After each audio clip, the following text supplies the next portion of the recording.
Chapter 23. Yang Fan had already been here several times and had looked through many official letters from the second year of Yongshua. He had yet to find any useful clues, but he had learned a great deal of information unknown to the common people. For example, he had obtained some information on the plum blossom guards from here. This place was filled with old official letters. Normally, no one would come here. Both the bookshelves and the documents were covered in a thick layer of dust. Yang Fan found a candle and flint he had left behind in a corner. After moving to several bookshelves, he struck the flint, lit the candle, and placed it on the document rack. The dim light was blocked by the layers of bookshelves, so no one outside noticed it.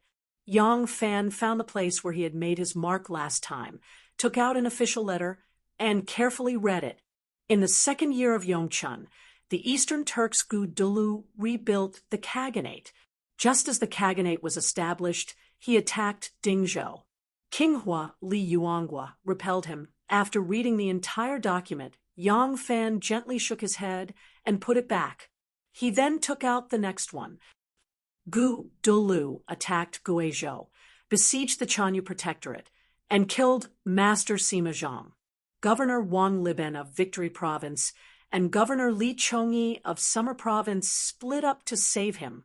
Gu Dulu attacked Yuzhou, killed Provincial Governor Li Sijian, and captured Governor Cui Zhibian of Feng Province. Gu Dulu attacked Lan Province, and Deputy General Yang Xuanji drove him away. In this year, the Turkic King Gu Dulu had undoubtedly been an important protagonist. So many of the documents in the Ministry of War were about him. Yang Fan's brows were tightly furrowed, but he did not dare to jump to any random spot check. What he was doing was a patient job of peeling silk from cocoons, and there was no room for carelessness. Who knew if there were any clues related to what he was looking for under this topic? After reading through one document after another, he took out another. This one was about the death of the famous Tang Dynasty General Shui Rengui and the Ministry of War's request for a pension. After carefully reading the entire text, he put it back and took out another copy. Yang Fan read each one carefully. He did not know how many copies he had read. When he took out another copy, it was about Empress Wu moving the dethroned crown prince Li Xian to forbidden Bazhou. After carefully skimming through it, a line of striking handwriting leaped into his eyes. Have the Dragonite army escort him. Yang Fan's heart began to pound anxiously. So far, he had looked through no less than 300 official letters, and this was the only one that mentioned the Lan Wu army's departure from the capital. But Bazhou was in the middle of Sichuan, and the group of people he wanted to investigate appeared in Shaozhou of Lingnan. It was really the complete opposite. Was there any connection between the two? Yang Fan pondered for a long time, then carefully tore off the page and put it in his pocket. It was already too late, so he could only investigate until here. Otherwise, he would not be able to leave safely once the sky brightened. Yang Fan returned the official letters to their original positions, blew out the candles, and stuffed them back into their original hiding places. He then quietly left the Ministry of War's storeroom. In the early morning, with a squeak, the back door opened, and Tin Ano walked in confidently. Yang Fan had already gotten up. The two looked at each other. Yang Fan's clothes were still wrinkled, but Tin Ano's clothes were very neat, and even the corners of his clothes were not rolled up at all. Yang Fan did not believe that she, who only had one set of clothes, would dare to take off her clothes to sleep at night. So he was very curious about how she kept her clothes so neat. "Morning, do you want to brush your teeth?" This was the only thing that Yang Fan could take out to entertain guests. Tin Ano thought of the toothbrush that had lost its hair, which Yang Fan had praised endlessly, and could not help but show a hint of amusement in his eyes. "Here." Yang Fan handed over a brand-new toothbrush, and the two still walked to the courtyard. Under the morning light, in the sound of bells and drums, they brushed their teeth. This feeling of being together was very strange, but Yang Fan could not tell what kind of feeling it was. After they brushed their teeth clean, the toothbrush was also scrapped. The toothbrush was a little rough, causing the gums to bleed a little. Yang Fan rinsed his mouth and grinned, revealing his dazzling white teeth. He said with a smile, "I'll go open the shop and bring you a bowl of pasta on the way." "Okay." Yang Fan nodded, turned around, and walked out. "Hey." Yang Fan turned around and saw Tin Ano standing in the sun, and said with a faint smile, "Did you win last night?" "What? Oh, Yang Fan laughed dryly. Tin Ano shook her head, raised her hand, and threw something out. An arc of golden light streaked through the air, and Yang Fan reached out to catch it. It was a golden hairpin. He looked up at Tin Ano again, and she had already gone back to her room. Yang Fan let out a sigh, opened the door, and walked away. Ah, ah, ah. Yang Fan and Ma Chiao yawned at the same time with their mouths wide open. As soon as the door opened, they were knocked around by people who were anxious to get out. When the two stood up, they looked at each other and said in unison, "Why do you look like you haven't woken up yet?" Then they yawned at the same time and said in unison, "It was cold last night, and I didn't sleep well." The two were startled at the same time, and Yang Fan said guiltily, "I'm going to eat noodles. Do you want to join me?" Ma Chiao said guiltily, "No, I'm going home to eat with Mother." The two took 3 steps each and stopped at the same time, as if they wanted to say something, but stopped. Yang Fan said, "Brother Chiao, I'm going out in the afternoon. If there are any errands in the workshop, please help me deal with them." Ma Chiao asked curiously, "Where are you going?" Yang Fan said, "The bedding at home is full of holes, and I'm thinking of buying a new set." Ma Chiao said, "Unfortunately, I'm going out too. A few days ago, Mother made some toothbrushes, and the shopkeepers in Tonan City are helping to sell them. I'm going to see how the sales are going and collect the money." Ma Chiao scratched his head and said, "If that's the case, let's go together. Anyway, there aren't any big events in the workshop, and I'll ask Marquis Wu to help look after it." "That's fine." Yang Fan bit the bullet and agreed, but he was hesitating. He is a bachelor, and if he suddenly starts to buy cloth, firewood, and rice, it will provoke Ma Chiao to ask for the reason. But it is not convenient for him to refuse, and he can only play it by ear. When they reached the pasta stall, Yang Fan ordered 2 bowls of noodle soup. Jiang Suning asked curiously, "Xiao Fan, how can you eat so much these 2 days?" Yang Fan was afraid that she would be suspicious, and he told her the lie he told Su Fongjing yesterday, and said that Ma Chiao has a cold stomach and needs some noodle soup to warm his stomach. Jiang Suning said worriedly, "He's so old, and he still doesn't know how to take care of himself. Is it serious? Should we get a doctor to take a look? And don't let anything happen to him." Yang Fan said, "Hey, don't worry. His body is as strong as a bull. He still wants to go shopping with me in Nan City in the afternoon. What do you think?" "You are going to Nan City in the afternoon?" Pasta said, excitedly, "That's great. I want to go to Nan City in the afternoon and buy some jewelry. Let's go together." When Yang Fan heard this, he can't help but complain. As the saying goes, don't lie. Once you come up with a lie, you have to cover it up with countless lies. Jiang Suning and Ma Luer were childhood sweethearts. They were childhood friends. If they went together, along the way Jiang Suning would inevitably ask about Ma Chiao's stomach condition. Jiang Suning had no choice but to go to Ma Chiao's house first to warn him, so that he wouldn't let Ning Jiejie know. After breakfast, Yang Fan brought another bowl of pasta home to give to Tin Ano, and then hurried to Ma Chiao's house. Ma Chiao's mother had already finished her breakfast, but Ma Chiao was a big eater. He had already filled his 3rd bowl of porridge and was still slurping away. "Good morning, Auntie Lu." When Yang Fan saw Ma Chiao's mother, he pretended to be a good boy and greeted her politely. Auntie Lou quite liked young Fan. This child was pleasing to the eye, and she could tell that he was a well-behaved person. Of course, if he could play with her son as a friend, how could his character be bad? Auntie Lou smiled and said, "Good morning. Have you had breakfast? If you haven't, you can eat with chow. Thank you, Auntie, I have eaten. You go ahead, I'll talk to Epsilon Majoris. Two half-grown children. What else do they have to say? Really?" Auntie Lou said reproachfully, picked up a dustpan of bristles and walked into the courtyard, but suddenly stopped and asked, "Oh, right, Xiao Fan, is the toothbrush I gave you good?" Yang Fan smiled and said, "It's good, it's good. Ever since I used the toothbrush made by Auntie, I don't know where the loofah in my house went." Auntie Lou smiled happily. "That's good, you guys talk." Seeing that she had gone out, Yang Fan quickly went to Ma Qiao's side, sat cross-legged, and whispered, "Brother Qiao, aren't we going to Nan City together in the afternoon?" Epsilon Majoris chewed on the salted radish, blinked his eyes, and said, "Yes, what's wrong?" "It's like this." Yang Fan coughed twice, rubbed his nose, and said, "I've been buying 2 bowls of noodles from Sister Ning for the past 2 days. Epsilon Majoris said, "2 bowls? Not much. I eat at least 3 bowls a meal. What's wrong?"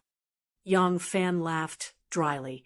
"Maybe I'm still growing, so my appetite suddenly increased. It's embarrassing, so I didn't tell Sister Ning that I was eating by myself. I told her that your stomach is a little cold, so you need some pasta soup to warm your stomach. She's going to Nan City with us in the afternoon, so don't let it slip in front of her." Ma Qiao chewed on the radish. A hint of doubt flashed in his eyes. "That's not right. We've been brothers for a long time. You must be hiding something from me. Tell me, what's going on?" Yang Fan said, "Why would I hide it from you? If it's really like this, you can't let it slip." Ma Qiao swallowed a mouthful of porridge and said, "Don't talk nonsense with me. Do you think I'm stupid? Tell me honestly what's going on." At this time, Ma Qiao's mother spoke from the courtyard. "Xiao Fan, you and Xiao played cards until late last night. It's too late. This month, you two should be on duty, so you have to open the door early in the morning. It's not good to sleep too late every day. It's okay to play cards. I'm not against you guys playing, but you can't be late or late." "Huh? Playing cards?" Yang Fan looked at Ma Qiao, puzzled, and slowly raised his eyebrows. Ma Qiao choked for a moment, then immediately puffed out his chest and said, "We're like brothers from the same mother. With such a friendship, what can I take care of for you? Didn't you say that my stomach is cold, so I bought noodles to eat? It's a small matter. Don't worry, I'll take care of Xiao Ning." Yang Fan looked at Ma Qiao playfully and chuckled. Ma Qiao snorted twice and guiltily raised the big bowl. Hoo, like a pig in a trough, his big face was buried in the bowl. Chapter 24. Dong, dong, dong, dong. The drums of Nan City came from afar. Yang Fan, Ma Qiao, and Pasta were still walking leisurely before the opening of a shop in the middle of the day. The drums had to be beaten 300 times. The drums had just been beaten, and it was still early to leave the shop. There was no hurry. Luoyang's business was more developed than Chang, and rich merchants frequently traded in the 3 cities. Nan City had hundreds of trades and professions. There were more than 3,000 shops in total. From afar, they looked like one. Elm and willow trees intersected with each other. Jewelry shops, bookstores, brand shops, slave markets, and Chongluyan Pavilion all reflected each other. They attracted merchants and rare goods. Bay City was connected to the Chao Canal in the east. All the ships from all over the world gathered at the bridge east. There were often more than 10,000 ships filled up the river. Merchants and horses blocked the streets. Merchants gathered to sell spices, curiosities, silk, tea, and other goods. Hotels and restaurants were also located in this area, connecting the 2 cities north and south of Luo River into one. Shi City was similar to Nan City, but it was more focused on wholesale. Its main customers were merchants from other places. The market of the Tang dynasty only opened in the middle of the day. Of course, the small stalls in the shops were not subject to this restriction. Epsilon Majoris, you're not a child anymore. Why don't you take care of yourself? When you sleep at night, you must cover yourself with the quilt. It's getting cold. Do you want your aunt to cover you with the quilt? Yes, yes, yes. Don't eat like a reincarnated hungry ghost. Chew carefully and swallow slowly. Don't always eat cold food. Eat on time. That way, your stomach won't get cold. Yes, yes, yes. Look at you. Can you walk properly? Don't tremble. You don't learn from the good ones. You're a hooligan. Yes, yes, yes. As the three of them walked, Pasta lectured Ma Qiao. Ma Qiao looked helpless. He frowned and said, Xiao Ning, actually Yang Fan immediately coughed and dragged out his voice. Ani Lu said that last night. Ma Qiao immediately shut his mouth. Pasta turned to Yang Fan and asked, What happened last night? Yang Fan caught a glimpse of Ma Qiao's pleading eyes. He chuckled and said, Actually, it's not just last night. It's been like this for the past few days. Epsilon Majoris is thirsty at night. He always doesn't drink the boiled water on the stove and drinks the cold water directly from the vat. I guess it's because of his cold stomach. Pasta turned her head and glared at Ma Qiao. She said coquettishly, That's why I said you don't know how to take care of yourself. Are you still young? You're already a grown-up, yet you drink cold water all day. From now on, you have to get rid of this bad habit. Ma Qiao laughed dryly and said, all right, I will definitely change. The market door is open. Hurry up. The market order sounded and the market door slowly opened. There were already thousands of people crowding in front of the market. It was a bustling scene. When Ma Qiao saw that Jiang Suning didn't need to be long-winded, he felt relieved. He hurriedly called out and rushed forward. Every market in Luoyang had 4 doors. Yang Fan and company came to the south door. When he saw that the market door was open, Ma Qiao immediately quickened his pace. Pasta couldn't continue lecturing him, so he also quickened his pace to catch up. Yang Fan followed behind. His eyes turned slightly, and he suddenly cried out and held his stomach. Pasta stopped and turned around. Xiao Fan, what's wrong? Yang Fan said, I suddenly have a stomachache. I need to find a place to relieve myself. Sister Ning, you and Epsilon Majoris go in first. I will look for you later. Pasta nodded and said, All right, Epsilon Majoris, and I will walk along the cross street. Yang Fan raised his hand and said, All right, you guys go first. See you later. Ma Qiao snorted twice and said to the sky, God has eyes. Evil will have its retribution. Before he could be proud of himself, Jiang Suning's reprimanding voice was heard. What nonsense are you spouting now? Can't you just be serious? You're really... The two of them chatted all the way into the market. Yang Fan held his stomach and dragged his feet behind. When the two of them entered Nan City, he also quickened his pace. After entering Nan City's main entrance, he turned left and hurried along a row of horizontal shops. Although the market had just opened, it was only open for half a day. Therefore, the moment the shops opened, the well-prepared merchants began to shout with all their might, trying to attract the citizens of Luoyang who had just entered the market. The Li family's lacquer and miscellaneous items shop, the Wang family's flower and fruit shop, the Xiao family's ink, brush, and inkstone, the Lu family's charcoal, the Chun family's winery, and the beef and mutton shop. Along the way, embroidered flags fluttered in the wind, blocking out the sun. In between, there were also many jewelry shops and fragrant medicine shops opened by the Hu people. At this time, the Hu people referred to the Persians, Abbasid Caliphate, Indians, Romans, Sogdians, and other races of the western region. The Turks, and Hueha could not be called Hu people. Otherwise, he would think that you were looking down on him.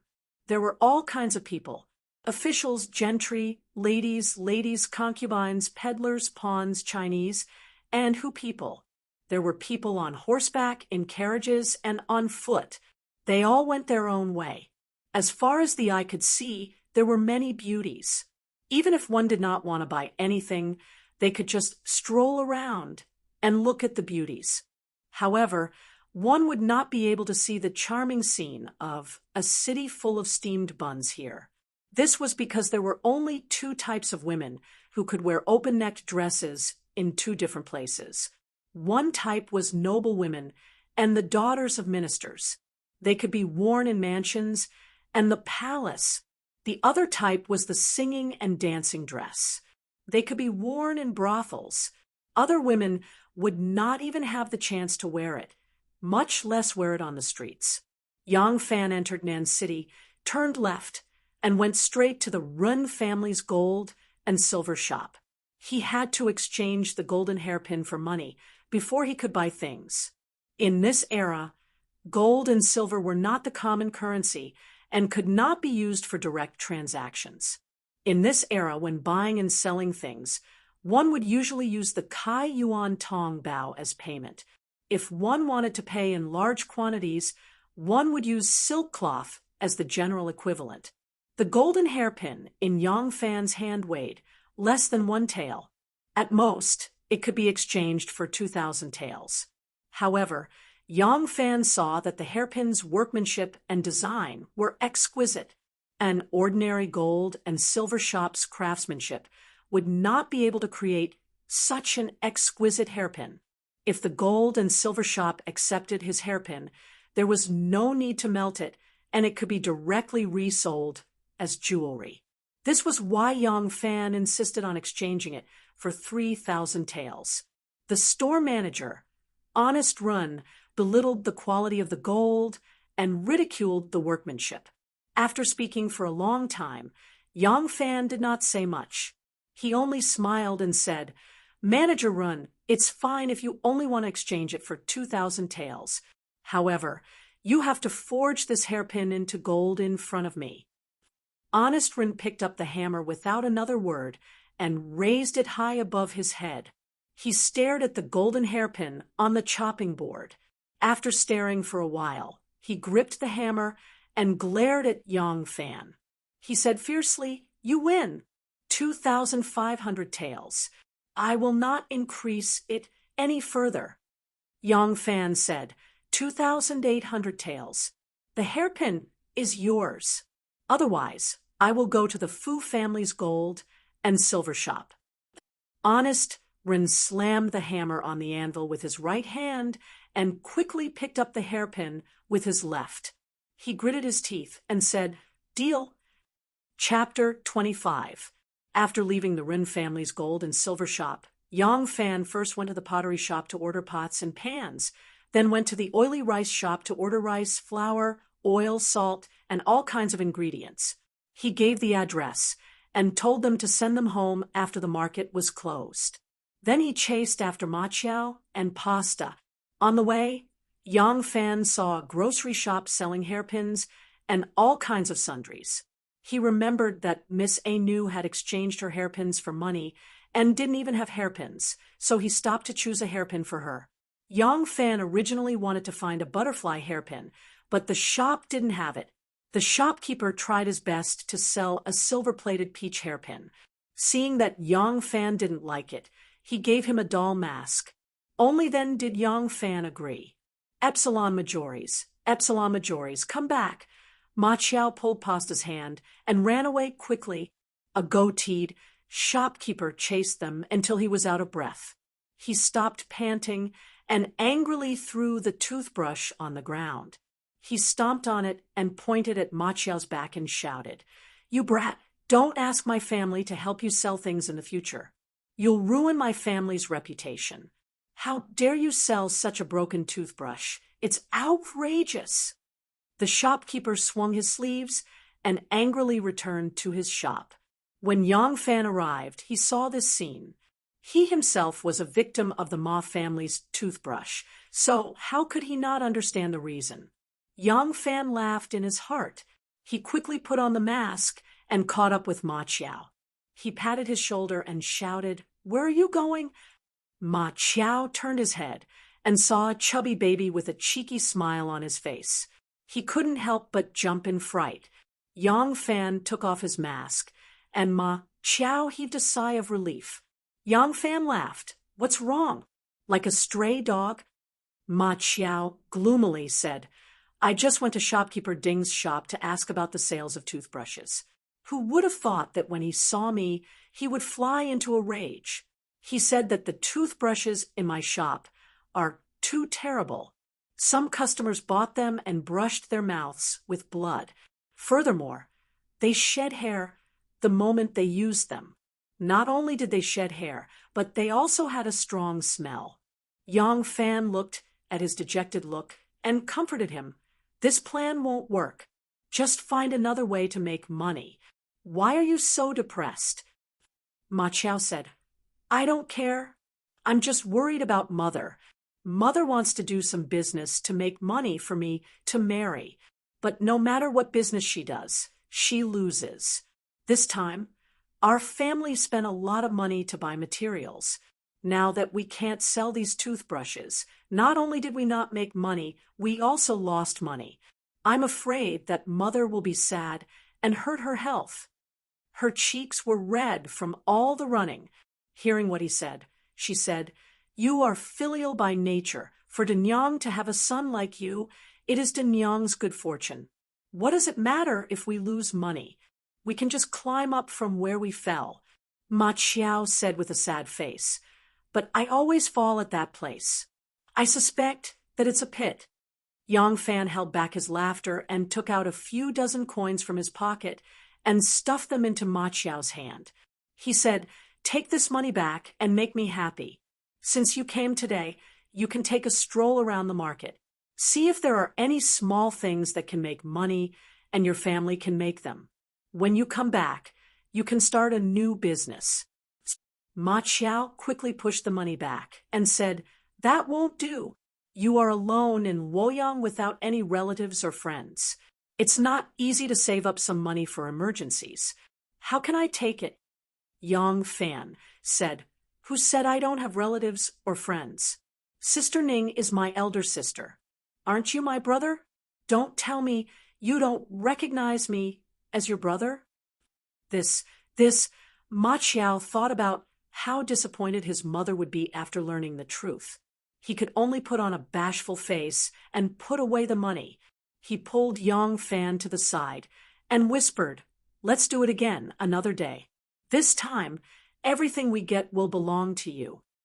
Yang Fan said with a smile, "All right, let's do it that way." Pasta looked at them and said, "There's nothing good to say behind someone's back. What are you two talking about?" Ma Qiao said, "Words between men. If I really told you, you wouldn't listen." Pasta snorted and raised his head, saying, "Let's go. Don't ramble. I haven't seen the headgear yet." Yang Fan said with a smile, "Let's go.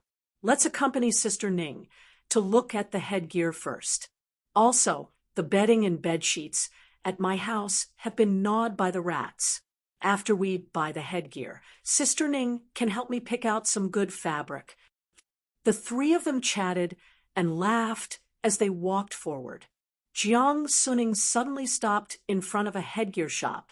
Ma Qiao looked at the shop's front and said to Jiang Suning, "Little Ning, let's not look at this shop. This kind of place is not something we can afford." The shop's front was very grand. With one look, one could tell that it was a place that sold top-notch headgear. But Jiang Suning still stood there, motionless. His expression was somewhat strange.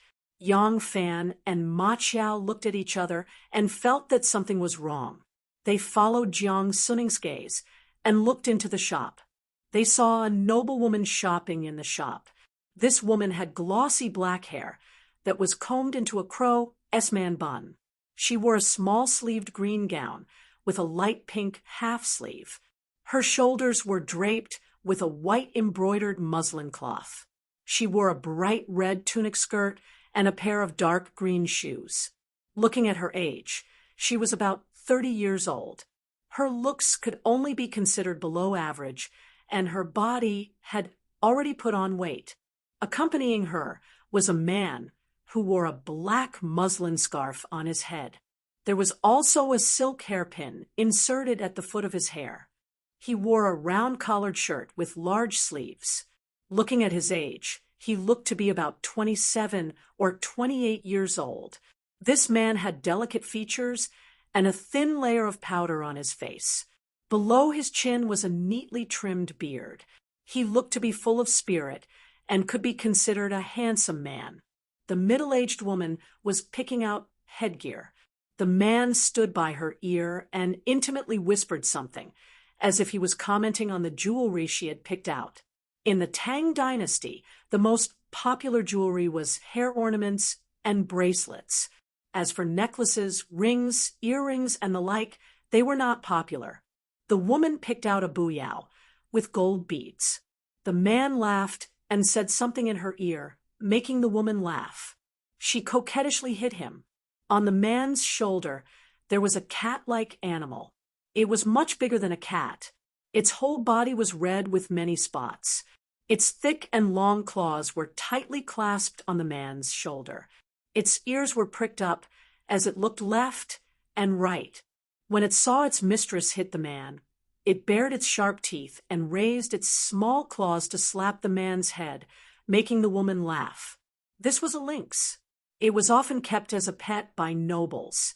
If it was brought along when hunting, it would be even more alert than a hunting dog.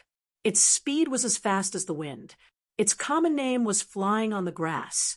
Yang Fan looked at Jiang Suning's expression and said in a low voice, "Sister Ning, do you know that man?" Jiang Suning's expression was very ugly.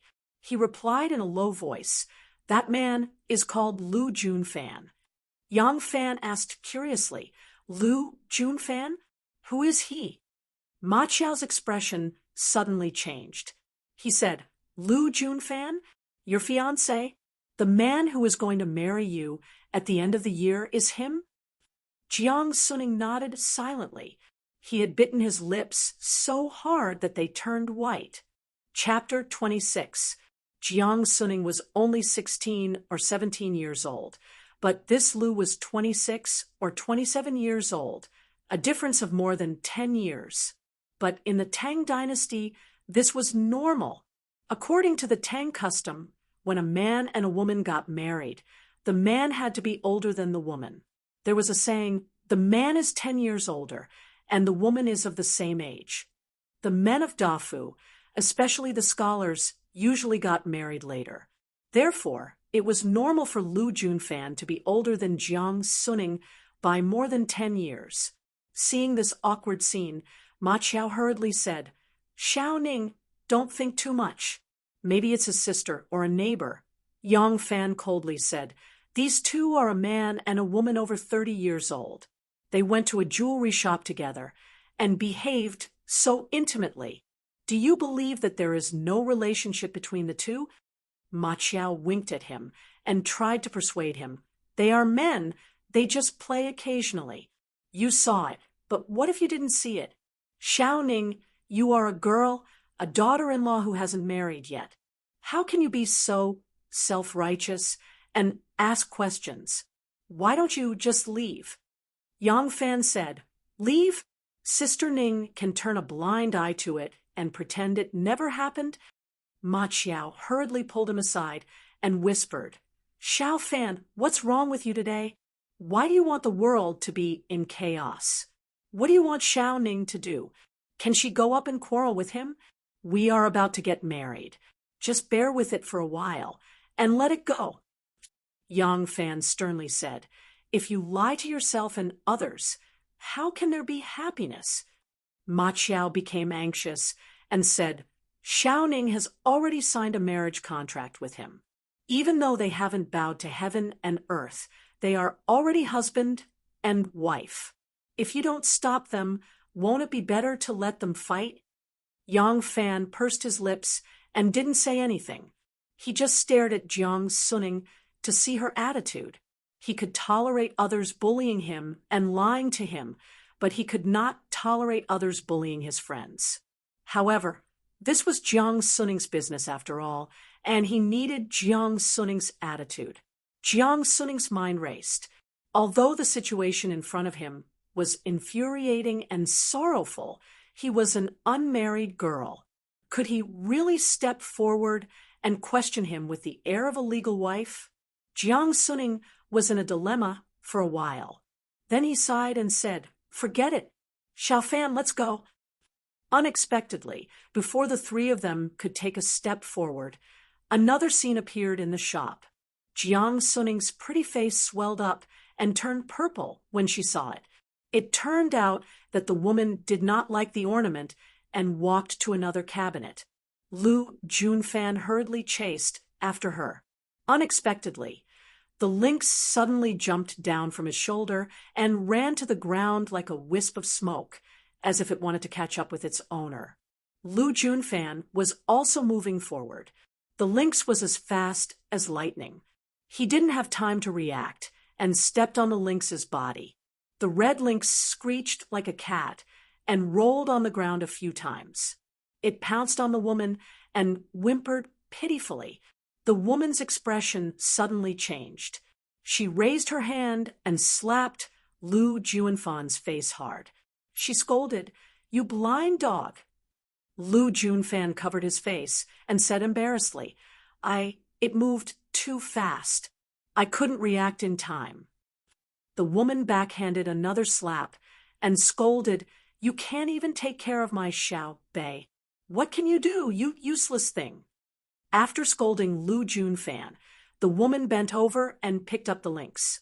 She coaxed, "My little baby, let me see if you're hurt." "Io, my little baby, look how much you hurt my baby. This blind trash. Anyang has already taught him a lesson. Stop screaming." Lu Junfan smiled and said flatteringly, "Yes, Xiao Bei, be good. It's my fault. I have eyes but can't see. Did I hurt you? Come, let me rub it for you." Just as he stretched out his hand, the woman slapped it down. She rolled her eyes at him and scolded, "Take your dog paws away. Xiao Bei doesn't care." When Jiang Suning saw this scene, she was so angry that her face turned red and her whole body trembled. She could endure it if her man was just playing around. But her man didn't have any backbone. He didn't seem like a man at all. How could she endure it? Jiang Suning's eyes were filled with tears of humiliation. Ma Qiao didn't manage to pull her back. She shook off Ma Qiao's arm and walked into the store. She stood in front of Lu Junfan and asked in a deep voice, "Lu Junfan, who is this woman? What relationship does she have with you?" When Lu Junfan saw her, he couldn't help but jump in fright. He said, "Suning, why are you here?" Jiang Suning sneered, "If I didn't come, how would I see you acting so manly? Who is this woman? What relationship does she have with you?" When the woman saw Jiang Suning reprimanding Lu Junfan, she was also startled. She calmed down immediately. She looked at Jiang Suning and gently stroked the lynx's fur. She asked slowly, "Junfan, who is this shrewish woman?" Lu Junfan said embarrassedly, "This young lady's surname is Jiang. Her name is Jiang Suning, Jiang Kaishek." Jiang Suning said coldly, "What? You don't dare to admit that I'm your fiancé? Oh, this is the young lady who opened a noodle stall and sold breakfast." The woman sneered and said disdainfully, "Let's go. I don't have any interest in shopping anymore. What a disappointment." "Wait." Jiang Suning reached out to stop Lu Junfan, who was about to leave with the woman, and asked, "You still haven't told me who this woman is." Lu Junfan said awkwardly, "This lady is Madame Yao, who lives with me in Yongtai Lane." Jiang Suning stared at him with his almond-shaped eyes and asked in a deep voice, "What relationship do you have with her?"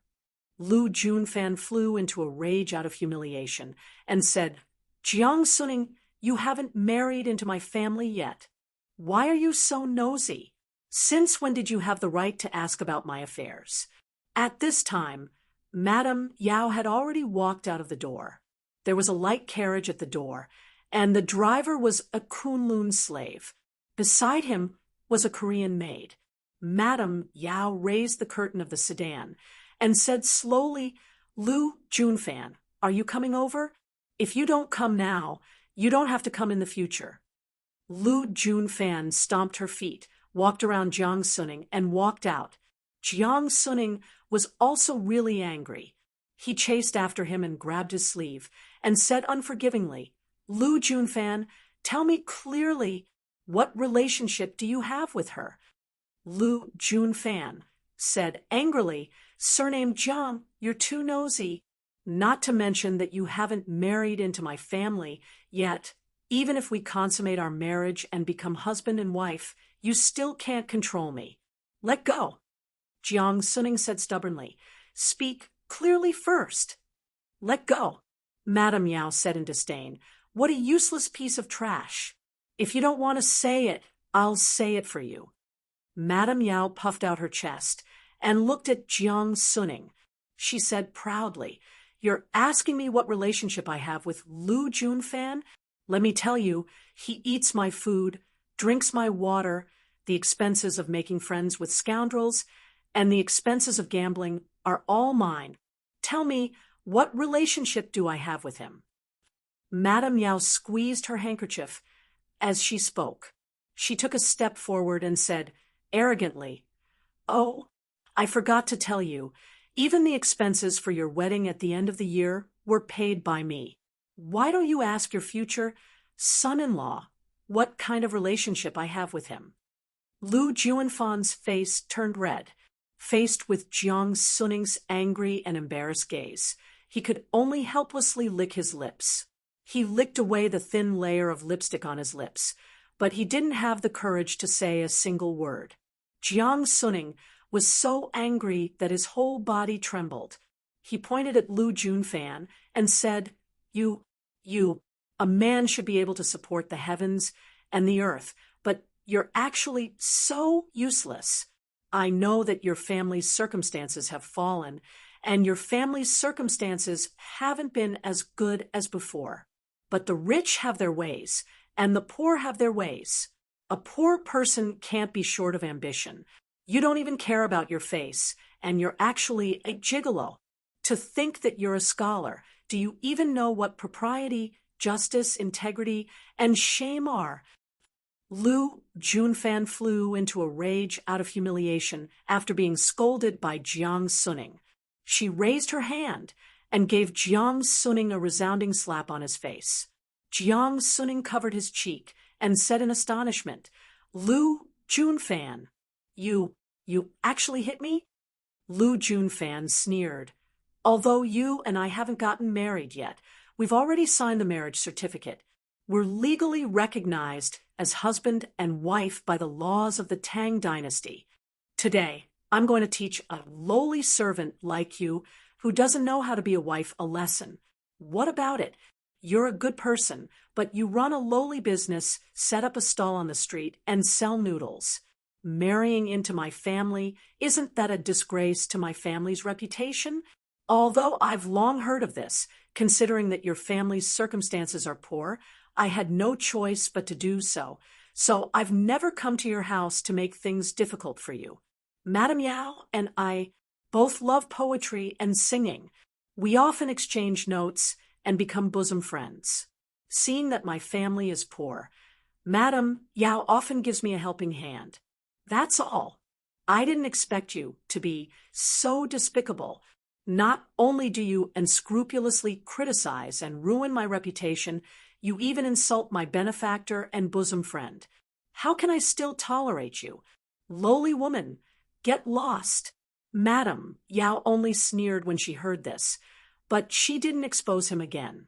Ma Chiao caught up to them and said, Let's talk this out. Both of you please calm down. Lu Junfan glared at him and said, We're husband and wife talking. Who are you? Ma Qiao smiled and said, I'm Xiaoning's neighbor. Today, I accompanied her to Nan City to buy hairstyles. Lu Junfan let out a strange laugh and grabbed Ma Qiao. Pointing at Jiang Suning, she said, Good. Madame Yao and I are traveling to Nan City together, but you've said such unbearable things. And you, a woman about to be married, don't follow the ways of a woman. You actually went to Nan City with someone else and even asked him to accompany you to buy jewelry. What's your relationship? Adulterous couple. Jiang Suning's eyes reddened. Sobbing, she said, How can you be so shameless? Do you know that I wake up early every day to earn money by selling noodles? Originally, I knew that your family's circumstances weren't good, so I wanted to earn more dowry. In the future, I'll take care of the household so that you can study in peace and obtain scholarly honors. I never would have thought that my Jiang Suning's husband would actually be such a person. Lu Junfan steeled her heart and angrily scolded, What kind of person am I? You're a lowly maid who doesn't follow the ways of a woman. Today, I'll teach you a good lesson. After saying that, her left hand grabbed Jiang Suning's hair, and her right hand was about to slap her face again. Yang Fan couldn't take it anymore. With a schwa sound, he pulled up his robe and tucked it around his waist. Raising his feet, he rushed forward. Chapter 27. Lu Junfan's hand had just reached out, but before it could touch Jiang Suning's tender cheek, it was stopped by a hand. Lu Junfan turned his head and angrily shouted, I am teaching my wife a lesson. Who is it that is meddling? When he turned to look, he saw that it was a smiling doll. He couldn't help but be startled. Doll did not say a word and punched Lu Junfan in the eye. Lu Junfan screamed and fell backward. Doll did not say a word. He lifted his robe, lifted his boots, and kicked Lu Junfan down without a care for his face. Doll did not say a word. The jewelry store where the two of them quarreled was an extremely high-end store in Nan City. Every piece of jewelry was not cheap.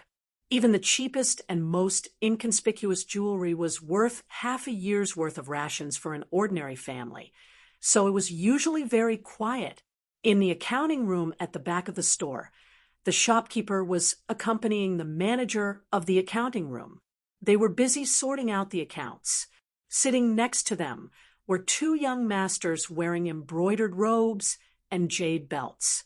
One of them was Xie and Xie Duwei. The other was surnamed Gao Ying. She was also an inner guard. When it was her turn to fan Empress Wu, the two of them had always been a pair, so they had a very good relationship. Seeing that Xie was seriously looking at the steward calculating the accounts, Gao Ying called her by her small name and covered her mouth as she laughed. Xiao Man, at our age, we should either buy some rouge, face powder, hairpins and jewelry, or buy colorful clothes and embroidered skirts to dress up beautifully. How can there be someone like you? You're so young, but you're already such a money grubber. Xie smiled, but didn't say anything. Today, the two of them were not on duty, so they specially came to this jewelry store together. The two of them came to this store not to buy jewelry, but because this store was opened by Xie. Gao Ying accompanied her friend to sort out the accounts. All these years, Xie lived frugally and used all her salary and rewards to invest in business. She was the emperor's guard and enjoyed many privileges, so the business was getting better and better. The capital she had at the beginning was like rolling snowballs.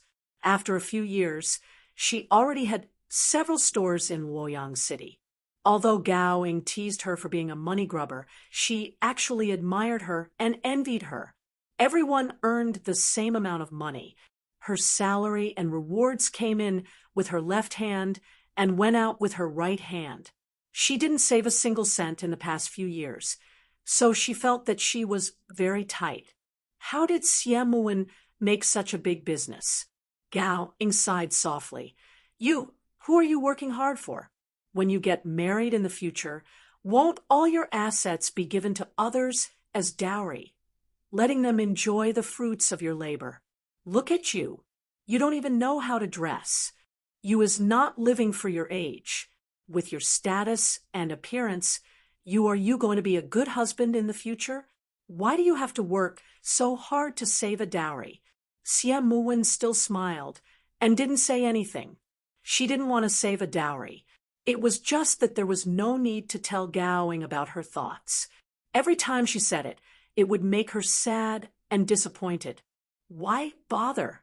After a while, the steward had sorted out the accounts. The shopkeeper took the account book and presented it to Xie Muwen with both hands. He said, "Boss, this is the account book from the beginning of this month until now. Please have a look." Xie Muwen took the account book and looked at the amount of money first. Then she smiled and said, "Yan Gao Lu is really worthy of being called Yan Gao Lu. I have found the right person to hire you as the shopkeeper. It has only been half a month, and the profits are so rich." Shopkeeper Yen smiled and said, "This is all thanks to boss. Our Pearl and Jade Square has very few patrolling soldiers. The bailiffs and officials come to disturb us. The local ruffians and scoundrels also don't dare to come and cause trouble. In addition, most of the pearls and jades are bought from the Guangzhou government. They are new and unique, different from the pearls and jades that come from the western region. So the women in the capital like them very much. Naturally, there are many customers. This is not my ability." Xie Muwen smiled and flipped through the account book.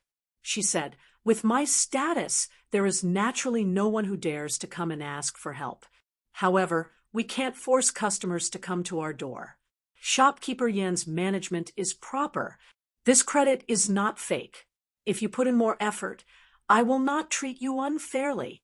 Yan Gaolu quickly cupped his hands and said, "Then I will thank boss in advance." Seeing the two of them discuss the details of the accounts, even though Gaoing was her close friend, it was not good for her to listen in. She found an excuse to go to the back courtyard. Xie Muwen and Yan Gaolu went through the accounts from beginning to end in the accounting room. Only then did they close the account book. She asked, "Shopkeeper, did the people who went to the Guangzhou government to buy jewelry find out the whereabouts of my elder brother?" Yan Gaolu bowed and said, "Every time I send people to Guangzhou to buy goods, I repeatedly remind them to make finding boss's eldest brother the first priority. They have searched the streets and alleys, and even asked the jewelry merchants in Guangzhou to help them find him. So far, there has been no news." The joy on Xie Muwen's face was immediately replaced by a haze. Seeing her appearance, Yan Gaolu could not help but sigh softly. Yan Gaolu knew a little about the boss. According to what he knew, this boss was originally a beggar in the Guangzhou government. Later, she was taken in by a noble and entered the capital. She was introduced to that noble's junior sister, Auntie Xie. Auntie Xie became her adoptive mother and became a female guard in the palace. Speaking of which, this Xie Due was really close to her elder brother. She opened a few shops in the east, west, and south cities, all of which were properties bought for her elder brother. The few properties under her name all dealt with goods imported from the Guangzhou port. The original purpose was to send people to find her elder brother for convenience. Unexpectedly, it was an unintentional move. Nowadays, the merchants of the Tang dynasty mainly bought goods from the western regions. They bought very few goods from the south, which made her shop stand out. With her identity as the Plum Blossom Internal Guard Gua-yi, her shop did not buy goods from merchants from the south. Instead, it took free trips between the north and the south to buy goods herself. This way, the cost of buying goods was extremely low. Moreover, the people she sent to Guangzhou to buy goods all had the mission of finding her elder brother's whereabouts. Unfortunately, after so many years, all the beggars in Guangzhou had been searched, but they still could not find his whereabouts. The shop assistant in charge of finding people did not know to keep it a secret at first and revealed it. There were also some beggars of similar age who impersonated her, which made Siemuin lose count of how happy she was. However, no matter how similar those impersonators looked, no matter how eloquent they were, none of them could say what jewelry her elder brother had given her, or what he had said when they parted. Later, the shop assistant in charge of finding people also knew to keep his mouth shut, so there were fewer impersonators. From shopkeeper Yan's point of view, it was likely that her elder brother had already died of cold or hunger. It was just that the boss was infatuated, so he did not dare to say this guess. Naturally, he also had no way of persuading her. However, Siemuin did not think this way. Although the hope was so slim, fortunately, there was still hope. She was silent for a moment, then nodded and said sadly, "Thank you, shopkeeper. The person still needs to continue looking. We must find him." For a moment, the atmosphere in the room was a bit heavy. Seeing this situation, the accounts manager hurriedly gave shopkeeper Yan a look and said, "Shopkeeper, it's rare for the boss to come over. Why don't you bring the jewelry we just bought from Guangzhou and let the boss choose a few that he likes?" Shopkeeper Yan let out a sigh of relief and repeatedly said, "That's right, that's right. Boss, wait for me to bring the jewelry we just bought." After a moment, shopkeeper Yan came back with a large box. When he opened it, there were 4 layers of jewelry inside, and they were placed one by one on the table. Xia Muwen originally did not want to wear jewelry and put on makeup, but when she casually swept her eyes over the jewelry boxes, she suddenly discovered a butterfly-shaped hairpin. Her eyes couldn't help but light up, and she said, "I want this one." The shopkeeper took a look at the hairpin and couldn't help but secretly shake his head. Although shopkeeper runs Pearl and Jade Lane, his eyesight is really not that good. The hairpin style is too playful and is only suitable for girls who have not reached the age of 15. Although the workmanship is also exquisite, the material used doesn't seem expensive. In this batch of hairpins we bought, it belongs to the lower quality. The shopkeeper tactfully expressed his opinion, but Siemuin shook her head. Staring at the hairpin in her hand, her eyes softened, and she softly said, "Although it isn't the most expensive, it is the most beautiful in my heart. I like this butterfly. I like this butterfly hairpin." At this time, a miserable wail came from the front of the shop. Siemuin was recalling that unforgettable moment when she was suddenly interrupted by the wail. She was very displeased, so she raised her eyebrows and secretly said angrily, "Who dares to make noise in my shop?" Chapter 28. In the open space in front of the noodle shop, Lu Junfan was kicked and rolled on the ground, cursing in a shrill voice, "Jiang Suning, you lowly servant! How dare you order people to beat your husband? How dare you order people to beat your husband?" As soon as Madame Yao saw this, she quickly ordered the Kunlun slave, "Idiot, why aren't you saving him?" The Kunlun slave was docile and obedient. He rolled up his sleeves and was about to step forward when Yang Fan, who was wearing a doll mask, suddenly said something in Kunlun language to him. The Kunlun slave was startled, and his strength lessened a bit. Yang Fan casually threw a punch, but before his fist could even touch the Kunlun slave, the Kunlun slave let out a loud cry, as if he had been struck by the wind from Yang Fan's palm. He fell backward and fainted. Fortunately, Yang Fan's punch was ingenious, and the Kunlun slave fell just in time. Their sleeves and robes covered their movements, so the bystanders thought that he was hit by Yang Fan's punch. Lu Junfan hugged his head and curled up like a dog, howling mournfully. "Jiang Suning, a man's wife is heaven. You dare to order people to beat your husband. I won't let you off. Everyone, my fellow countrymen, please be my witnesses." With one foot on Lu Junfan's waist, Yang Fan raised his hands high and said, "I don't know this man's wife, and I've never been instigated by his wife. If I didn't see injustice on the road, why would I beat someone? It's because this man has humiliated all the men in the world. I am also a man. How can I endure such a great humiliation? By this time, Siemuin had just come out from the accountant's room and was standing in the middle of the shop, watching.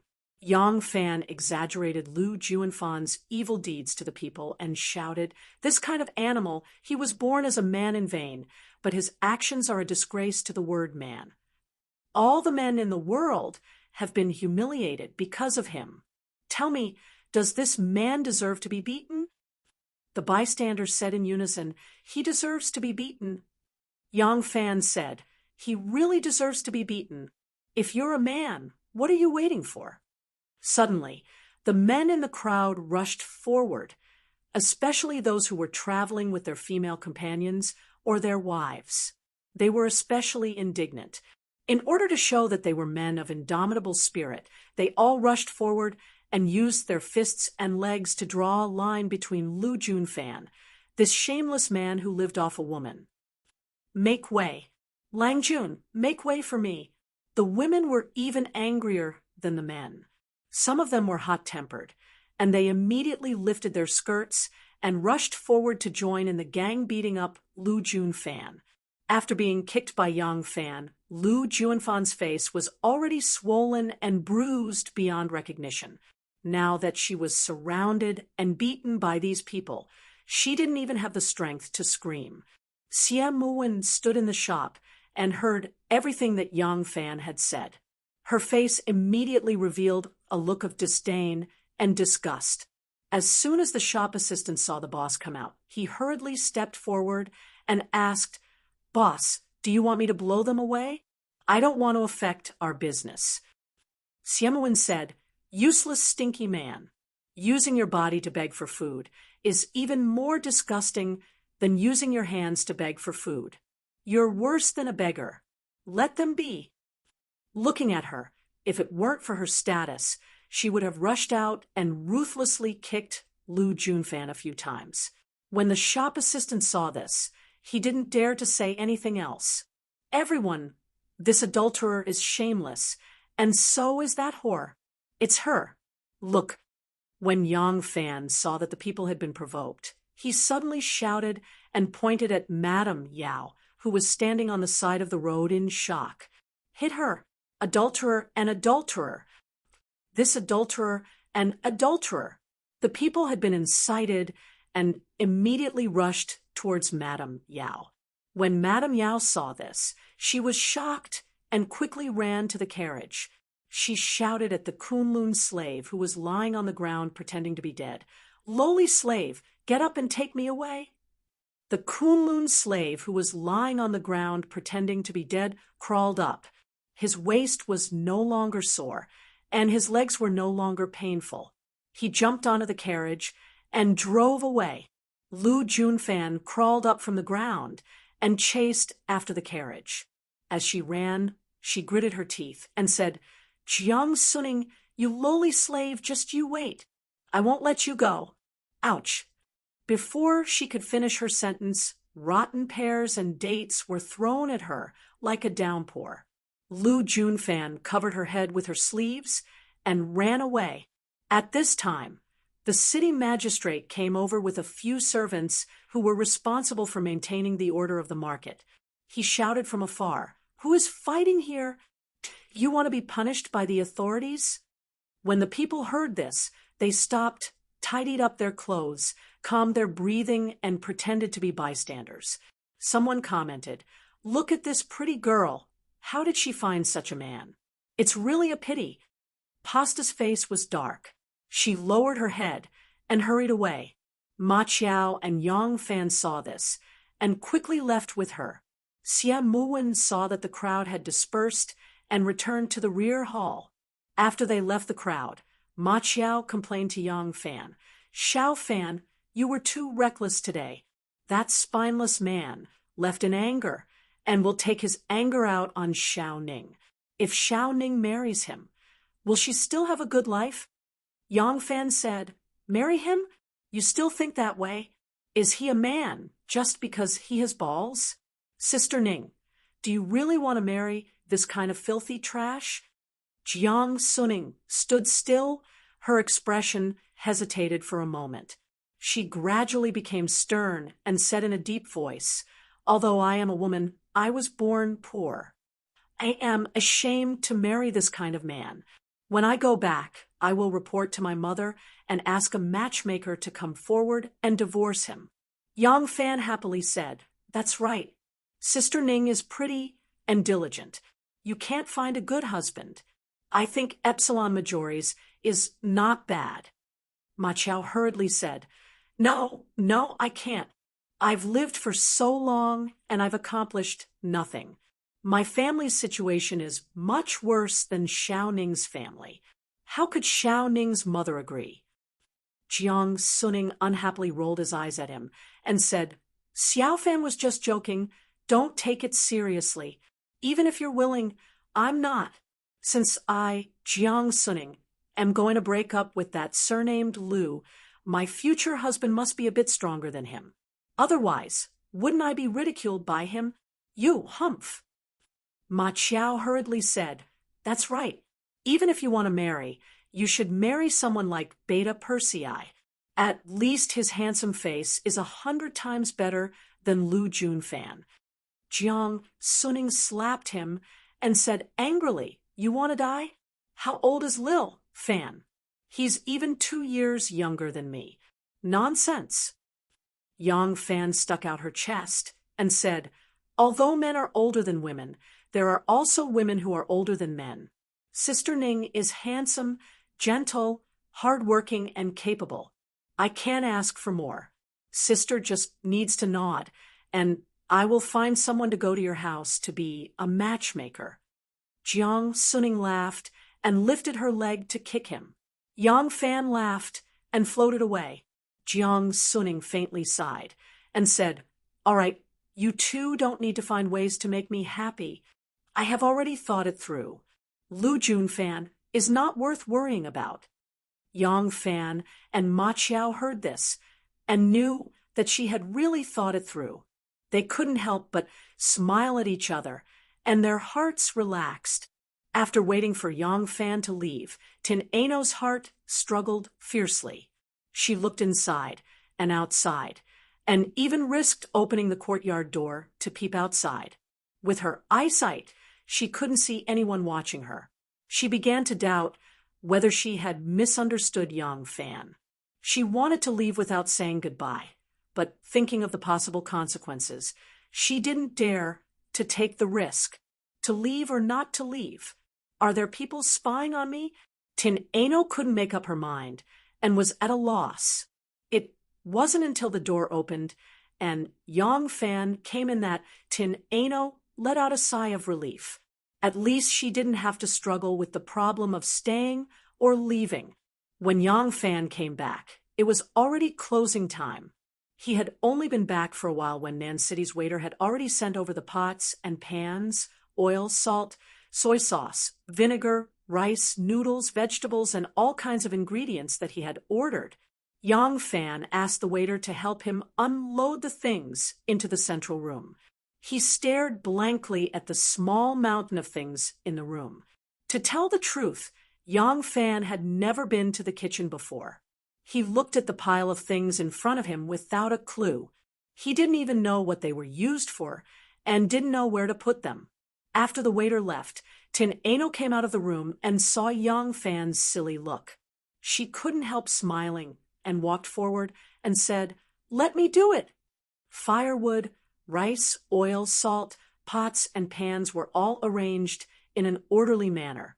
Tin Ano only glanced at the small kitchen and seemed to have a card up his sleeve. Yang Fan saw Tin Ano busy and felt very apologetic. But when he went over to help tidy up, the result was that the things were either placed in the wrong place or the things that were commonly used were put away, and the things that were not frequently used were put away. Tin Ano said unhappily, "Get out, get out. The more you help, the more trouble you make." Yang Fan retreated to the side and said, "Then what do you think I should do?" Tin Ano said, Go clean that wooden bucket that hasn't been used for 800 years and bring in a bucket of water. Then go to the backyard and chop some firewood for later use. Yang Fan finally got rid of the suspicion of being an idler and excitedly picked up the wooden bucket and walked out. Yang Fan hummed a folk song from the country of Kunlun as he cleaned the wooden bucket and filled it with water. He brought it into the kitchen and rushed to the backyard to chop firewood. There were ready-made old wood and some decayed furniture in the backyard. Using the rusty axe, he chopped a pile of firewood in a short while. Looking at the small mountain of firewood, Yang Fan actually felt a sense of accomplishment. A fire was lit in the kitchen. Ever since Yang Fan moved to the show, when workshop, smoke came out of the chimney of their house for the first time. Yang Fan, who once again had nothing to do, leaned against the door and watched the entire process of the Tian AI Nu transforming from a little maid to a cook. He was dumbfounded. Chapter 29. Tin Ano washed her hands and walked into the kitchen. At the same time, she had already tied the small apron that had been modified from the all-purpose bedsheet around her waist. In the basin, fish were jumping and shrimps were jumping. On the chopping board was a lump of mutton.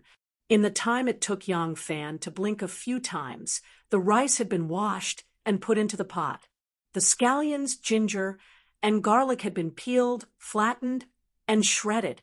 In the time it took Yang Fan to blink a few more times, a fish had been gilled, scaled, cleaned, and placed on an open plate. The scallions, shredded ginger, cooking wine, soy sauce, and other condiments were poured on the fish that had been cut into pieces. The plate was pushed to the side, and Tin Ano picked up the knife again. The knife flew up and down in her hand, even though she was only using one hand, in a short while the mutton had become a lump of bright red meat. With a dong sound, the knife stabbed into the chopping board. The handle was still buzzing. Tin Ano had already bent over to add a few pieces of firewood into the stove. She cleaned her hands with honey locust in a basin that had been prepared beforehand. She picked up a few large dates, removed the cores, and threw them into the rice pot. A fat chicken that had already been cleaned when the waiter brought it over was washed again. The stomach was stuffed with all sorts of condiments to flavor it. The date meat porridge was already cooked, and the fragrance of the rice wafted into the air. She placed the fresh fish into the steamer and casually grabbed a handful of shredded ginger and scallions to cover the fish. Yang Fan was in a daze as he stared at the big fish covered under the shredded ginger and scallions. A few pieces of cheese were thrown into the water.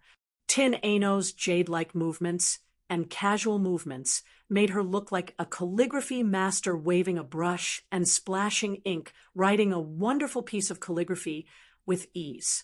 The fresh fish didn't need to be steamed for too long. When the fragrance of the fish and the cool milk escaped from the edge of the pot along with the steam, making Yang Fan salivate, the fat chicken was sent into the steamer again. At this time, the bouncing fresh shrimp had already been filtered out of the water and were ready to be used. The old man leaning against the door felt very hungry, getting hungrier and hungrier, but he couldn't bear to leave. He never knew that it could be done so beautifully and elegantly. Men didn't cook. They probably wouldn't even enter the kitchen once in their entire lives. But if there was such a beautiful scene in the kitchen, what was wrong with going into the kitchen? Yang Fan stared at Tin Ano, who was wearing a small green apron around her waist. Her waist was as slender as a fresh cabbage. In Yang Fan's opinion, she was undoubtedly the most delicious dish in this kitchen.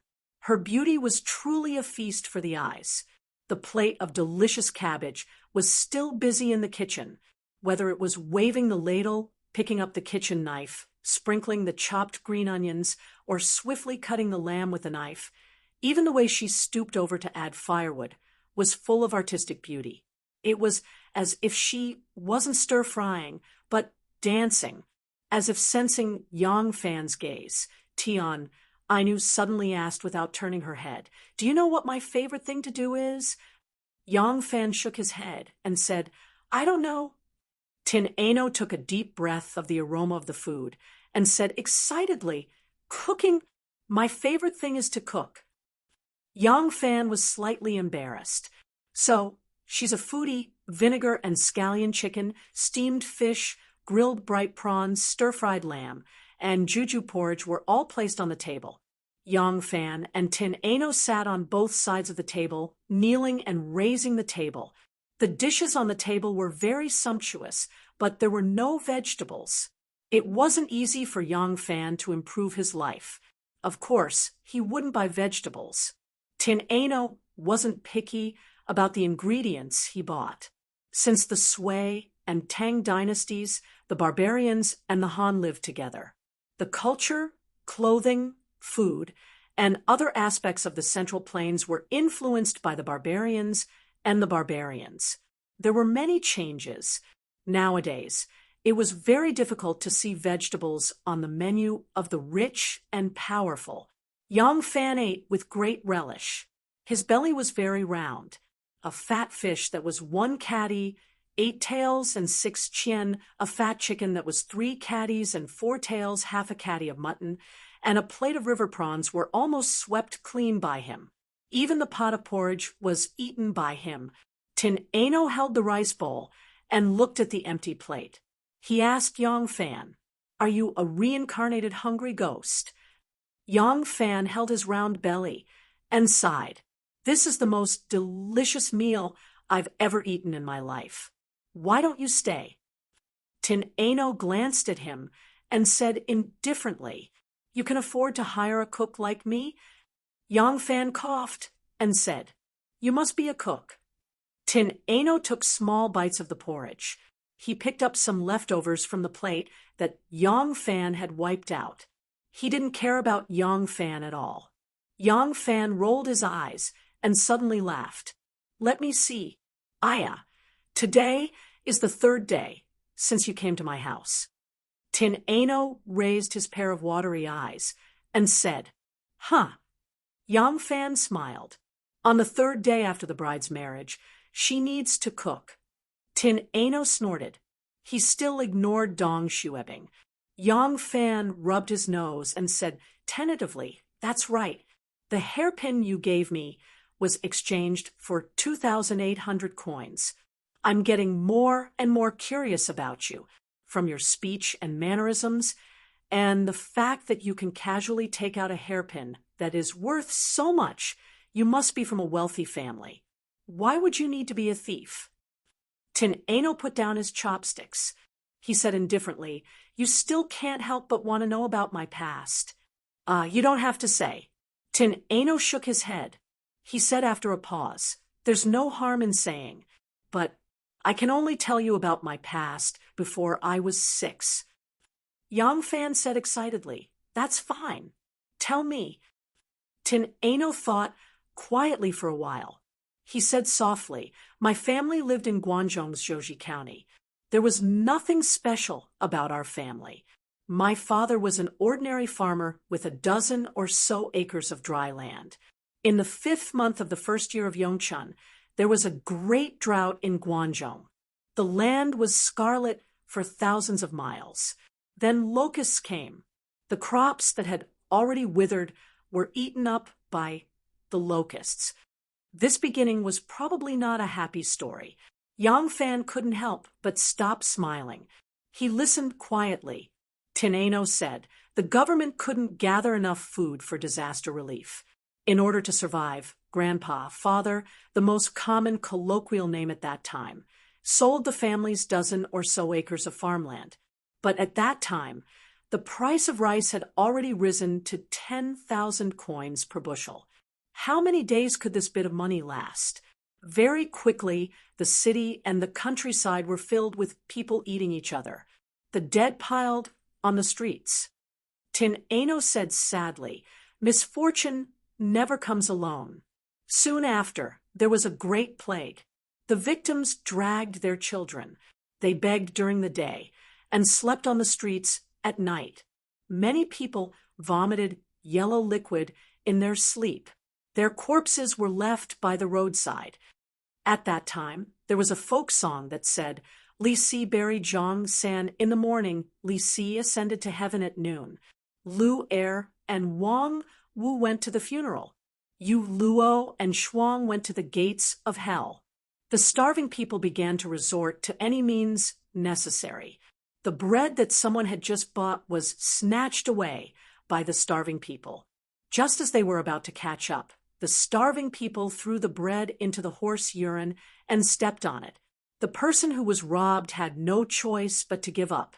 The starving people picked up the bread again and wolfed it down.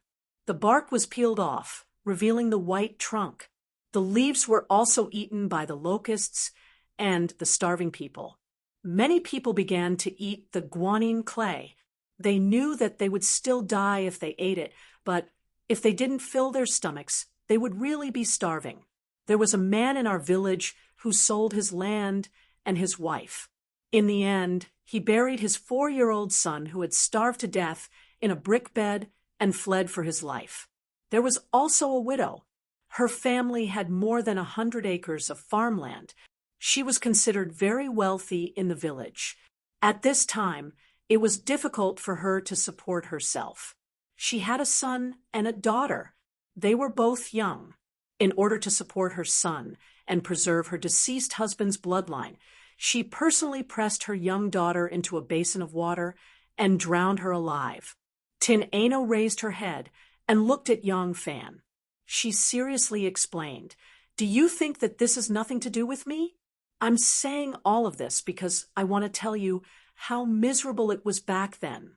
Many people who were far richer than my family couldn't even survive. So, no matter what my parents did to me, I never hated them. Never." Yang Fan's heart trembled slightly. She stared into Tin Ano's sparkling eyes.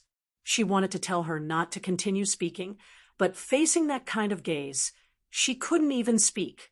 Tin Ano was silent for a moment. She continued. Groups of starving people headed east, fleeing towards Luoyang. There were as many people as there were hairs on an ox. Their clothes were ragged, and they were as thin as sticks. As they walked, people would collapse. The wilderness was filled with wolves and wild dogs that were as vicious as wolves. They were not afraid of people at all. They even ran into the empty villages and used the remaining humans as their food.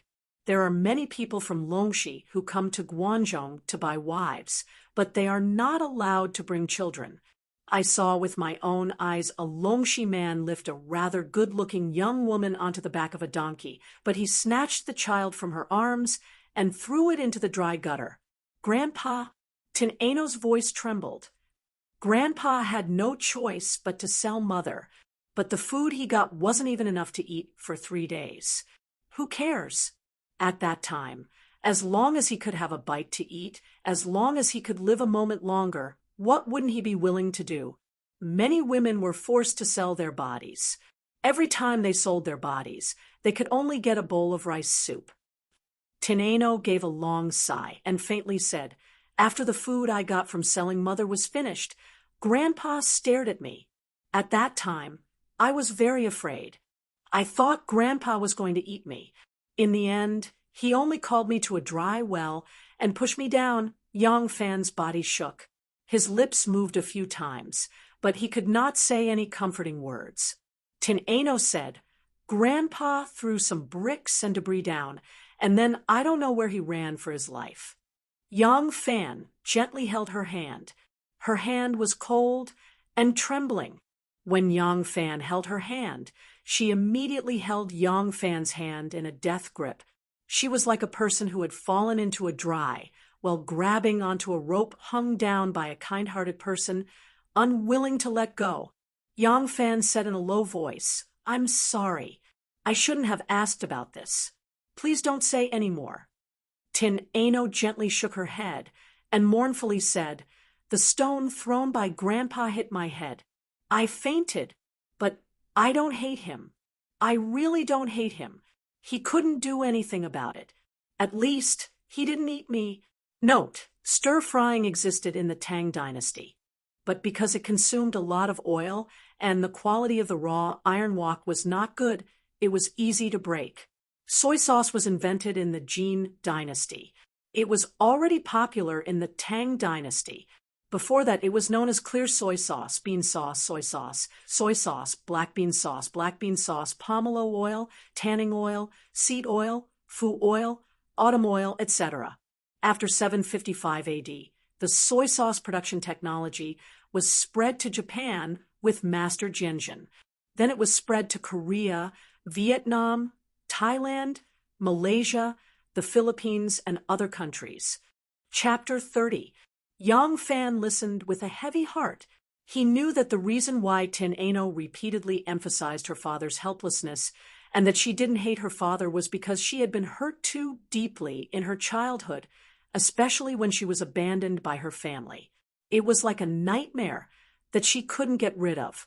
She didn't want to hate, but she couldn't forget. She could only use this method to hypnotize her heart over and over again. Tin Ano's eyes were faintly glistening with tears. She faintly said, "But the heavens didn't give up on me. It was probably because I had food for those 3 days that I actually gained some strength. I woke up and climbed out of the well through the hole where the bricks and stones had fallen off. I followed the fleeing crowd and wandered around the countryside. Later, I was taken in by a miller." Tin Ano smiled and said, "The miller told his wife that he would first raise me as a child laborer. When I grew up, I would be the wife of his foolish son and help him carry on the family line. He didn't hide it from me when he said these words. He knew I had no choice. In fact, I was very happy. At least I could eat my fill. At that time, I was not even as tall as the millstone and was as thin as a stick. The food that the miller gave me was only enough to keep me alive. I had no strength. I was accidentally knocked down by the donkey pulling the millstone. I didn't even have the strength to get up. The blindfolded donkey continued to pull the millstone, trampling on me until I was on the verge of death. Treatment costs money. The miller felt that it wasn't worth it and threw me out of the village. The hungry people surrounded me with green eyes, wanting to eat me alive. At this time, there was a sudden rush of horse hooves. The people on the horses looked very spirited and neat.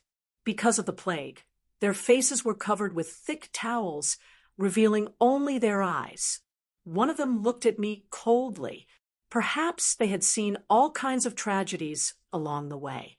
I didn't see any intention of saving me. I thought that I was about to be eaten, but he had clearly galloped past me and suddenly turned back. Those hungry people bared their white teeth and threw themselves at me, wanting to eat me raw.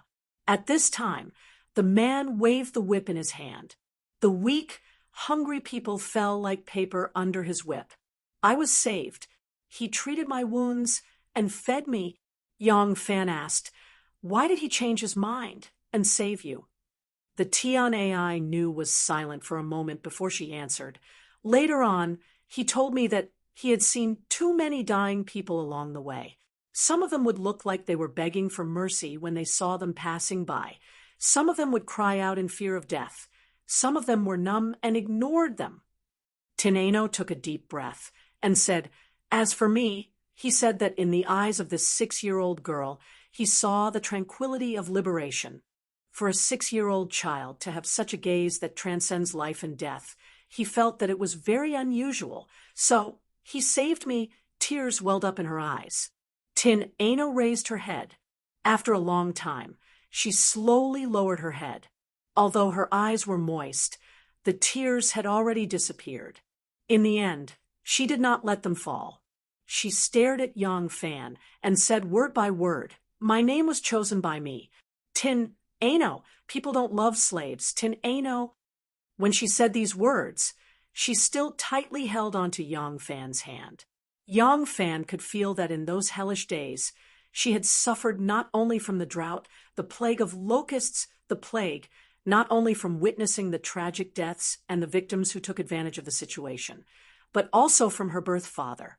Yang Fan said softly, "No matter what, all of that is in the past. Don't always keep it in your heart." Tin Ano gently withdrew her hand. Her palm was as soft and smooth as silk. When his hand was removed, the smooth and soft feeling still rippled on his fingertips. She used a sword, but there were no calluses on her palm. This could only be done by people who had the conditions to practice martial arts and took good care of their hands. Yang Fan was even more curious about this mysterious girl, but he did not want to delve into it. Just like he also had his own secrets, he understood and respected other people's secrets. The corner of Tin Ano's mouth curled up slightly, and she said with some mockery, "You don't understand. Although your family's circumstances are not good, at least you have a stable life. At least you have food and clothing. How would you know what I have suffered?" Yang Fan was silent. In fact, he also had a misfortune, but compared to the torture Tin Ano had suffered, he felt that at least what he had suffered was a sudden blow. It was far from the pain of eternal despair. So he did not refute Tin Ano's words. After a moment of silence, he stared into Tin Ano's eyes and said, "Do you know how I feel after listening to your story?" "What feeling?" "I want to eat another bowl of rice." Tin Ano, Yang Fan said softly, "In any case, everything is in the past. The misfortune of the past is not the greatest misfortune. The greatest misfortune is to indulge in the memories of misfortune and be unable to extricate yourself, letting that misfortune affect you forever. You are still alive, and you are still living well. This is happiness. You know what kind of pain you have suffered in the past, so you have to live well now and not indulge in the painful past. If you miss the dead, then you have to cherish the living even more. This is what an old man, who is over 100 years old, told me. I have been doing according to his words, so I have been living happily." Tin Ano raised his eyebrows slightly and said, "His words must be reasonable." An unusual look of respect appeared on Yang Fan's face, and he said, "If he said it, then I believe it. Besides, the old man has lived for so many years and has experienced far more than us. Even if his words are not the most reasonable in this world, they must be more reasonable than mine. Ah, Nu, the heavens care for you and let you live. You are still living in this world. Then you should work hard to find happiness in this world, and do not let down the heavens care for you."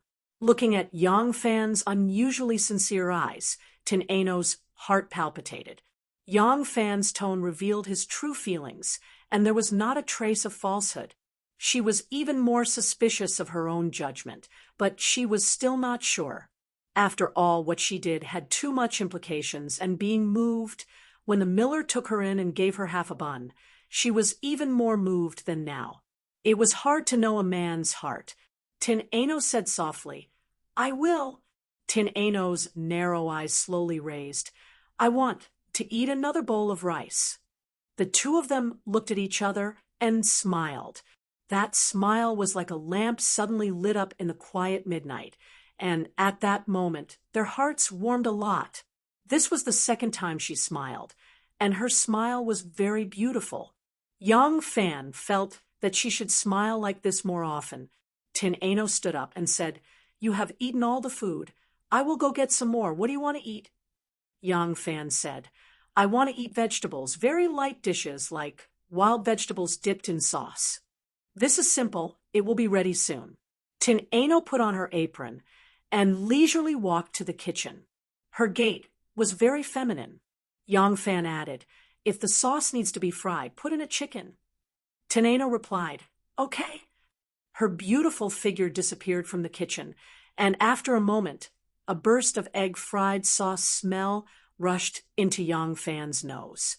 Yang Fan closed his eyes and took a deep breath, savoring the taste of the sauce. When he opened his eyes again, his eyes were sparkling. This time, Yang Fan ate very slowly, no longer like a reincarnated hungry ghost. He ate while looking at the way Tin Ano ate. She ate even slower, and her movements were very elegant and very beautiful. The soup with her hands, shyly waiting for the gentleman to taste. No matter how delicious the soup was, without the last sentence as a foil, it would lose its charming scenery. The fireworks of the world always needed a fairy-like woman to accompany them, and that dullness would give birth to an indescribable taste. Thus, the person would be more beautiful, and the food would be more fragrant. This was a feast for the eyes. The peace and warmth was quickly broken, and suddenly there was a burst of hurried footsteps in the courtyard. Before the two of them could react, that person rushed in. Chapter 31. Trespassing shouldn't happen, especially at night, which was almost impossible, because in ancient times, when lighting was poor, people had an instinctive fear of the dark and difficulty in moving around. When committing a crime at night, the owner couldn't determine in advance whether you were going to steal or kill. Coupled with the traditional concept of privacy, the idea of trespassing at night was deeply rooted in people's hearts. The law of the Tang Empire stated, "Anyone who trespasses at night without reason will be whipped 40 times. The owner will kill the offender immediately without mercy." Coupled with the curfew, it was unthinkable to visit at night. It was even more impossible to enter someone's house without knocking. As a result, the two of them were caught off guard. However, Yang Fan wasn't surprised. Rules were rules. Once they were set, they could be broken. Who else but Ma Qiao would dare to trespass into his house and break the rule of not trespassing at night? But Ma Qiao usually wouldn't come to his house. Normally, at this time, Ma Qiao should be at home with his mother making handicrafts. But the person who came in was really Ma Qiao. As soon as Ma Qiao stepped in, he saw that the room was clean and tidy. There was a table, and two people, a man and a woman, were sitting opposite each other. He couldn't help but let out an "I-O" and hurriedly bowed and apologized. Sorry, I came to the wrong door." As Ma Qiao spoke, he retreated to the door. Just as he took a step back, he saw Yang Fan's face clearly and couldn't help but stop in shock. He held a clay jar in his hands and looked at Yang Fan with his mouth agape. He then looked at Tianai Nu and stammered, This lady." Yang Fan reached out and pressed down Teneno, who was about to explode. He explained to her, "This is my friend." Yang Fan got up and pulled Ma Qiao into the courtyard. He asked, "Why are you here?" Ma Qiao said, "I was worried about Xiao Ning, so I went to her place after I came back. I heard from her that you didn't go to her place to eat pasta soup tonight, so Xiao Ning asked me to come see you. I was thinking that you might have given me all the money to deal with me, so I brought half a pot of porridge with me." "Who is that lady?" Yang Fan rolled his eyes and said hesitantly, "Oh, she's my cousin. She came to visit me." Ma Qiao rubbed his forehead and said, "Brother, can you find a more suitable excuse?" "What?" Ma Qiao said weakly, "You said that your hometown is in Jiaoji and you have no relatives in the Central Plains. Now your cousin is visiting you.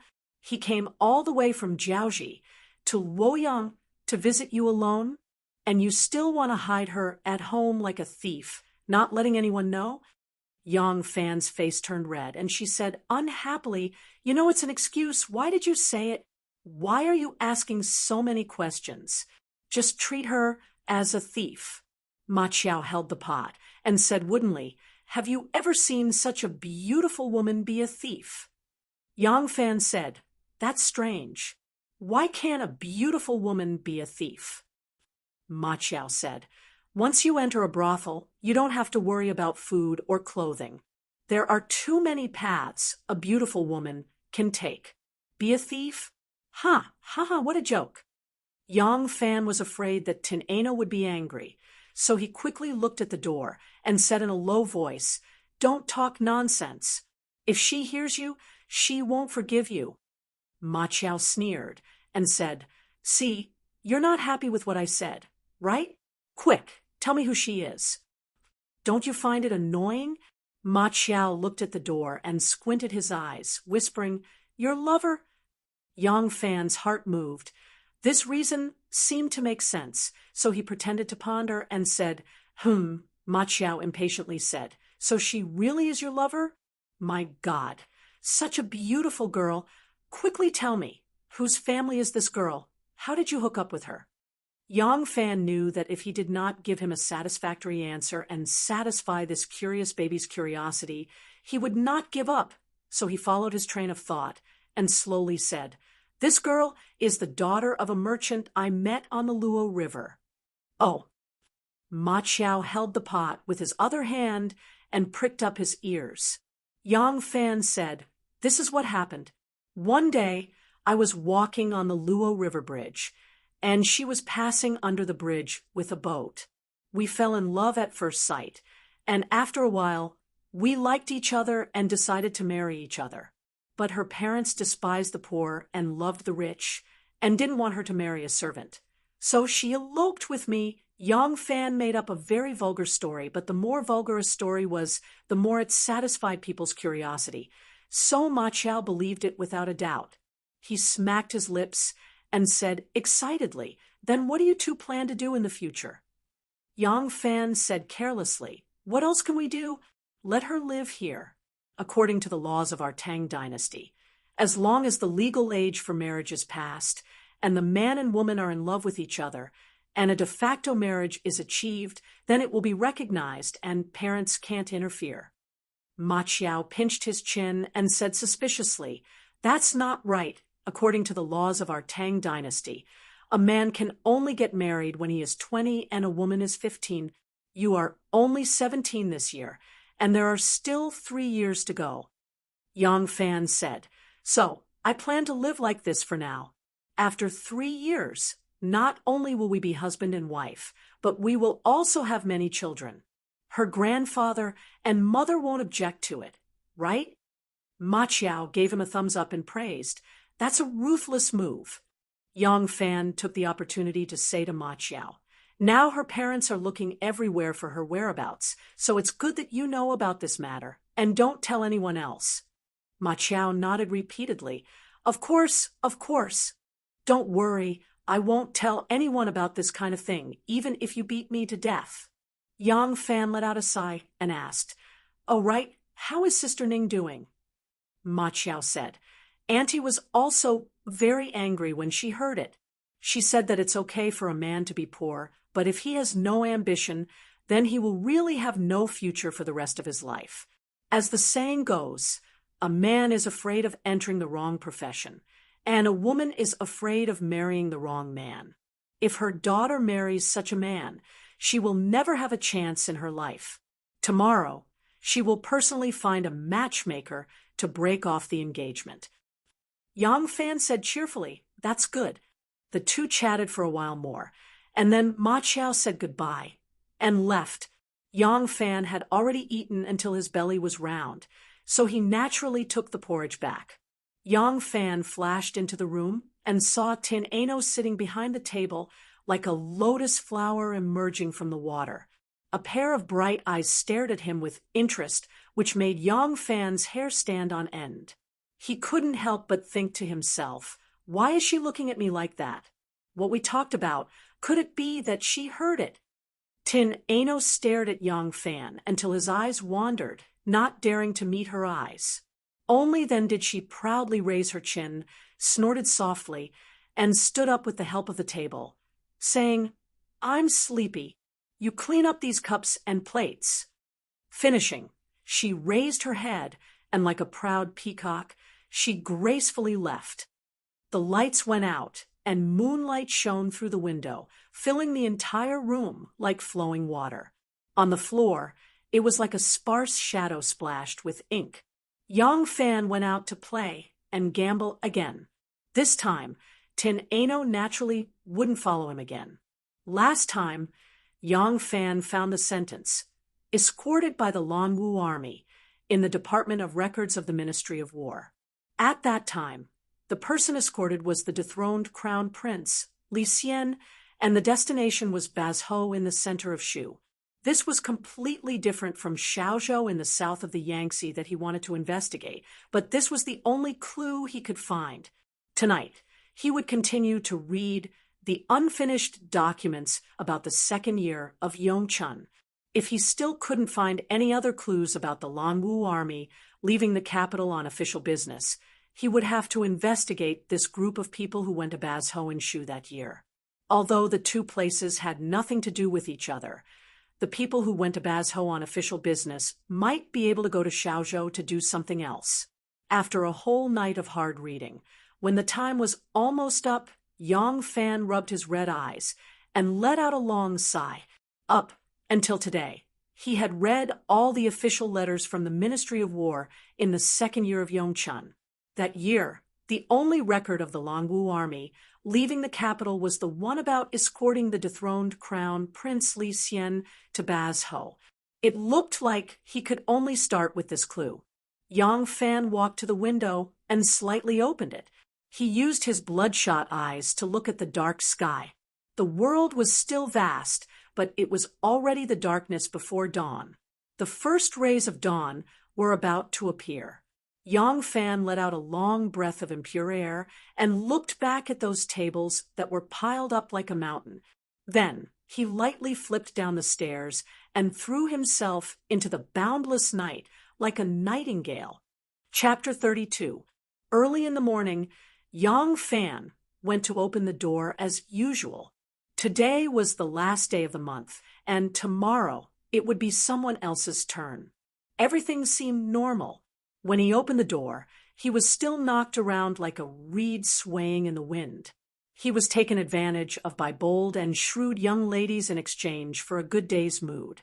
Walking on the street, the stall owners still warmly greeted him. Only when he passed by the second alley of Shi Wenfang's cross street did he feel slightly different. The shed was deserted. Elder sister Ning did not set up her stall early in the morning. Yang Fan knew that she must be busy with the annulment of the engagement, so he was not worried. However, when Yang Fan returned home and ate the light dishes and sweet porridge made by the Tianai Nu, he rushed to the Fang Zhengji mansion to accept his task and began his patrol for the day. Suddenly, he felt that something was wrong. At the end of the street, there were always groups of people whispering to each other. As they talked, they kept glancing at him. Their expressions were rather secretive. However, when he walked past them, these people would immediately change the subject and start to gossip in an indifferent manner. Yang Fan felt a bit scared. What was going on today? Beta Persia. Huang Yuan Wai. Yang Fan smiled and bowed. The person walking toward him was Huang Xiaoping, Huang Yuan Wai. Huang Yuanwai's extremely round body walked very gracefully, like a rubber ball, bouncing and bouncing to his side. His chubby face was smiling as if the heavens had blessed him. Yang Fan was a bit surprised. Huang Yuanwai usually didn't greet him when they met on the street. After all, his status was there. What was going on today? Could it be that he suddenly made a big deal? Huang Yuanwai smiled and said, Beta Persei, why are your eyes so bloodshot? Did you not sleep well last night? Oh, Huang Yuanwai. Huang Yuanwai didn't want to hear his answer. He immediately laughed and said, Haha, young man, don't be shy. I am an experienced person. This kind of thing, it is better to take it easy and cherish your body, right? What you mean is, Huang Yuanwai glided past him smoothly. That gait, that style, it was as if there was a mountain in front of him, and at the foot of the mountain there was a bamboo fence, and inside the bamboo fence there was a bunch of autumn chrysanthemums. The fat Huang Yuanwai suddenly turned into Mr. Wu Lu and was leisurely walking over the fence to pick the chrysanthemums. Yang Fan looked at Huang Yuanwai's back and was puzzled. Just as he was feeling strange, Uncle Song saw him and stopped. He said with a smile, Beta Persei, I heard that your family is cooking now. Do you want to buy some ingredients? Yang Fan was startled. Yesterday evening, there was smoke coming from the kitchen, and someone noticed it. Could it be that this second Uncle Song was a reclusive expert who lived in seclusion and would stand on the mud wall of his house to look around?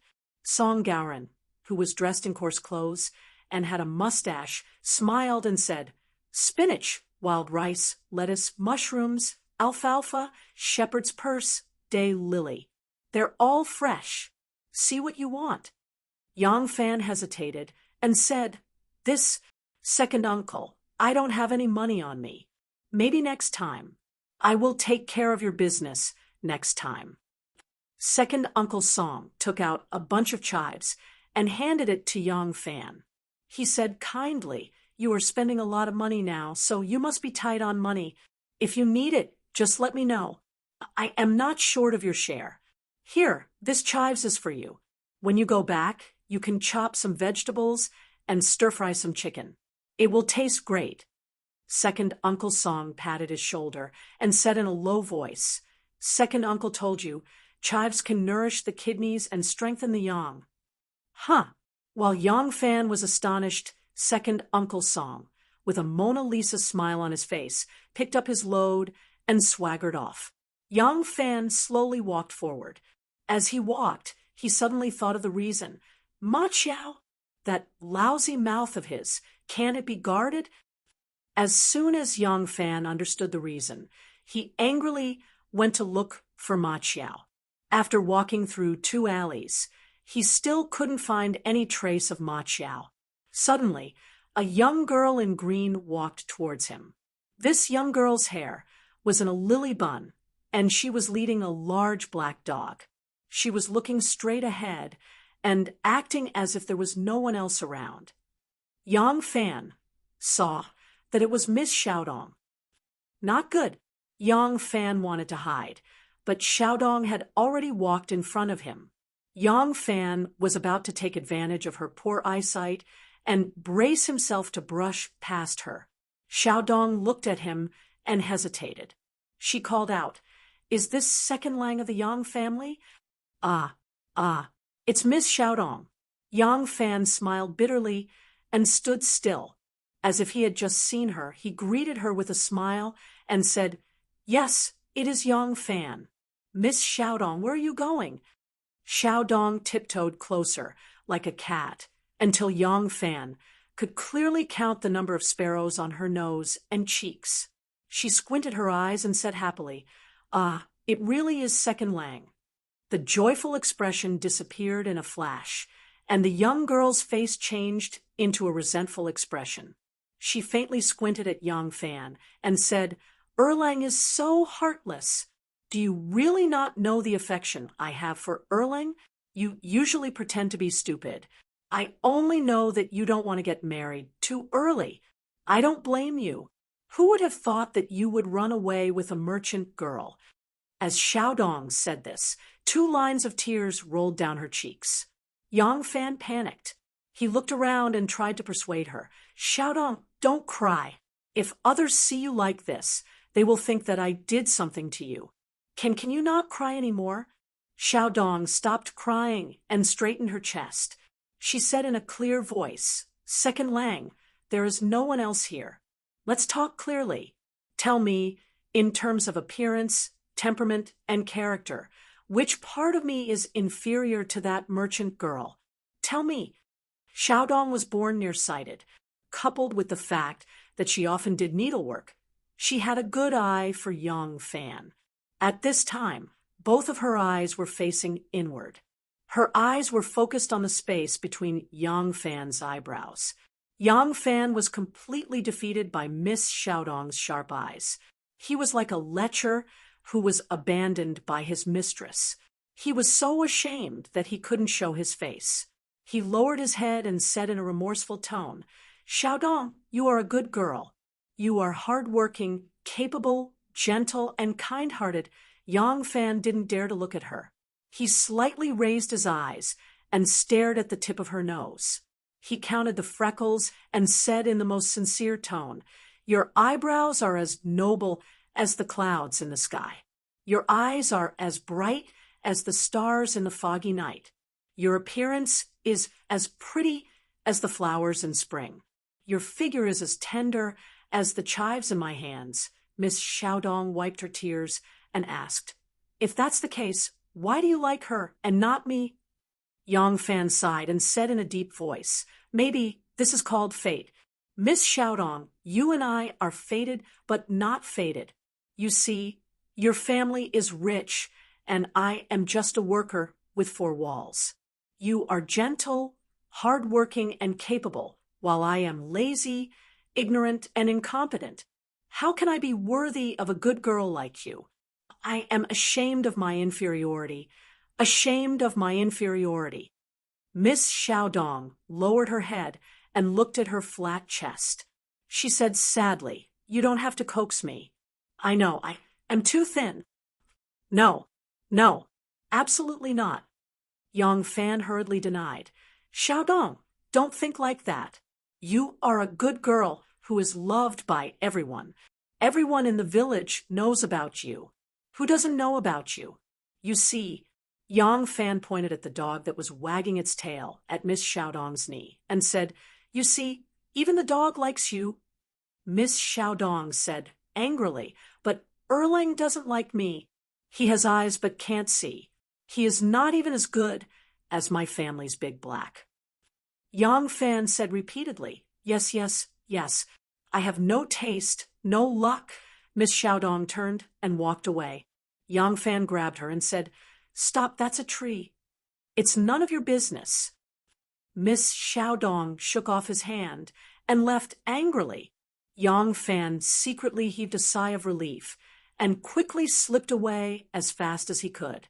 He had only taken 3 steps when Miss Xiaodong, who had already walked far away, suddenly stopped and said loudly, "Beta Persei, stop. Say, it clearly, even the dog likes me.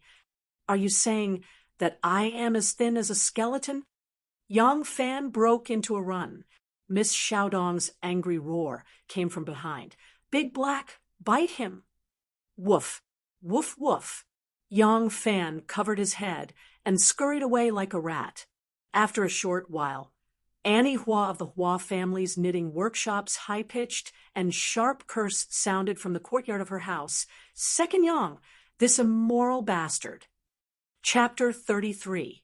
After being chased by the dog for 4 streets, Yang Fan was panting heavily. He finally got rid of the Hua family's evil dog. At this moment, he saw 2 servants playing chess under a tree in front of him. Yang Fan asked them and found out that Ma Qiao was cupping in the house of the 4th Tun's Blind Chong. Yang Fan arrived at Blind Chang's house. Blind Chong looked at the door blankly and asked, "You're here. Please wait for a moment. It will only take a quarter of an hour." Ma Qiao was lying on his stomach on the couch.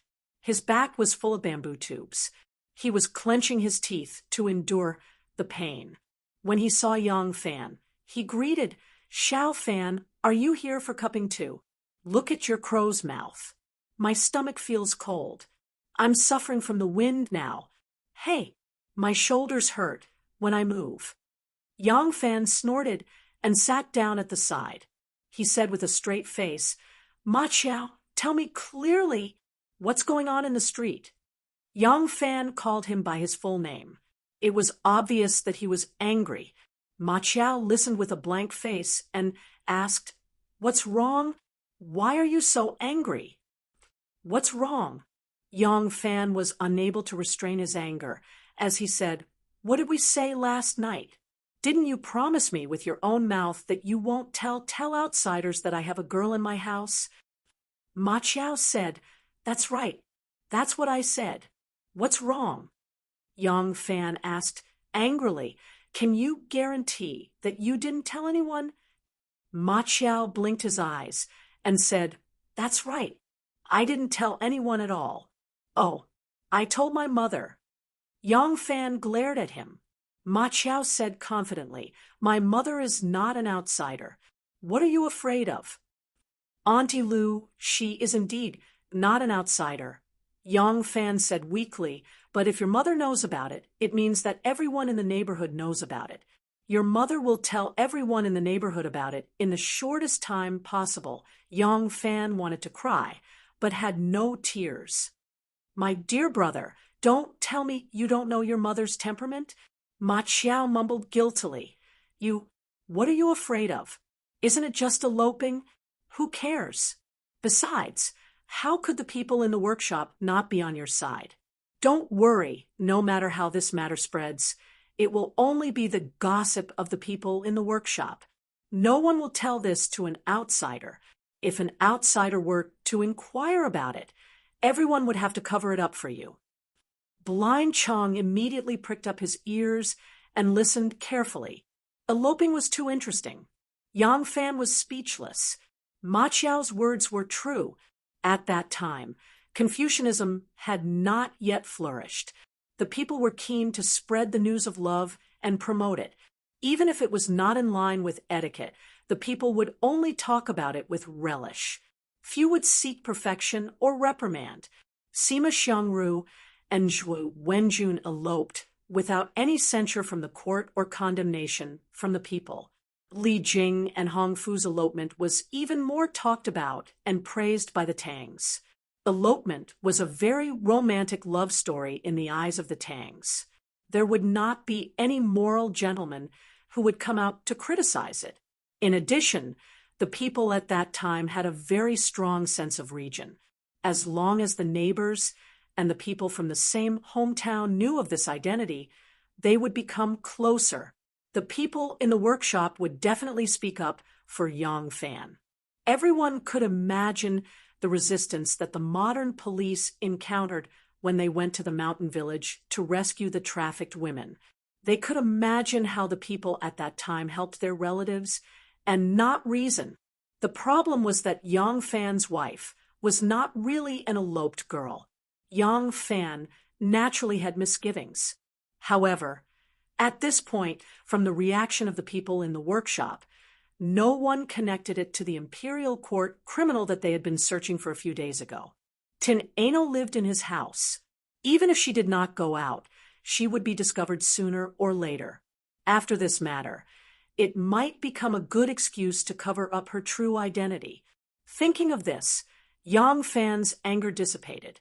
Even so, looking at Ma Qiao's character, Yang Fan could not help but say, "You really can't accomplish anything." Ma Qiao hurriedly said, I know, I'm good at spoiling things." What else could one say to someone who voluntarily admitted his mistake? Yang Fan was angry and amused at the same time. He stretched out his hand, grabbed his shoulder, and pulled out a bamboo tube. Ma Qiao very cooperatively let out a scream and smiled apologetically. "You're not angry anymore?" After pulling out the fire pot, Ma Qiao grimaced and left Blind Chang's house with Yang Fan.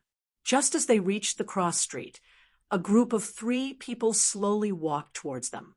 Ma Qiao's eyes flashed, and he could not help but call out, "Oh, Xiaoning is back. I'll go ask her about the annulment of the engagement."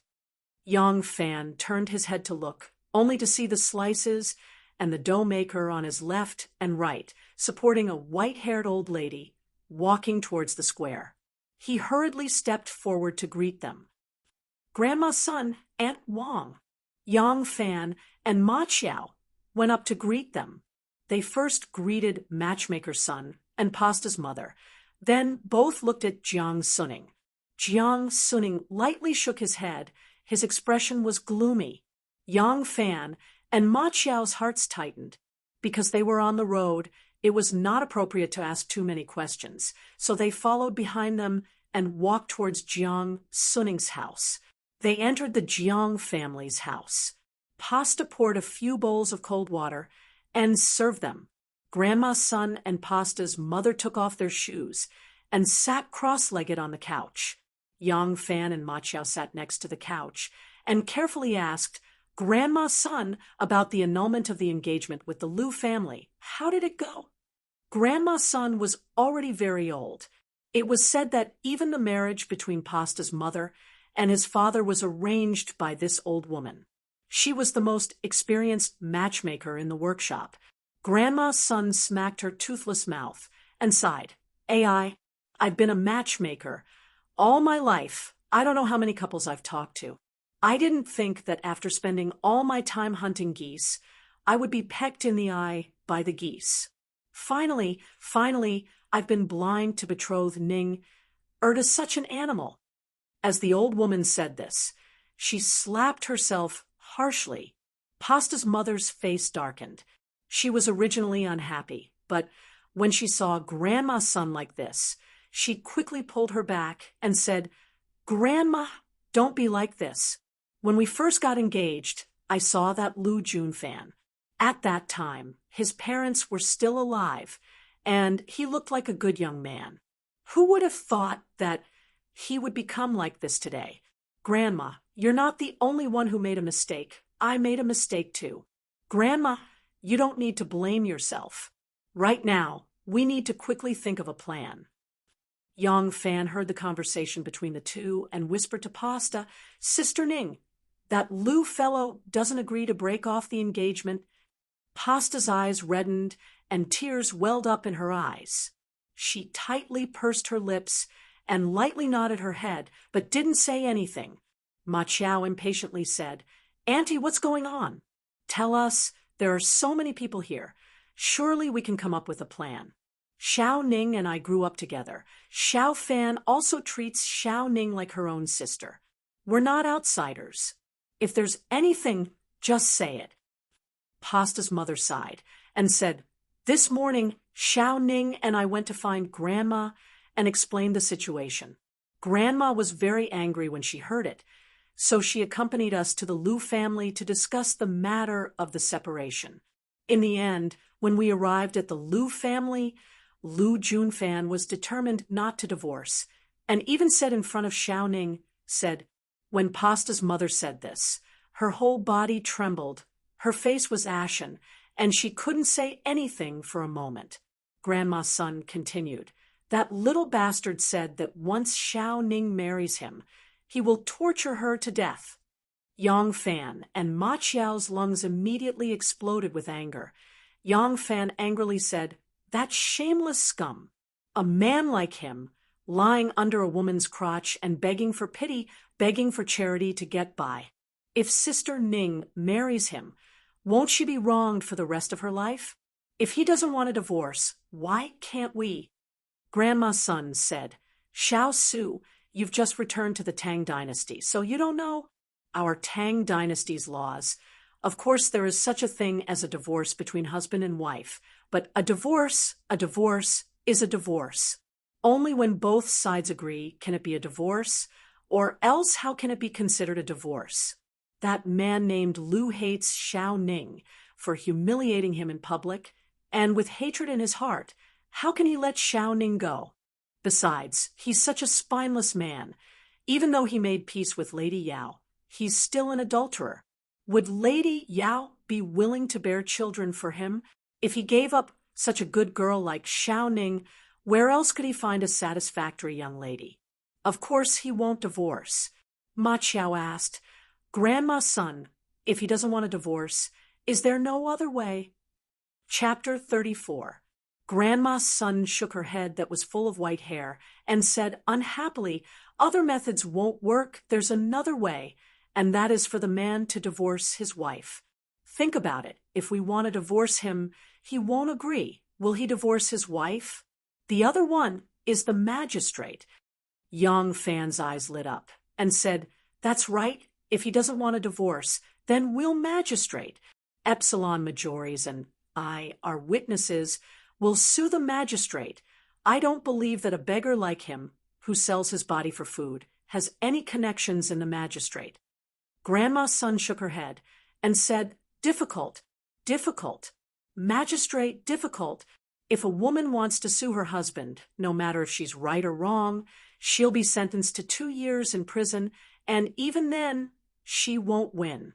A man who flirts outside is not like a woman who doesn't follow the rules.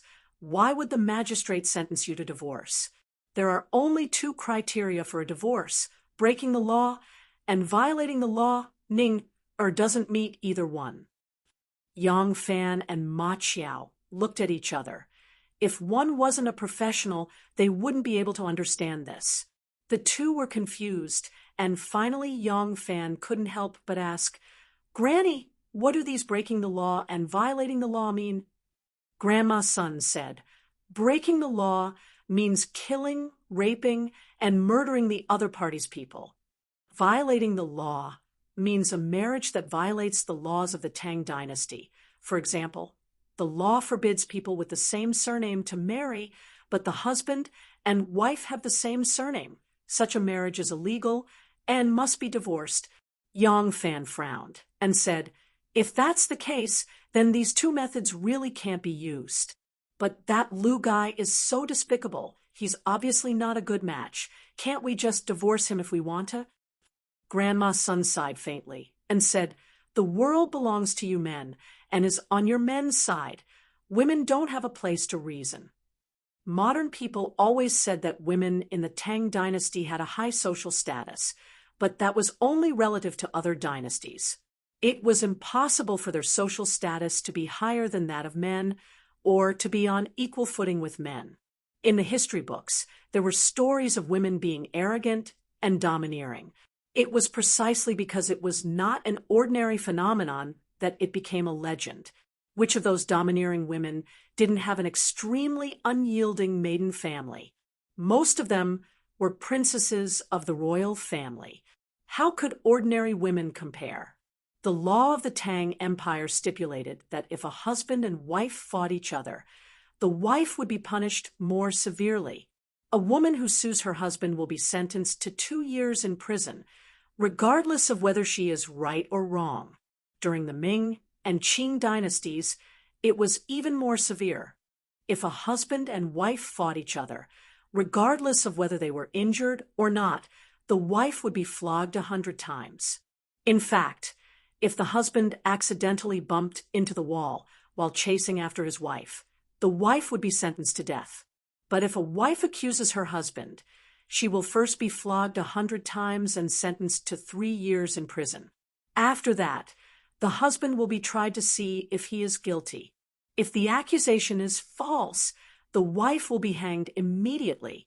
When a husband is out seeking flowers and having illicit relations with another man, it is true that his reputation is not good and he is despised by others, but he is not guilty. Therefore, although Jiang Suning had bumped into Lu Junfan and Madame Yao yesterday, he did not know what was going on, and if they really got into a fight, there was nothing he could do. But on the other hand, if Lu Junfan were to sue Pasta and Ma Chiao, if it was true, she would be sentenced to 2 years in prison. If it was false and the case was fought, her reputation would be ruined. She was an unmarried girl. Once her reputation was ruined, it was easy to imagine how bad her situation would be. When the two heard Grandma's son's explanation, their hearts sank. Ma Chiao muttered, "If that's the case, then Xiao Ning will have to marry that dissolute Lu Junfan." Pasta shivered and loudly said, "No, I'd rather die than marry a man like that." Pasta clenched her teeth and quickly retreated 2 steps. She flipped her hand and picked up a pair of scissors from the dustpan on the windowsill. Aunt Wong was shocked and said, "My dear daughter, what are you doing?"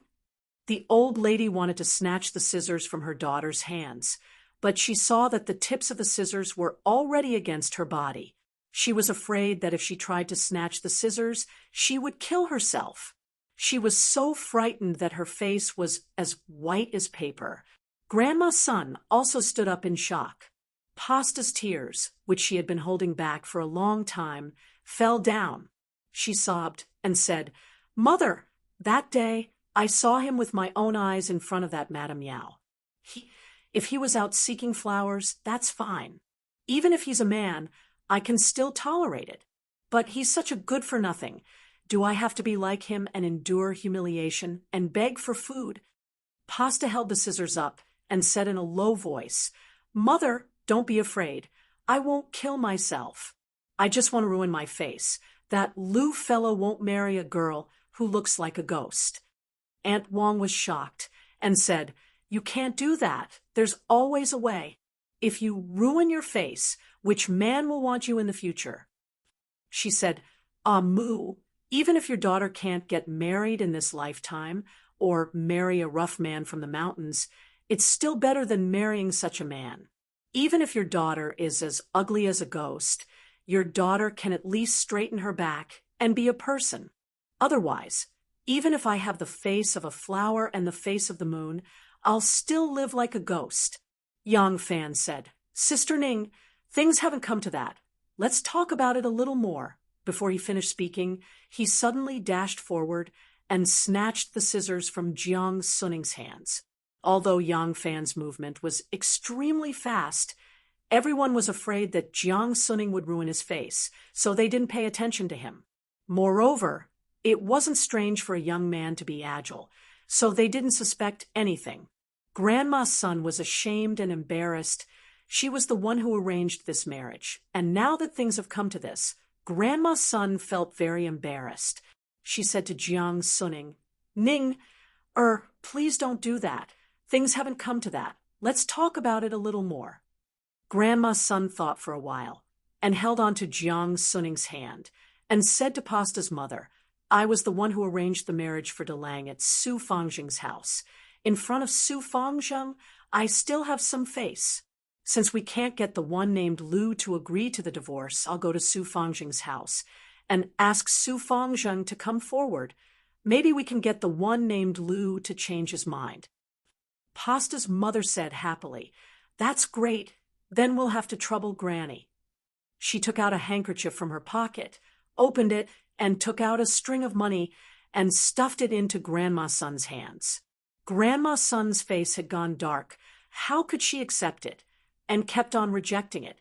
Pasta's mother said, When you ask someone to do something, how can it be free? Granny, please take it, whether it's to buy a chicken or a duck or a box of pastries. You can't come empty-handed. After rejecting for a while, Grandma's son took the money and said, Since it's like this, I'll thicken my face and accept it. There's no time to lose. I'll go to Su Fangjing's house now. She looked at Jiang Suning, whose tears had not dried yet, and sighed softly, and comforted him. Ning, don't worry and wait. Granny will ask Su Fangjing to come forward. The basho of each workshop are all people with reputations, and they communicate with each other. If Su Fangjing is willing to come forward, then he can persuade the basho of Yongtai workshop to pressure Lu Junfan and force him to give in. Jiang Suning held back his tears and bowed. Granny, Ning, life is in your hands. Grandma's son nodded her head and trembled as she walked out. Yang Fan quickly gave a look to Ma Qiao, telling him to stay and comfort Jiang Suning to prevent her from doing anything extreme. He then caught up with Grandma's son and helped her out. As they walked, Yang Fan asked, Granny, what did that Lu fellow say?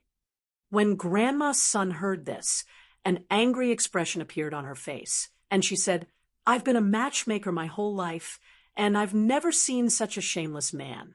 That Lu Junfan is a scoundrel. He said, if you want a divorce, that's fine, but when he's tired of playing with her until she's crippled, he'll divorce his wife.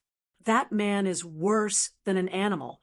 To discuss a divorce with him is to tell to let him go. How can that be possible? When Yang Fan heard this, a murderous glint flashed across his heart, and he thought to himself, if Grandma's son can get Su Fangjing to come forward and ask Lu Junfan to part ways, then that's fine. If not, I'll kill that animal and won't let Sister Ning fall into a pit of fire and never be able to make a comeback. Yang Fan sent Grandma's son to Su Fangjing's house. Su Mohan was very loyal, and he had watched Jiang Suning grow up. When he heard that her husband's family was so despicable, Su Fangjing's heart was filled with disdain, and he immediately agreed. He immediately went to Yongtai Lane and asked for Yongtai Lane's basho to come forward. When Yang Fan received accurate information, he first sent Grandma's son home, and then hurried back to Pasta's house to explain the situation to her. When he heard that Su Fangjing had agreed to help, Jiang Suning's hopes were rekindled, and her emotions calmed down. Yang Fan and Ma Qiao tried to persuade her for a while, and then they both said their goodbyes. Chapter 35. When Yang Fan returned home, he smelled the aroma of food as soon as he pushed the door open. A feeling of happiness rose in his heart, and he called out to the kitchen, "Nu, I'm back." Strangely, the kitchen was quiet, and there was no movement at all. Yang Fan curiously walked over and peeked into the kitchen. There was no one inside. Yang Fan turned around and couldn't help but jump in fright. Tin Ano was standing behind him like a ghost. Yang Fan was aghast. "Why are you like a ghost? Scaring people will scare people to death." Tin Ano stared at him and said, "Something happened." Yang Fan was startled. "What happened?" Tin Ano flashed to the door and peeked out through the crack of the door. Then he floated in front of him and whispered, "I found something wrong with the situation. Oh, I've noticed that people who pass by your house would look inside curiously. Oh, I also found that people were whispering to each other and pointing. Oh," Tin Ano's face was solemn. "Do you think that the news of me being in your house has been leaked?" Yang Fan felt guilty and hurriedly said, "You think too much. The common people live their own lives. Who would care about other people's business?" Tin Ano shook his head. "Not necessarily. You're a single man, and you don't have a meal at home. If you suddenly start a fire and cook for yourself, people will inevitably be suspicious." Yang Fan coughed twice and said, "You don't have to worry. I've said that no one will care about this place. Besides, with your appearance, even if someone saw you, would they believe that you're a female thief?" Tin Ano was still worried and stared at him. "Is there really nothing wrong?" Yang Fan said seriously, "Absolutely nothing. I guarantee it with my integrity." Tin Ano sighed. "Now that you say it, I'm even more worried." Yang Fan said gloomily, "Is my personality that bad?"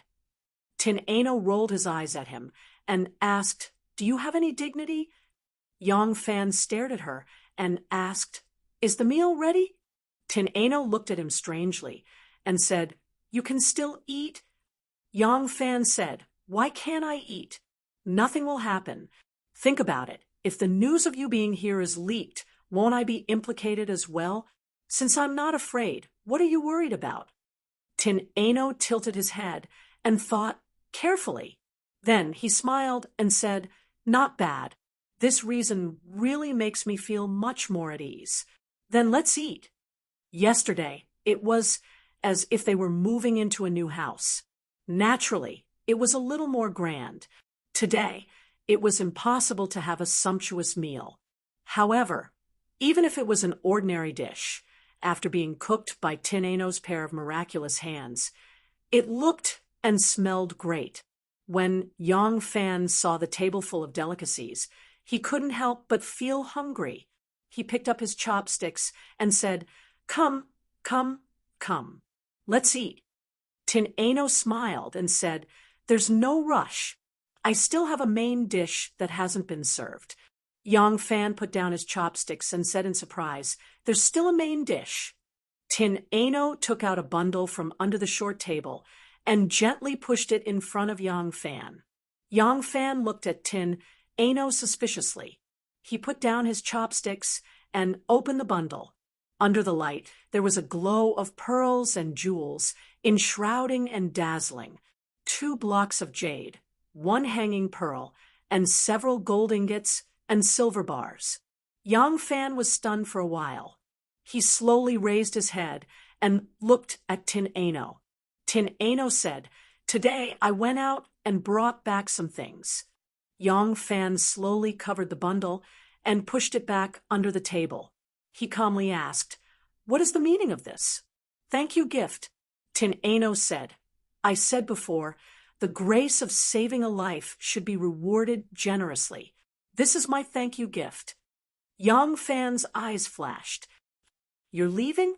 Tin Ano gently nodded. Yang Fan said, "I told you to leave the day before yesterday, but you refused. Why do you suddenly want to leave today?" The corners of Tin Ano's mouth curled up slightly. "I said before, Women can change their minds at any time. Why do I need a reason? Yang Fan sighed and said, although the checks in the workshop are not strict, it is not the same in the capital. The checks at the city gates are still very strict for people leaving the city. You have an injury on your shoulder and can easily expose your identity. Why don't you wait for your injury to heal? Tin Ano interrupted. To heal is not something that can be done in a day or two. As long as I can walk freely, leaving the city is not a problem for me. Yang Fan was silent for a moment. He then smiled and said, that's fine. Since we are going to part tomorrow, how can there be no wine at the banquet? Tin Ano said, fine. Although I am injured, there is no harm in drinking wine. I will go get it. Yang Fan stretched out his hand and said, you sit, I will go get the wine. Yang Fan was about to rise when a burst of hurried footsteps came from the courtyard. Tian AI News vigilance had been aroused by the strange happenings in the neighborhood.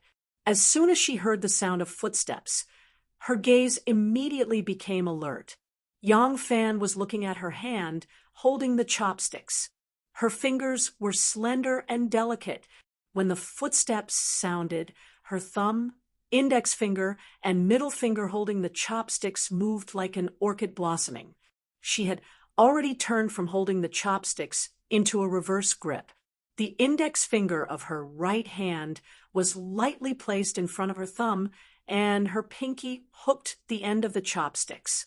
The tip of the chopsticks was slanted towards the right side of Yang Fan's chest.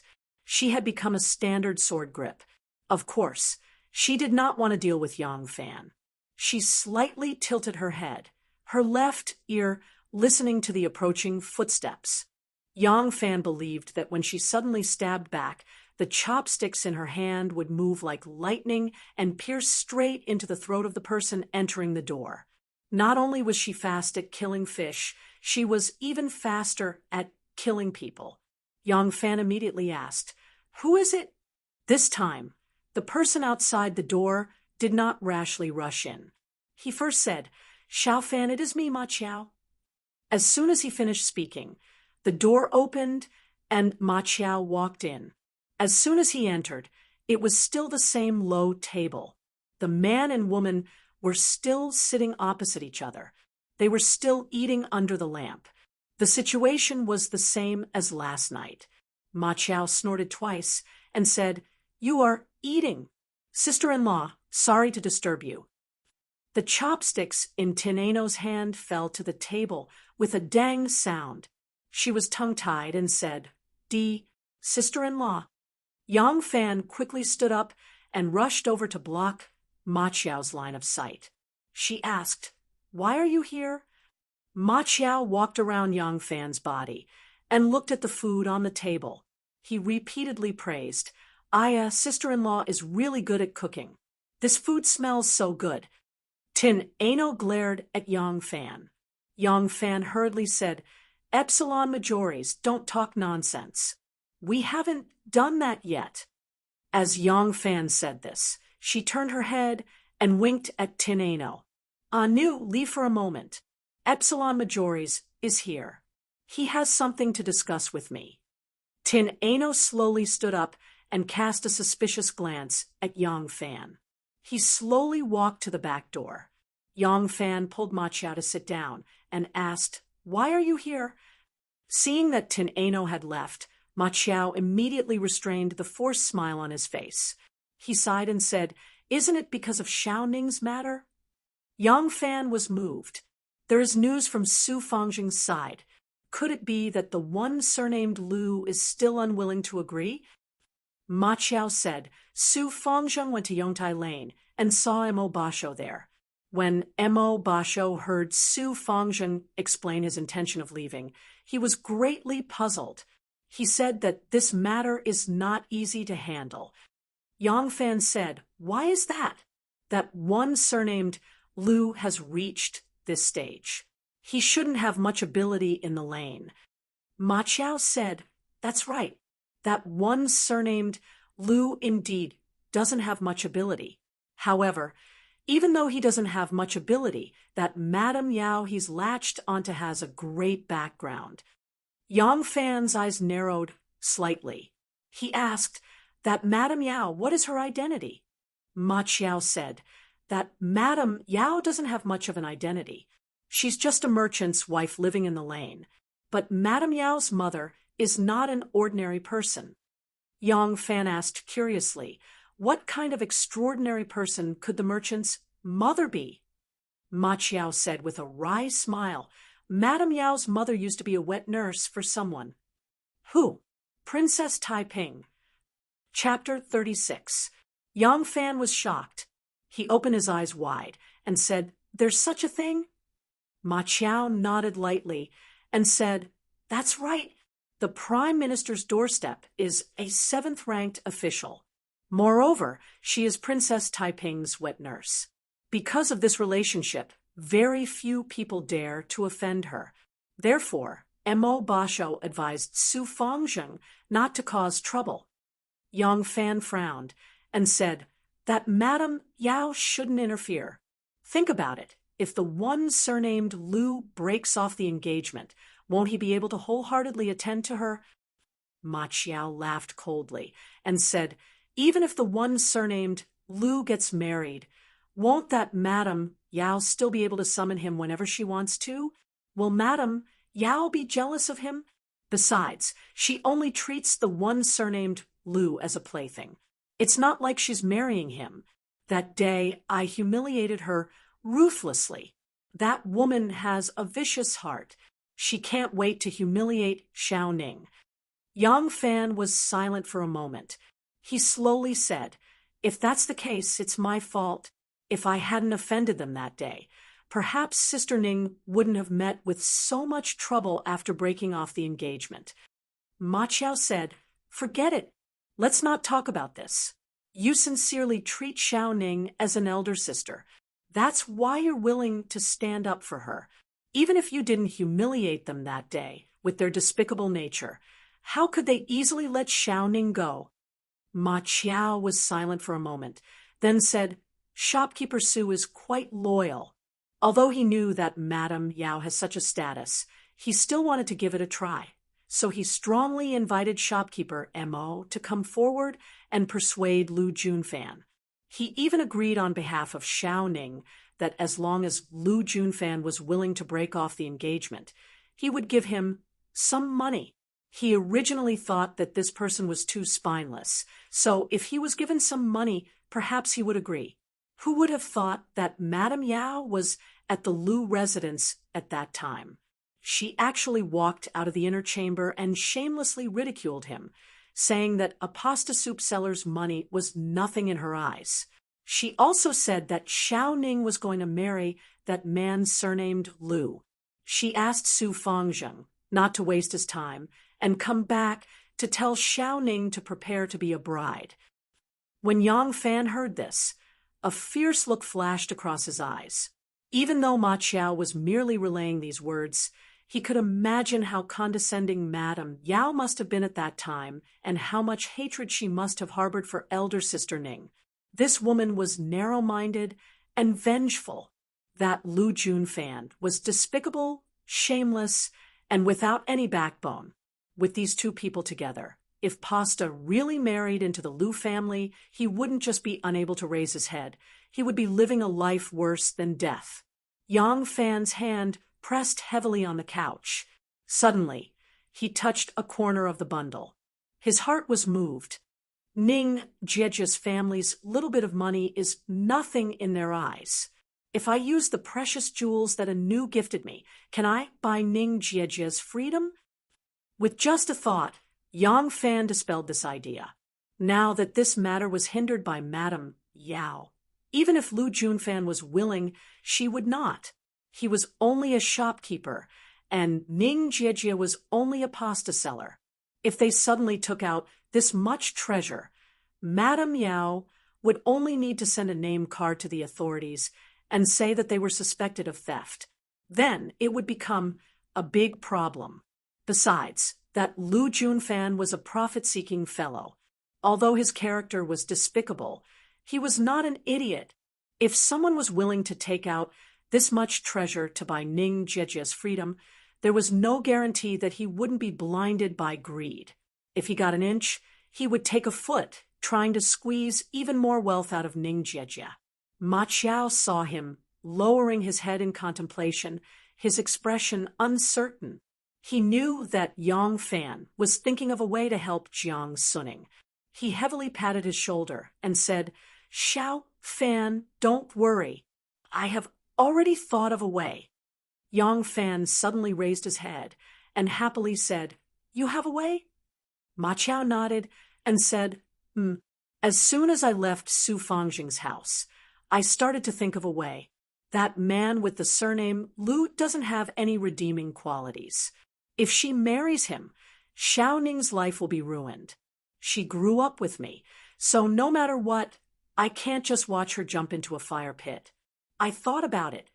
Yang Fan suddenly understood and said, "So that's how it is. You want to elope with Ning Jiejia? This is indeed a good way to take drastic measures."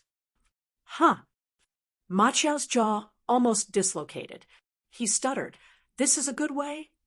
Yang Fan beamed with joy and said, "Of course it is a good way.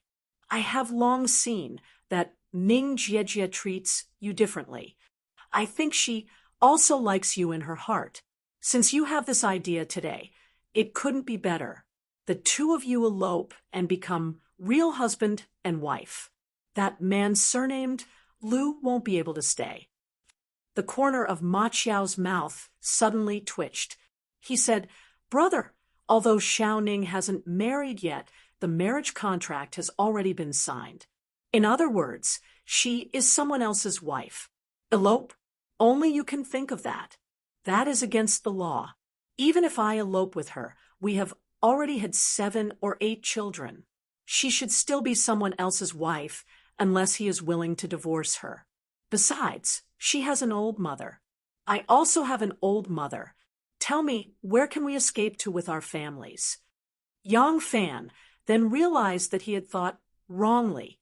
He couldn't help but ask, "Then what's the good way you mentioned?" Ma Qiao said fiercely, "Break off the marriage. That's the only way to do it. Tomorrow I will go to his house and recognize Xiao Ning's mother as my godmother. I will go there as Xiao Ning's brother and break one of his legs. I'm not afraid that he won't report me to the authorities. As long as he takes the initiative to report me, I can ask Xiao Ning to break off the engagement." Yang Fan stared at him and said, "This is the good idea you came up with? Do you know that you will go to jail for injuring someone's life?" Ma Qiao said with a serious face, "I know. That's why I came to find you. If I hit him too lightly, it won't work. No matter what, I have to break one of his legs to fulfill the condition of break off the marriage. In this way, I will naturally have to go to jail for 2 years. I have many brothers in the Ma family, so I don't have to worry about no one taking care of Mother. It's just that my cousins don't live in this house, and Mother won't leave this house to live with my brothers. When I'm not here, I hope you can take care of her." As Ma Qiao said this, he stood up and solemnly bowed to Yang Fan. Ma Qiao had many shortcomings, but he was extremely benevolent and filial to his parents. To his friends, he was supremely righteous. He was just an ordinary man in the marketplace, but who said that to be chivalrous and to die for justice, one must have extraordinary abilities. Those with great skills may not have such a chivalrous heart. Most chivalrous people are like dogs. Ma Qiao was illiterate and didn't know any great principles, but many people who knew great principles would feel inferior in front of his actions. How could Yang Fan let him stand up for himself? He immediately retorted, "Fool! Even if you go to jail, will you be sentenced? If this matter was only between Sister Ning and that Lu Jun Fan, it would actually be easier to handle. But now, isn't Madame Yao involved? Think about it. As long as she sends a name card to the magistrate's office, do you think the magistrate's sentence will be as you wish?" Ma Qiao was stunned for a moment and anxiously said, "Then what should we do?" "Don't tell me. We can only watch as little Ning jumps into the fire pit. No matter what, I have to try." Yang Fan asked, "Does Sister Ning know the news?" Ma Qiao shook his head and said, "Not yet. Su Fangzheng came back late, so I have been guarding his house. After asking about the news, I came to you. I even specially told him not to tell little Ning." Yang Fan nodded his head and said, "Good. You go back first. Let me think about it tonight. Maybe I can think of a better way. If it really doesn't work, there's no harm in trying your method again." Ma Qiao smiled bitterly and said, Ma Qiao, grew up in Luoyang, and I can't even do anything when encountering this kind of ruffian. If I give you one night, what good idea can you come up with?" "Then I'll go back first. Don't forget what I entrusted you. If I am arrested and sent to jail, I want you to spend more effort on my mother." Ma Qiao nagged as he was sent out by Yang Fan. Tin Ano stood in the room, watching Yang Fan return. She asked, "Why did he look for you?" When Yang Fan raised his head, a murderous aura had completely hidden in the depths of his eyes. He smiled lightly and said, "It's nothing, just a trivial matter. I won't be on duty tomorrow. Early in the morning, I'll send you off." In the dark of the night, the sound of the clapper came from afar, and then from near to far. Yang Fan opened his eyes. The moonlight shone through the window, and the sparse shadows on the window lattice made it look especially tranquil. He began to prepare. Opening the chest, he took out a knife from the bottom of the chest and gently inserted it into his belt. He didn't even put on his night clothes. Tonight was not the night he snuck into the Ministry of War to look through the files and broke into the Liu family. Killing Liu Junfan would be as easy as killing a chicken's ear.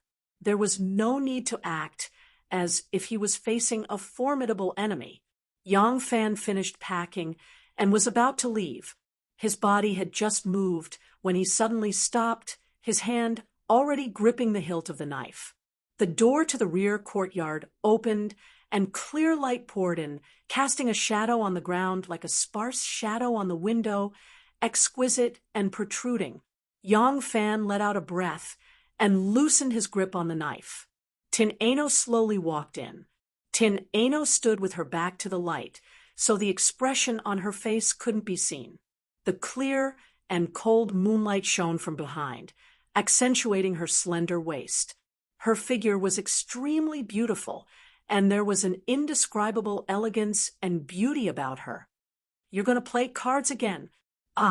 Yes, playing cards." "You need a knife to play cards? You're going to kill someone?" "Kill that guy surnamed Liu?" Chapter 37. Yang Fan did not speak. Tin Ano sighed lightly and said, "I have really underestimated you two little thieves.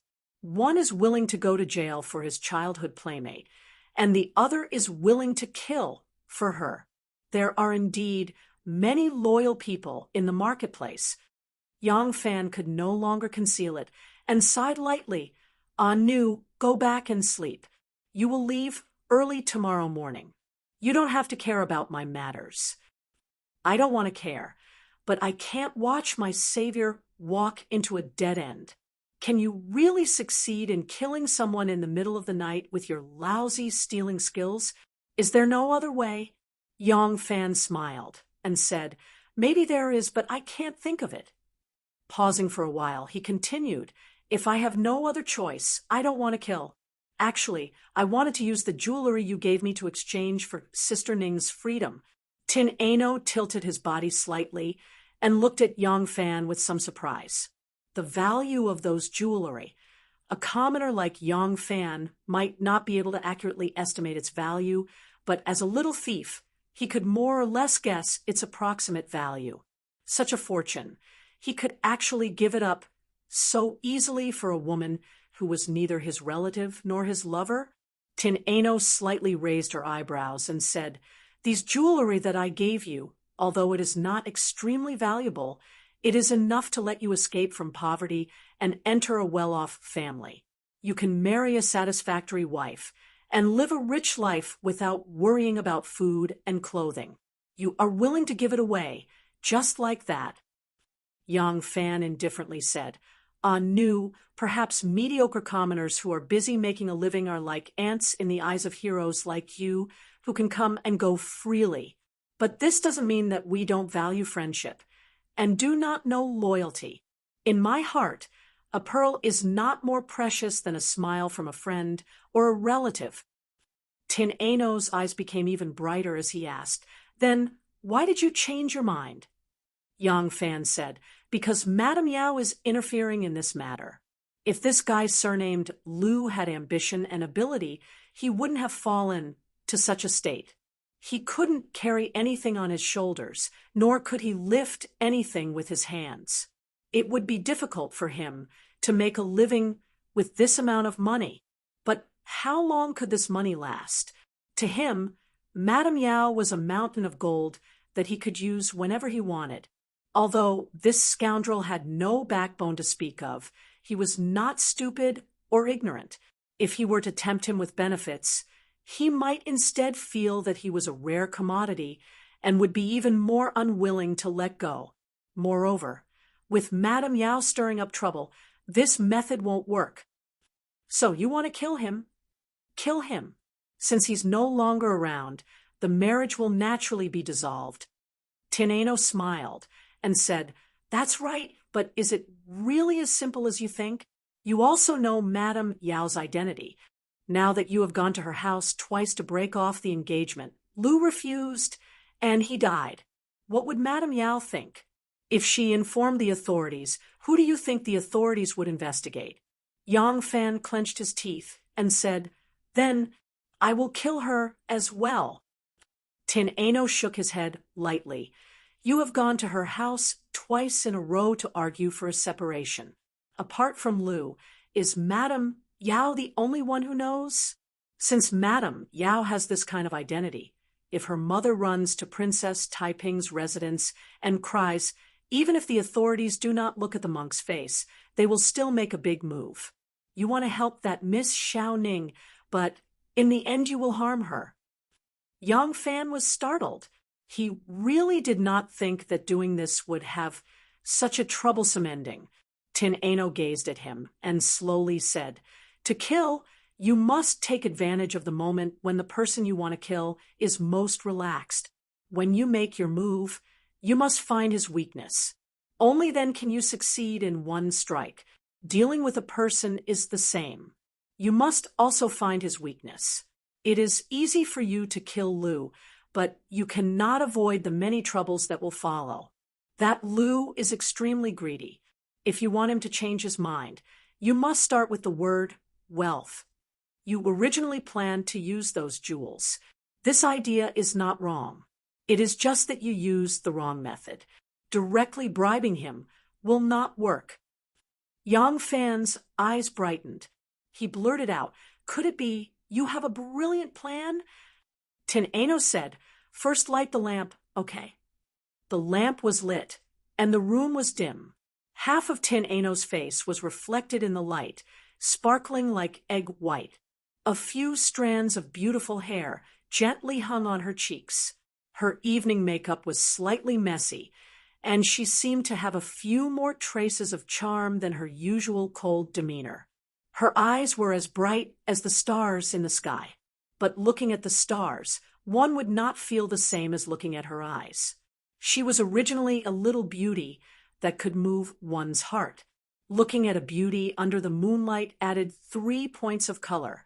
Looking at a beauty under the lamp and looking at a beauty under the moonlight, they are different approaches, but achieve the same result. However, the moon is cold while the lamp is warm. So when the same beauty is seen in the eyes, there is a completely different scenery. Under the moonlight, there is a poetic and picturesque feeling, making people appreciate it more. But under the lamp, it is easy to give birth to the feeling of love and possession. Yang Fan stared at Tin Ano with a very fervent gaze, but it has nothing to do with the feelings between a man and a woman. Seeing his impatient look, Tin Ano could only get straight to the point and said, "The problem now is that scoundrel is greedy for money. But compared to Madame Yao, who has an inexhaustible supply of money, although your money can move his heart, he may not be willing to offend Madame Yao. And because of Madame Yao's special status, it is not appropriate for you to use force." Yang Fan impatiently said, "Does Agnew have a good plan?" Tin Ano rolled his eyes at him and said, "If there is a woman who is richer, more powerful, and more beautiful than Madame Yao who favors that scoundrel, and is even willing to marry him, do you think he will be impatient to separate from your sister Ning and not hesitate to offend Madame Yao?" Yang Fan said dispiritedly, "You also said that he is a scoundrel. Where can I find such a blind lady from a noble family to be willing to marry him?" Tin Ano fiercely glared at him and said resentfully, "Really an idiot. Since you are willing to use the jewelry that I gave you to exchange for Jiang Suning's freedom, can't you use it to create a rich young lady?" Yang Fan's eyes lit up, and he said cheerfully, "I understand what you mean. Not bad. This idea seems feasible. Let me think about it." Yang Fan lowered his head and pondered for a moment before he slowly said, "It is easy to use this money to create a rich young lady, but it is difficult to find this person who will pretend to be a rich young lady. Think about it. Which ordinary girl would be willing to show her face in public to accompany me to pretend to be a swindler? Besides, those pretty daughters from humble families, even if they are willing to help, they will inevitably be a little petty. How can they pretend to be a noble young lady? That surnamed Liu may be a despicable and dirty scoundrel, but he is not a person who is ignorant. With just a little contact with this kind of girl, how can she deceive him? If we hire a prostitute from a brothel, it is possible to pretend to be a rich young lady, but with their coquettish behavior, how can they be like a noble young lady? Moreover, this kind of person is not reliable and cannot be used." Speaking to this point, Yang Fan looked at Tin Ano opposite him. His eyes lit up, and he said fervently, "This is a good idea, but we need a suitable person to implement it. Nu, please lend a helping hand." Tin Ano was annoyed and amused at the same time. He said angrily, "I was originally helping you to come up with the idea. Why did you put the idea on me instead? I am leaving early tomorrow morning." Yang Fan rubbed his hands and said, "Before I leave, I will do this good deed. Nu, you are also a girl. You should understand that this matter concerns a girl's lifelong happiness. I believe you also can't bear to watch her jump into the fire pit." Tin Ano pondered for a moment before he nodded and said, "Fine, then I will help you one more time. After this matter, I have repaid your kindness." Yang Fan stood up and said with a deep bow, "Anu is righteous. I thank you on behalf of Sister Ning here." Tin Ano snorted coldly, "Don't talk about these useless things. Let's discuss what to do." The two of them sat opposite each other and whispered to each other. When it was almost midnight, Tin Ano covered his mouth and yawned. "It's done. We will start tomorrow. Tomorrow morning, you go and appease that Miss Ma. Tell her to calm down so as not to spoil our plan." Yang Fan said, "Okay," but Tin Ano glanced at him and asked, "What are you worried about?" Yang Fan hesitated for a moment before he said worriedly, "I suddenly thought of a serious problem." "What problem?" "Do you know how to seduce people?" Tin Ano stared at him with his almond-shaped eyes. Yang Fan quickly explained, "Don't be angry. This is a serious matter. I have to be careful. I am worried. Can you make him take the bait?" Tin Ano said angrily, "Why can't I?" Yang Fan muttered, "Look at your creditor's face." Tin Ano faintly said, "Just him. Is there a need to seduce him?" Yang Fan was startled. He clapped his hands and said with a smile, "That's right. This friend only recognizes money. As long as gold and silver can pave the way, even if it's a female yiksha, he will definitely be willing. I have worried too much." Tin Ano's pair of eyes turned into a murderous sword again as he stared fiercely at Yang Fan. Yang Fan felt that something was wrong. He quickly lay down on the bed and said, "Sleep, sleep. We still have to wake up early tomorrow." He waved his sleeve and extinguished the candles. Tin Ano snorted coldly and turned around to walk out. When she opened the back door, the moonlight as clear as water shone on her face. Her face suddenly bloomed into a smile. Her smile was very reserved. First, her red lips were slightly pursed. The smile was like the ripples of a lake. Gradually, it covered her entire face, reaching the tip of her eyebrows and the corner of her eyes. In this quiet night, that smile was just like an epiphyllum at noon, gracefully blooming. Chapter 38. Surrounded by green mountains, the three rivers ripple with white waves. The spring wind does not know the meaning of prosperity and death. The color of grass fills the old city year after year. Smoke worries and rain howls washing. The palace is the old imperial city. If you ask about ancient and modern matters, please only look at Luoyang. To know the rise and fall of Luoyang, you must look at Ding Ding Street. At this time, Ding Ding Street was extremely bustling. The flat, dark green stone slabs formed a wide, flat surface, allowing one's field of vision to pour out like water. In the distance, black eaves, giant red pillars, and yellow city walls formed a simple and refined, solemn and magnificent picture.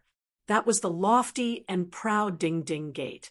Tall piers, 3 doorways, east and west flying corridors, east and west gates, and left and right horse paths were all connected together by a curved flying corridor. Entering this solemn and imposing Ding Ding Gate, one would be greeted by a street that was 150 meters wide and 4 kilometers long, Ding Ding Street. The perfectly straight Ding Ding Street was like a sharp sword, the tip of the sword pointing outwards, pointing straight at the Dragon Gate. The 4-kilometer-long Ding Ding Street was like a straight sword edge, extending all the way to the imperial city. The sword edge was the heavenly gate of the imperial palace. The sword hilt was the bright hall, heaven, and other huge palaces standing on the central axis of the imperial city. In the bright hall, there was an incomparably huge wooden Buddha statue, gilded with gold and adorned with jade, magnificent beyond compare. The Buddha pinched his fingers, and even that slightly tilted little finger was enough to hold more than 10 strong men standing on it. This huge statue was modeled after the appearance of the current dynasty's Empress Wu, with a benevolent smile on its face, overlooking the multitude of people walking into Ding Ding Street from Ding Ding Gate. The incomparably imposing Ding Ding Gate and this wide and flat Ding Ding Street were built in the Sui Day period. Sui Yang Emperor Yangguang was the first emperor to pass through this gate.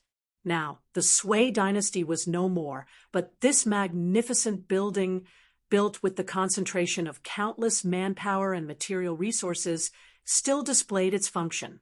Peddlers and pawns, scholars, merchants, endless streams of people, carriages, horses, mules, donkeys, camels from the western region, together formed this bustling and prosperous scene. If you lowered your head and looked at the hard bluestone ground, you would find many shallow footprints on it because of the long period of friction and pressure. Can you imagine that after just a few months of marriage, he would leave his hometown to do business in a foreign land? Once he left, he would not return home for decades. When his son grew up and met him in a foreign land, they actually did not know each other before they told each other their names. In this era, there was such a story. Can you imagine a person following a small merchant to do business, not taking a single cent, supporting and protecting him wholeheartedly for decades, until the small merchant became a big merchant that could rival a country, and then, according to the agreement, a part of the family property was given to him. From then on, he went from a penniless person to a rich merchant, continuing the life path of his former master. In this era, there was such a story. Can you imagine this kind of agreement without any official contract? That successful and famous rich merchant would never break the contract and owe him wages, and he would never be tempted by benefits halfway and betray the master he followed? This agreement that lasted for decades was actually all based on the word trust. In this era, there was such a story. Can you imagine a penniless seller carrying a precious ancestral gem, priced at 1 million, peddling it on the street, but no one showed interest in it, and then suddenly a knowledgeable person saw it and flew into a rage, saying that the seller was tarnishing such a precious treasure with such a low price, forcing the seller to raise the price to 10 million before he was willing to buy it. In this era, there was such a story. This was an era full of miracles. The legend of generals, the legend of politicians, the legend of rangers, the legend of poets, the legend of women, all of the above belonged to the legends of the merchants of the Tang dynasty. Now, Tin Ano had become a wealthy magnate of the western regions. Yang Fan, on the other hand, had transformed into her most loyal servant.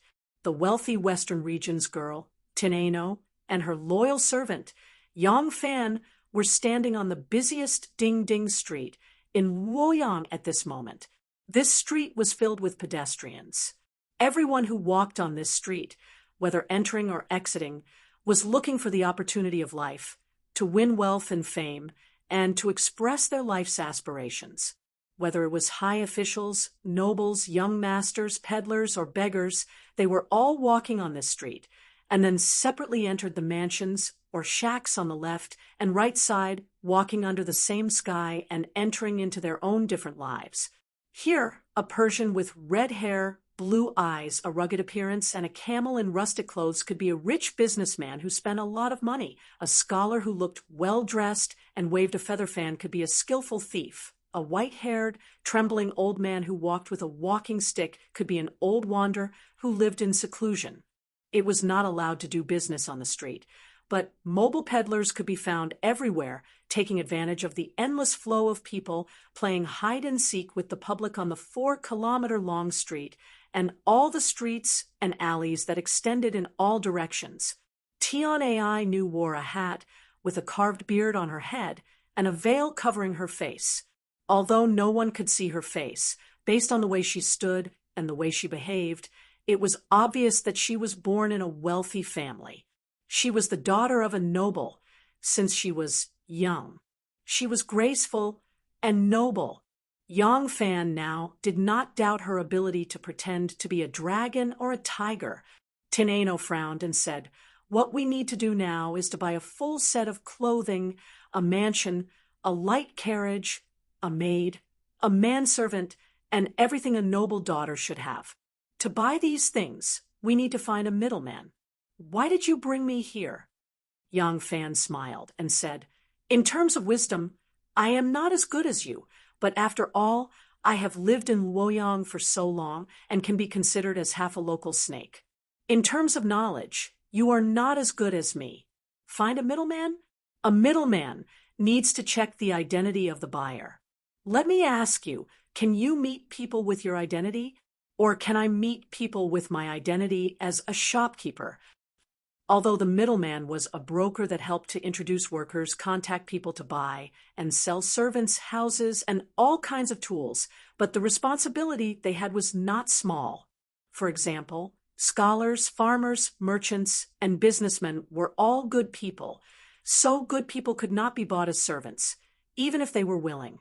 If the middleman mistakenly sold a good person as a lowly person, once the matter came to light and the government investigated, he would have to bear the responsibility. The middleman was also responsible for checking the identity of the hired person. Some people sold themselves just to sneak into the mansion, and when the middleman entered, they would steal the property and escape. Once this happened, the middleman would also be held responsible. In addition, whether or not the buyer had the qualifications to order around a servant, and how many servants he could order around, these were all rules. Therefore, the middleman had to know the background of both the buyer and the seller.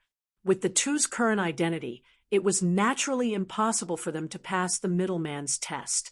Needless to say, Tineno's identity was shameful, and although Yang Fan currently had a proper identity, his identity was that of a shopkeeper in the Xiaowen workshop, suddenly becoming a servant of a noble family. The middleman was a person with a lot of experience. So how could he not be suspicious? Hearing this, Tineno was startled and said, "This is a problem, but don't tell me that we are going to ask each and every person on the street if they are willing to be hired by us." Looking at the bustling crowd on the street, Yang Fan happily said, "This is the ability of a local snake. Follow me." Under the curtain of his beard, Tineno lightly pursed his lips, and with light steps he followed Yang Fan. On both sides of the wide Ding-Ding Street, there was a row of tall locust trees and elm trees. Different from the behavior of some municipal officials of later generations who would dig trees today, plant trees tomorrow, and dig trees again the day after, hiding their selfish desires and tormenting behavior. The locust trees here had been planted since the time of Sui Day and had not been touched. Therefore, they were tall, numerous, and had twisted branches. At a glance, one could tell that they had a kind of ancient, heavy charm. Aside from the crowd of people taking a morning stroll, it seemed that very few people would go near this place. Behind the elm trees was a drainage ditch 3 meters wide and deep, and behind the drainage ditch was a square wall that was 1 zhang high. Inside the ditch were squares. Tineno followed Yang Fan to the tree, and was surprised to find that the tall square wall was actually scribbled with many scribbles. The people who rode in this place were naturally not so-and-so was here, but some unique small posters. Xian Kong sees the house. Lu Ren determines the good and bad luck. Touch the bones to tell the fortune. Iron Mouth is straight. Chong Shengfang South Cross Street 3rd curve. Lu Xiaozi. Going on the spring and autumn hunt, inviting guests. How can you not have the company of a beauty? Qingwen Fang North Cross Street, 2nd girl Xiangning. Can sing, can warm the bed, has a graceful and beautiful figure. Even if her husband is like a wolf, won't get up until dawn. Severe winter is coming, the cold is unbearable, the high-quality charcoal is frighteningly cheap. Li Ren Fang 7 curves, 2nd Street, Shuili. The price is fair, the charcoal quality is good. The 4-kilometer-long square wall had become 2 huge advertising signs. Along the way, there were all kinds of things written on it. The content was almost all-encompassing. Almost all services that one could think of could be found here. Tineno looked at it in amazement. As Yang Fan walked along, he held a piece of paper in his left hand and a piece of charcoal in his right, copying down the things he wanted one by one. Suddenly, a small poster came into sight. Yang Fan looked at it and was immediately embarrassed. "My virtuous wife went missing for no reason. She is 16 years old. Her name is Little Min. She has a dark face, big mouth, protruding teeth, and fierce eyes. If anyone finds her, I will reward you 200 taels. I will not go back on my word. The person who wrote it, Xiaowen Fang Cross East Street, West 3rd curve Big Elm Tree, Xiao Qianyue." Chapter 39. Jixin Lane, Cross Street. On the roadside, there were a few large pagoda trees that were more than 10 zhang tall. Under the trees, a few bare-chested men were sitting lazily chatting with each other. A light carriage stopped, and a young man wearing embroidered clothes and a beard hat jumped out. The man sitting under the tree glanced at them. The light carriage was luxurious, and the horse was majestic. The curtain of the carriage was hung low, and it was hard to see who was sitting inside.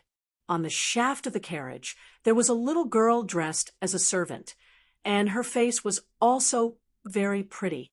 The men took a glance and then looked away. With one glance, they could tell that this was a carriage of a rich family.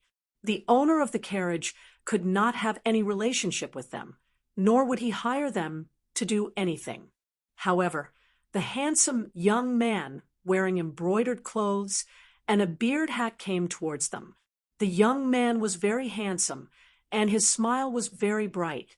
When he smiled, there were two charming little dimples on his cheeks. Thus, one of the men stared at his luxurious clothes and secretly cursed, "A big man like you has such a beautiful smile. Why don't you go to the tenderness lane and become a bunny husband?" The people under the tree were a group of idlers, some street thugs. Sometimes they would extort some food from the innkeeper. It was not a lot, and the crime was not serious. Although the innkeeper was dissatisfied, he could not do anything to them, because this kind of crime could not be punished. Once he reported it to the authorities, it would only bring more trouble to himself. They were experts who walked on the edge of breaking the law and committing crimes, and they knew how to act appropriately. Sometimes they would also do things that really violated the law. They would accept money from others, and they would fight for others. They would act as cheap thugs. Although they were a group of shameless street thugs, as long as they accepted the business, no matter how unfavorable the situation was, they would not be afraid to run away. A gentleman valued his word, and these street thugs valued their word even more. This was because trust and righteousness were the only value in their lives. If they even lost their trust and righteousness, they would really have nothing left. Even the root of their existence would completely disappear. The handsome young man, wearing the beard hat and embroidered robe, looked at them with a smile and asked in a clear voice, "What, don't you do business?" Seeing a customer come to visit, "Why don't you greet him?" The big man, sitting on the rock under the tree, looked up at him. This big fellow was undoubtedly the leader of these people. It was easy to tell who was the leader of a group of people sitting there. The leader might not necessarily have a strange appearance, but there was always something different about him. At least it could be seen from his behavior and the attitude of the people around him. These people were all street thugs and scoundrels. Naturally, they weren't people with great abilities. However, to be able to stand out among them, there must be something extraordinary about them. He glanced at young Fan and lazily asked, "What does your master want us to do?" As he spoke, Yang Fan's gaze had already passed over the other men with aggressive gazes and landed on him. The burly man in front of him was 8 feet tall and had dark skin. He looked as sturdy as iron. This kind of person didn't have a master to teach him. Perhaps he didn't have any brilliant skills, but with his brute strength and sturdy body, even a few big men wouldn't be able to get close to him. His arms were as thick as a normal person's thighs. 2 lines of black characters were like couplets written on the pillars of a temple. It was a tattoo. On his left arm, there was the words, "Life is not afraid of the Capitol Governor," and on his right arm, there was the words, "Death is not afraid of the King of Hell." Most of the men next to him also had tattoos on their bodies. There were literary tattoos, and there were martial tattoos. But whether it was literary tattoos or martial tattoos, whether it was on the arms, shoulders, back, or chest, whether it was flowers, plants, snakes, insects, or beasts, all of these tattoos were overshadowed by this big man's unusually thick arms. Yang Fan smiled and said, "As long as the price is right, you will do anything, right?" The big man's eyes revealed a hint of vigilance. He said, "I and my brothers are just a group of bitter laborers in the streets. We earn some hard-earned money to support our families. We only rely on our strength. We don't dare to commit crimes, and we don't have the ability to do so. If you have any business to take care of, please speak freely. If I can take care of an errand, I will accept it." He didn't ask for the price first. A gentleman takes his promises seriously, and the people of the streets take their promises even more seriously. He didn't dare to make a rash promise. So he would take it seriously. This person was called Big Insect Chu in the streets. Big Insect was a tiger, but the grandfather of the founding emperor of the Tang dynasty, Li Yuan, was named Li Hu. Therefore, the word tiger became taboo. Even the famous general of the Sui dynasty, Han Qinhu, had the word tiger removed in the revised Book of Sway of the Tang Dynasty, and became Han Qinhu. Tigers were called big insects from this era. Therefore, he became Big Insect Chu, not Tiger Chu. However, with his sturdy body and mighty appearance, he was a living tiger, a tiger that was entrenched on a rock under a scholar tree. A trace of appreciation flashed in Yang Fan's eyes. He smiled and said, "Don't worry, we won't ask you to kill people and set fires, nor will we ask you to make a long ladder and climb up to the sky to pick the moon. My young master came from the western regions and will be staying in Luoyang for a period of time. Therefore, I want to hire a few local servants. As long as you are familiar with the streets and alleys of Luoyang, know how to drink, hunt, ride, and play kuju, and accompany my young master to relieve his boredom, it will be fine." "That's fine." Big Insect Chu gave him a deep look, and a smile appeared on his face. He slowly stood up and patted the dust off his buttocks. He smiled and said, "If it's other skills, I and my brothers are indeed not good enough. But when it comes to fighting cocks, hunting dogs, drinking, and kuju, no one is more proficient than us." He cupped his fists and said in a clear voice, "My surname is Chu, my name is Kwanga. Please bring me and my brothers forward to greet the young master." Yang Fan said to Tin Ano cheerfully, "A luxurious mansion, luxurious cars, male and female servants, and even an incense burner with dragon saliva. Is this enough?" Tin Ano said lightly, "Not enough. How can you pretend to be a Western region's tyrant with such shabby clothes?" The branches under the large scholar tree swayed, and the sun shone brightly on the girl's face and shoulders. It was as bright as jade, pure and flawless. The fragrance of osmanthus wafted from afar, and the fragrance and beauty seeped into one's heart and mind. This beauty had such a big tone and was so generous. Yang Fan became more and more curious about her identity. At this moment, Tin Ano's tone of speech had a Western region's accent.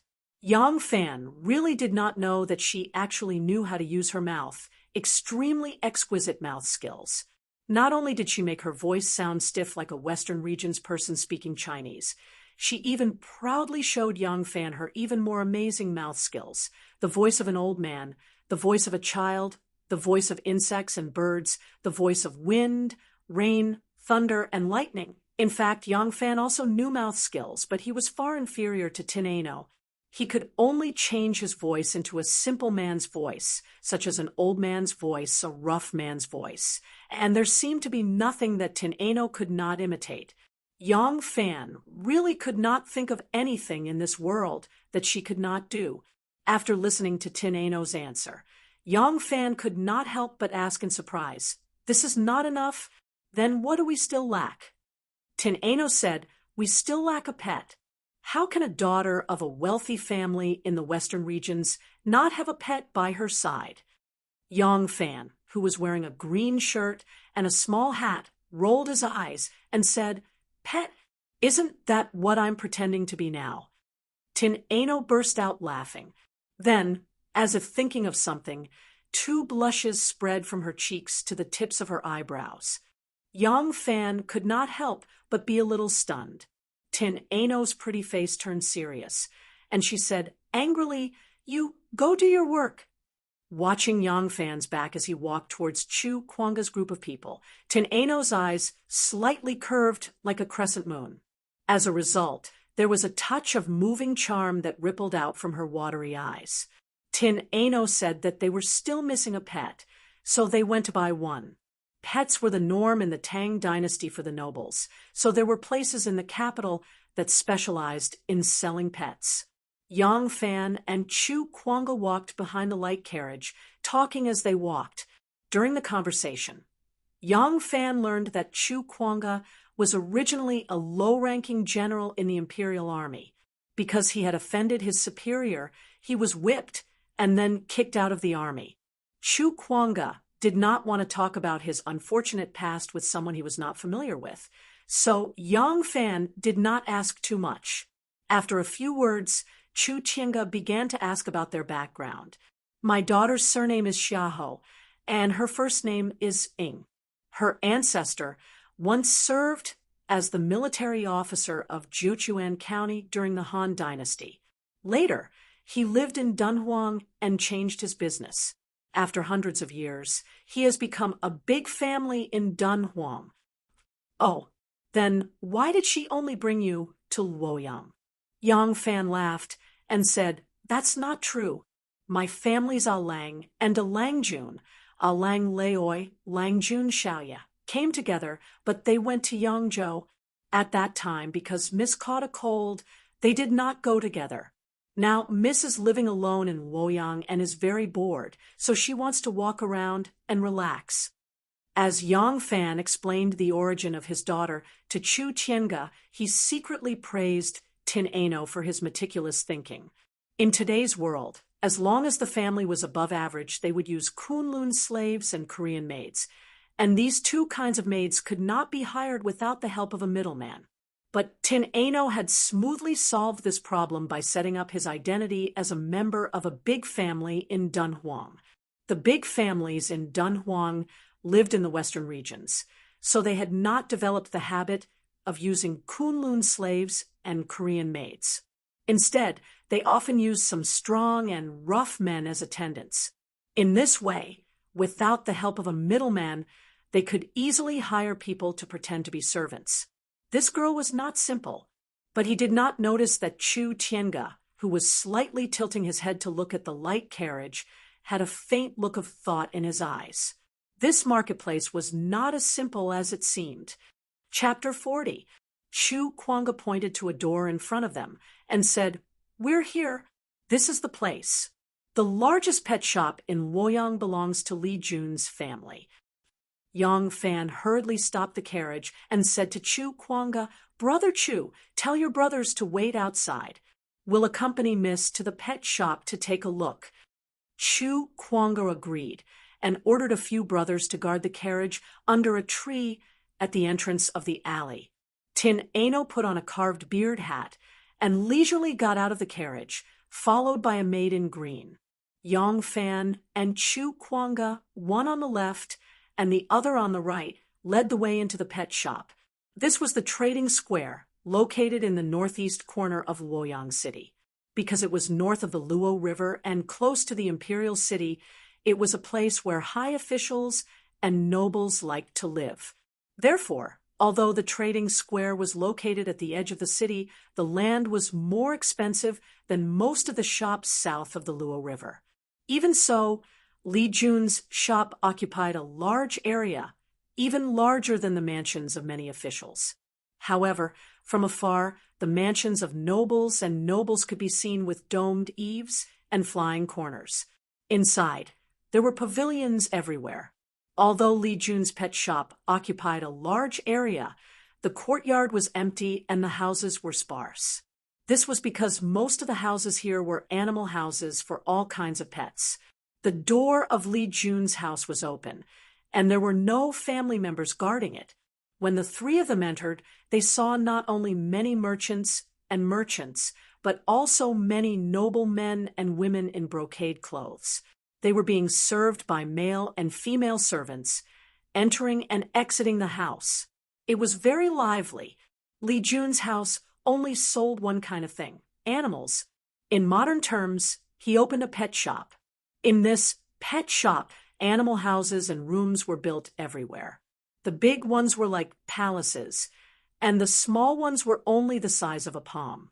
A gust of wind blew, and the smell of many birds and animals mixed together. It was really not a good smell. Tin Ano and the maid behind her couldn't help but cover their noses. Young lady, is this your first time here? An old man in plain clothes with his sleeves rolled up quickly came up to greet him.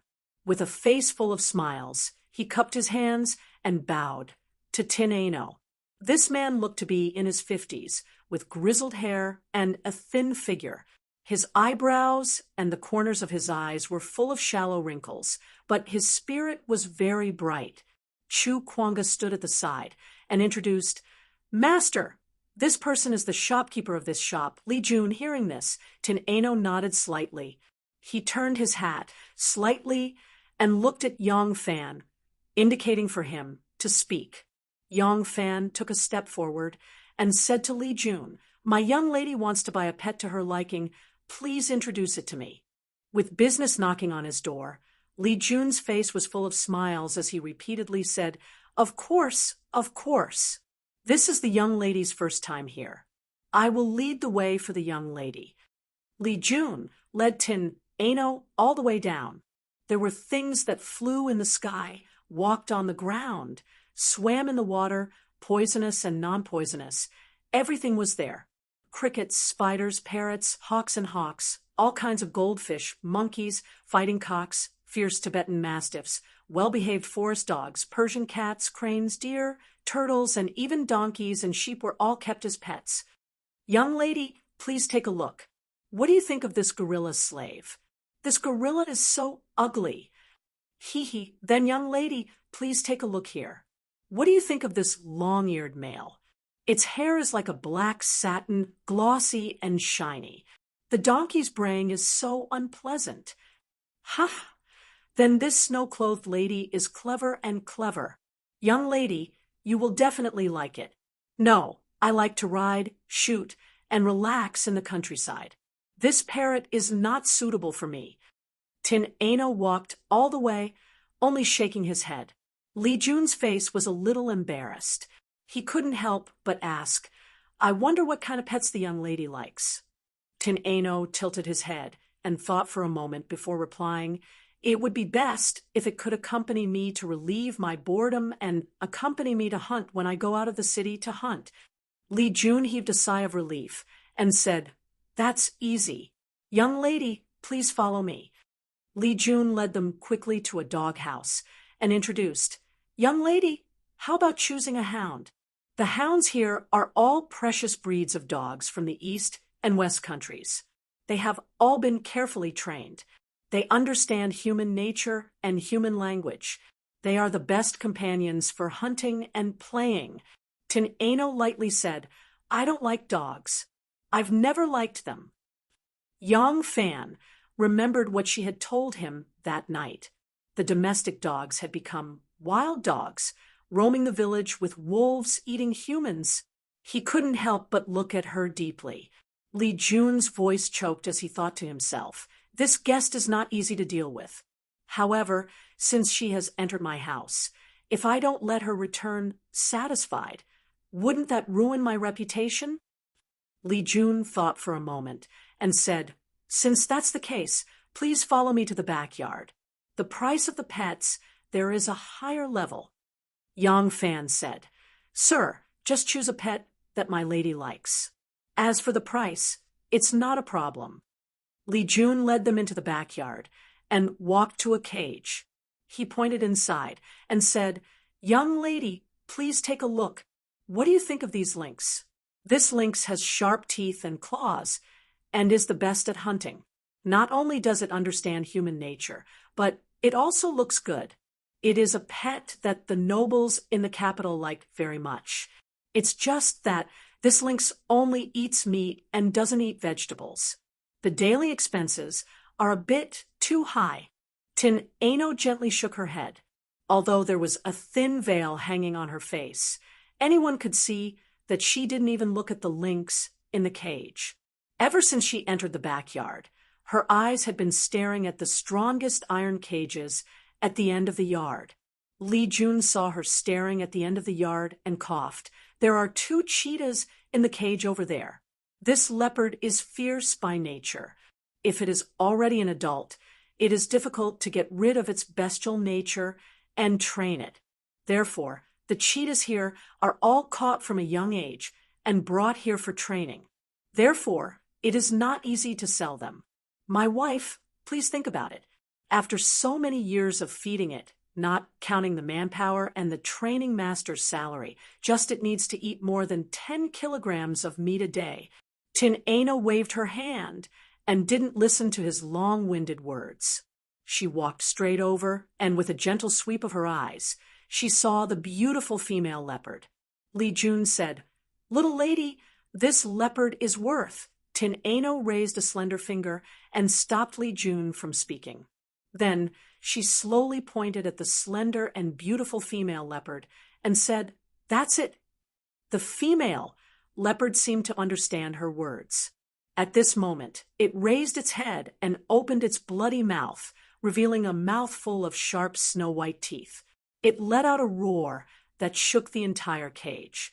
Then it stretched out its slender, blood-red tongue and elegantly licked the tip of its nose. In the Tang Dynasty, the Hu people opened businesses in the Tang Dynasty. Most of them were jewelry stores and hotels. There was no need to talk about jewelry. Whether it was the style or the quality of the jewelry in the Western region, they were all better than the jewelry in the Tang Dynasty. There were many Hu restaurants because there were Hu concubines in the Hu restaurants. Men were the largest consumer group in the hotel. A young and beautiful Hu concubine serving wine would naturally attract the customers. Picking a lotus and throwing it on the water, the lover's mind is on the floating flower. Wine and beauty complemented each other. There were too few women from the Han family working as waitresses in public, so they were not competitive. Because of this, the Hu restaurants grew larger and higher in quality. They became the favorite places for high officials, nobles, and wealthy merchants to stay. As a result, the large restaurants in Chang and Luoyang were mostly opened by the Hu. Dunho Square was adjacent to Bay City and was an extremely lively place in Luoyang. The Golden Hairpin Drunk in Dunho Square was one of the best Hu restaurants in Luoyang. When Tin Ano brought Yang Fan and the green-clothed servant girl in, there were a few Hu concubines dancing on the stage. The restaurant was extremely large, but it only had one floor. In the middle was a circular performance stage that was 2 feet tall. The stage was several feet in diameter, and the tables in all directions were facing each other with the stage as the center. If there were customers who did not want to be seen by others, the waiter would bring over a screen and place it on the 3 sides of the table. There would be a folding screen facing the front of the stage. If the customers did not like the performance on the stage and wanted a more private environment, they could use the folding screen to block the front of the table. This would create a private room where no one could be seen on all 4 sides. But the people who came here to drink would rarely block all 4 sides.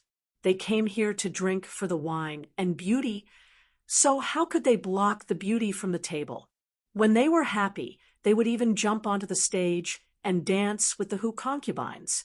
Sometimes they would even drive the Hu concubines away and have a solo dance. The customers who could appear here were either rich or noble. It would be hard to imagine the behavior of these people in other dynasties. Can you imagine an old man in his 70s who is the richest man in the world, or a scholarly leader in his 60s, or an envoy in his 50s, dancing and dancing to entertain himself in front of his friends, attendants, subordinates, or even complete strangers in a drunken manner? But in this era, it was very normal. Not only was it normal for those revered and lofty figures, it was also normal for those married women who had children or girls who were still in their boudoirs. This had nothing to do with status or identity, but was a kind of custom. From the Wei, Jin, Northern and Southern dynasties to the Sui and Tang dynasties, the Hu and the Han had been closely integrated. After several hundred years, the culture, ideology, customs, and habits of the Hu had been absorbed by the Han culture of the Central Plains, becoming a part of it. When the high officials and nobles were in the mood to drink, they would sing and dance in public, becoming a very elegant and tasteful activity. When the news of Li Jing's annihilation of the Turks reached the capital, the emperor of the Tang dynasty, Li Shimin, was wild with joy. He pushed away the dancers and singers and began to dance in the main hall. Li Yuan, who was then the emperor emeritus, even snatched the pipa from the singers' hands to accompany his son. The officials also joined in the commotion leaving their seats and running to the main hall, singing and dancing. Imagine a group of old men wearing the robes of civil and military officials, either bearded or white-haired, bearing their fangs and brandishing their claws in the solemn main hall. It was like a group of demons dancing in a frenzy. More than 10 years later, Crown Prince Li Zishi had his eldest son. As his grandfather, Li Shimin ran to his son's eastern palace and led the dance. The emperor was like this, the officials were like this, and among the common people, this kind of phenomenon was even more common. In the hotel, everyone was enjoying themselves. No one noticed the 3 people who had just walked in. Chapter 41. Along the way, Yang Fan quickly swept his eyes over the situation in the hotel. There was a table on the west, with 7 or 8 men wearing hats and gowns, drinking to their heart's content. On their table, there was a human urging them to drink. It was a ceramic figure of a human that looked like a tumbling doll, with red hair and blue eyes, a pointy nose, and one hand pointing forward. The porcelain figure turned until it stopped, and whoever it pointed at, that person would be punished with a cup of wine. The rest of the people were clapping their hands and enjoying the wine. There was also a table on the east, with 2 merchants sitting opposite each other, surrounded on 3 sides by seating screens, leaving only one side of the stage open. There were a few dishes on the table, with 2 slender, enchanting concubines diligently serving the dishes and urging them to drink. The 2 merchants sitting opposite them were drinking in low voices, as if they were discussing business. Yang Fan did not have time to look too much. He accompanied Tin Ano to a seat closest to the stage and sat down. He first asked the waiter to move the seating screens and surround 3 sides. Only then did Tin Ano take off his curtain hat and gracefully kneel down in front of the table. Yang Fan sat on the side and said to Tin Ano in a low voice, "We have arrived a little early. The one surnamed Lu has not arrived yet." Tin Ano said in a low voice, "As long as he is willing to come today, there will be a way to attract his attention. For a man like him, as long as we can attract his attention, won't it be just a little trick to make him obediently submit?" Yang Fan said with a bitter laugh, "A little trick? The expenses these past few days are really not small. Just that leopard alone. In these 2 days, he ate more meat than I ate in a year." Tin Ano stammered, "Those pearls and jades were originally my gift to you as thanks. Since you are so generous and insist on taking them out to help your friend in trouble, how can I not spend them all to help you fulfill your reputation of being supremely righteous?" Yang Fan made a distressed expression and sighed. "If you can help me save some, I am sure it will not be too shabby." Tin Ano raised his chin and snorted, "Normally I do not have many opportunities to put on airs, but today I can be generous with other people's money. I will definitely not be stingy." Just as he said this, a human with a sharp nose and dark green eyes walked in, bowed and smiled. "Honored guest, your presence brings light to my humble dwelling. I wonder what food young lady would like to order." There were no recipes in this era. Those menus only appeared during the late Qing dynasty and the Republic of China. In this era, if one wanted to order food, one had to look at the sign hanging above the wine cabinet or let the wine expert show you the name of the dishes. "Wine expert," Tin Ano said, "Wine expert, pick some good dishes from your restaurant and bring some good wine." Yang Fan's eyes looked at his nose looked at his heart, and sighed in his heart. This prodigal woman, in the restaurant, when watching the song and dance, all the tables were very quiet. Only the 7 or 8 people gathered in one place would occasionally burst into laughter, thinking that the who persuaded the wine expert was pointing at someone else. When that Huji left, 2 actors came up to perform the Joining the Army play, and the atmosphere in the restaurant became relaxed and lively. Joining the Army play was a kind of opera invented by the 5 barbarians during the 16 Kingdoms period. At that time, there was an official who joined the army who embezzled public funds and accepted bribes. After the incident was discovered, An enemy ordered the actor to wear official robes and pretend to be a soldier to perform on stage, while another actor ridiculed him. As a result, this form of performance was very popular. Some actors were inspired and continued to use other stories to perform similar short scenes. This form of performance was then established and named after the main character of the first play, the soldier. It was called Joining the Army play. This play was indeed the ancestor of the later generations of opera. Although the form of performance at that time was very simple, there were only two people from beginning to end, and the style was also comical, but later on, the number of people who participated in the performance increased, and the roles began to develop, such as Sheng Dan Qing Mo and other professions, and the plot became more and more complicated. At that time, opera had not yet become popular, and singing and dancing were still the main content of entertainment. Therefore, this Joining the Army play was just a formality because it was almost time for dinner, and a large number of drinkers were about to take their seats. The play being performed on stage was based on the legend of the cowherd and the weaver maid. There were only two characters on stage. One was the weaver maid, and the other was not the cowherd, but the weaver maid's lover. The plot was very simple. It was about the weaver maid often descending to the mortal world to meet her lover. The lover asked her if she felt uneasy leaving the cowherd alone on the other side of the Milky Way, and was worried that the cowherd would find out about his affair with the weaver maid. The weaver maid did not care. What does my business have to do with him?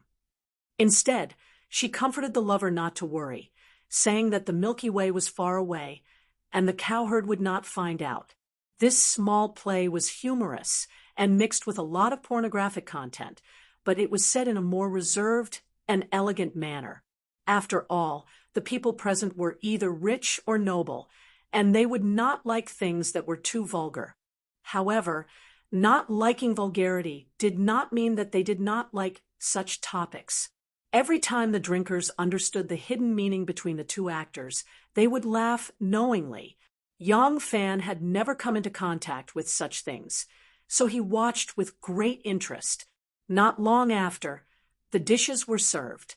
Although Tin Ano had said that as long as it was his specialty, the restaurant did not fill the table with expensive dishes, but according to the number of people eating, a few delicious dishes were prepared appropriately. There were 8 dishes, including soft beef intestines, golden millet hammering, sheepskin silk, 8 immortals plate, snow baby, immortal meat, small heavenly crisps, and pig's head spring. There were also 24 wontons. The 24 wontons had different shapes and fillings, so there were 24 different flavors, and the dishes were very particular. At this time, the more particular places still followed the Han tradition and carried out the separate meal system. Therefore, in front of Yang Fan and Tin Ano, there was a table each. The same dish was served on 2 sets of plates and was sent to the two's table. The wine was Lonling wine with sandalwood, broadwood, male clove, and honey. It was golden yellow in color, and the wine was fragrant.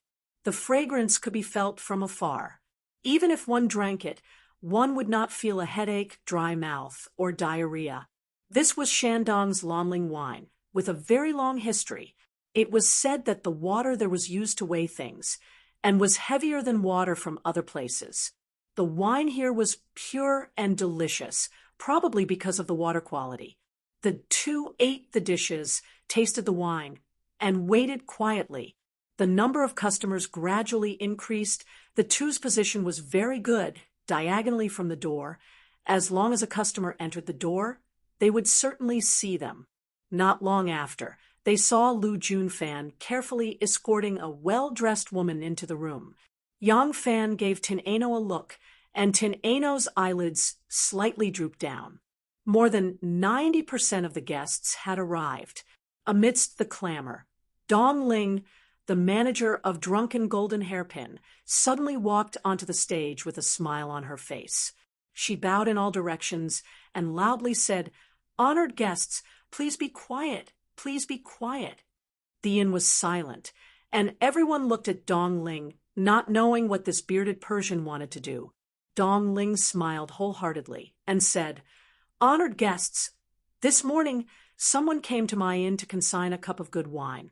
Logically speaking, my drunken golden hairpin already has the best wine from all over the world. Why would I need to consign it on behalf of someone else? But this cup of wine, I first tasted it. Ha ha, it really is good wine." Drunken Golden Hairpin was one of the best hotels in Luoyang, and Luoyang was the most prosperous place in the Tang dynasty where high officials and nobles gathered.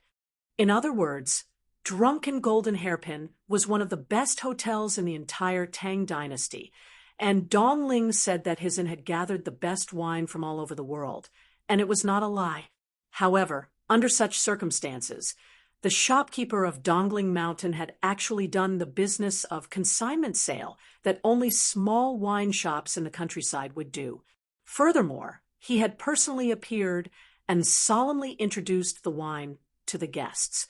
It could be seen that this wine was extraordinary. Which guest present didn't like the wine? All of them perked up and listened to his detailed explanation. Dong Ling said, "This cup of wine comes from the western regions. It's a cup of grape wine, and it's extremely delicious, far better than any of the fine wines sold in this inn." Before he finished speaking, he caused a commotion among the guests. At this time, the Central Plains also produced wine, but the best quality wine still came from the western regions. Even the wine brewed in the Central Plains was extremely expensive, and the wine from the western regions was even more expensive. Wine, Jean Wulua, Wu Ji 15 Fine Horse Pack. This was a story about a married young girl who brought her dowry to her husband's house. The dowry she brought was wine, and Jean Wulua. Jean Wulua was an utensil made of pure gold, which meant that the price of this high-quality wine was comparable to utensils made of gold. Golden Hairpin Drunken even sold the most famous wines of that time, such as Jianan Roasted Spring and Fuping Stone Frozen Spring. The variety of wine was also quite complete. Now that the owner actually said that this cup of wine was better than all of the famous wines in the inn, it naturally shocked everyone. Among the 7 or 8 scholars, there was already someone who couldn't wait to ask, "What's so good about this wine, and how much is it worth?" A woman's voice suddenly rang out, "Bring me the wine." As soon as the voice came out, everyone was silent. He didn't even ask for the price, and directly ordered someone to bring the wine to him. Not every guest had the guts to say such a thing in the Golden Hairpin Drunk. The one who spoke was Madame Yao. Madame Yao often came to Golden Hairpin Drunken, and this woman loved good wine, especially grape wine. Yang Fan had already inquired about this, and was clear about it. Today, Madame Yao was coming to Golden Hairpin Drunken, and he had also asked Chu Kuanga and the City Fox Society's rats to find out in advance. Dong Ling bowed and said with a smile, "Madame Yao is a regular customer of this inn, but if there's an order, there's no reason for this old man to refuse. However, there's one thing. This guest who consigned this fine wine is in urgent need of money, so he told this old man that this fine wine must be sold in public to the highest bidder. This old man was entrusted by someone, so I don't dare to privately give it to you." At that time, no matter if it was doing business or dealing with people, they all paid particular attention to the word trustworthiness. Although there were people who broke their promises, there were even more people who valued trustworthiness. Dong Ling's words made all the guests nod their heads, and Madame Yao didn't have anything else to say. She proudly said, "If that's the case, then don't keep us in suspense. Let's begin. I want to see who here can pay a higher price than me." Chapter 42. Although Dong Ling himself was only a Hu merchant, he had opened such a high-class hotel and had seen who knew how many truly rich and powerful people. He actually didn't care too much about a nouveau riche like Madame Yao. However, he only smiled and lightly waved his hand. Immediately, a woman dressed in a crimson dress gracefully walked onto the stage. This Hu Ji was tall and slender, graceful and beautiful. She had golden hair and blue eyes, and was filled with an exotic charm.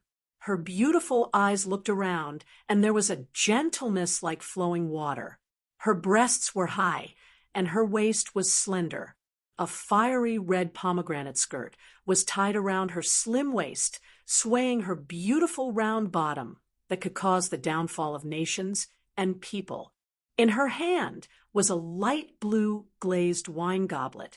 The mouth of the goblet had a stopper made of poplar wood wrapped in red silk. The Huji raised the goblet high and leisurely circled around the round stage. The shape of the goblet was 70 to 80% similar to the enchanting figure of this beauty. Dong Ling raised his voice and said, "Everyone, I said that this fine wine is rare because of its brewing method. This wine's brewing method is very different from other grape brews. Its alcohol strength is more than 2 times that of ordinary wine. Therefore, the taste of the wine is very sweet. Such a fine wine can be said to be priceless. Everyone, you have come today. Now, I invite all of you to bid." The Dongling wine seller was a famous wine tasting master. If he said that this wine was more delicious than all the other wines in his shop, then it was definitely true. No one would question his evaluation, and it was not appropriate for them to ask to taste it first. There was only one goblet of wine, and if the customers in the shop each took a sip, how much would be left? What everyone was concerned about was who this goblet of wine would belong to. In reality, this goblet of wine was indeed different from the wine commonly seen on the market. At this time, ordinary wine was heated and sterilized before adding yeast to ferment it into wine. However, this bottle of wine was made using a rare distillation method, a grape wine. Regarding the brewing of grain-distilled wine, there had always been a saying that it originated from the Tang, Song, and Yuan dynasties. In reality, with the discovery of antiques, there was physical evidence that proved that distilled wine had already existed in the Song dynasty. If one was a little more daring, they could even speculate that it had already appeared in the late Tang dynasty. However, it was absolutely impossible for it to be any earlier. Otherwise, how could there be no records of high-alcohol liquor among the many poems left by the Tangs? But distilled spirits still did not exist at this time, but the technology to steam wine with grapes had already appeared. However, this technology currently only existed in the Western regions and was in the hands of an extremely small number of who. These winemakers knew that this distillation technique was better than the traditional way of making wine, but once they expanded their business, this exclusive technique would inevitably spread, so they kept it a secret. As a result, small workshops could only produce a limited amount of distilled wine. The transportation of wine was very troublesome, and the production was very low. Therefore, the appearance of this fine wine in Luoyang made it especially precious. The few scholars in loose robes discussed in low voices. They pooled together some money, and then one of them shouted, "We'll pay 10,000 taels." In this era, ordinary officials could buy a bucket of rice wine for 300 coins. Wine worth 10,000 coins was already the highest grade wine on the market. Later on, the immortal of poetry, Li Bai, drank fine wine that cost 10,000 taels a bucket. As for Du Fu, who was in dire straits, he often drank inferior wine that cost 300 taels a bucket. The price offered by these people could be considered fair. Madame Yao sat at the back of the table, curling her lips into a cold smile. Lu Junfan covered her mouth and laughed. These people actually dare to compete with Madame's wealth. They really overestimate themselves. Why don't we see how much more others can raise the price? I'll go bring the wine over and offer it to Madame to taste, so that we don't have to raise the price again and disturb Madame's mood. Madame Yao nodded her head with a smile, appearing extremely arrogant. At this time, the two merchants who were discussing business also excitedly joined the competition. One of them shouted, 15,000 coins.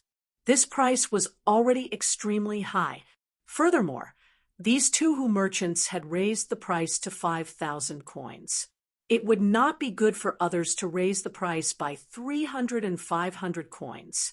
Was there a need for such a price just for a cup of wine? The atmosphere immediately turned cold. Seeing that no one was raising the price so quickly, Madame Yao couldn't help but feel a little disappointed. She slightly raised her chin.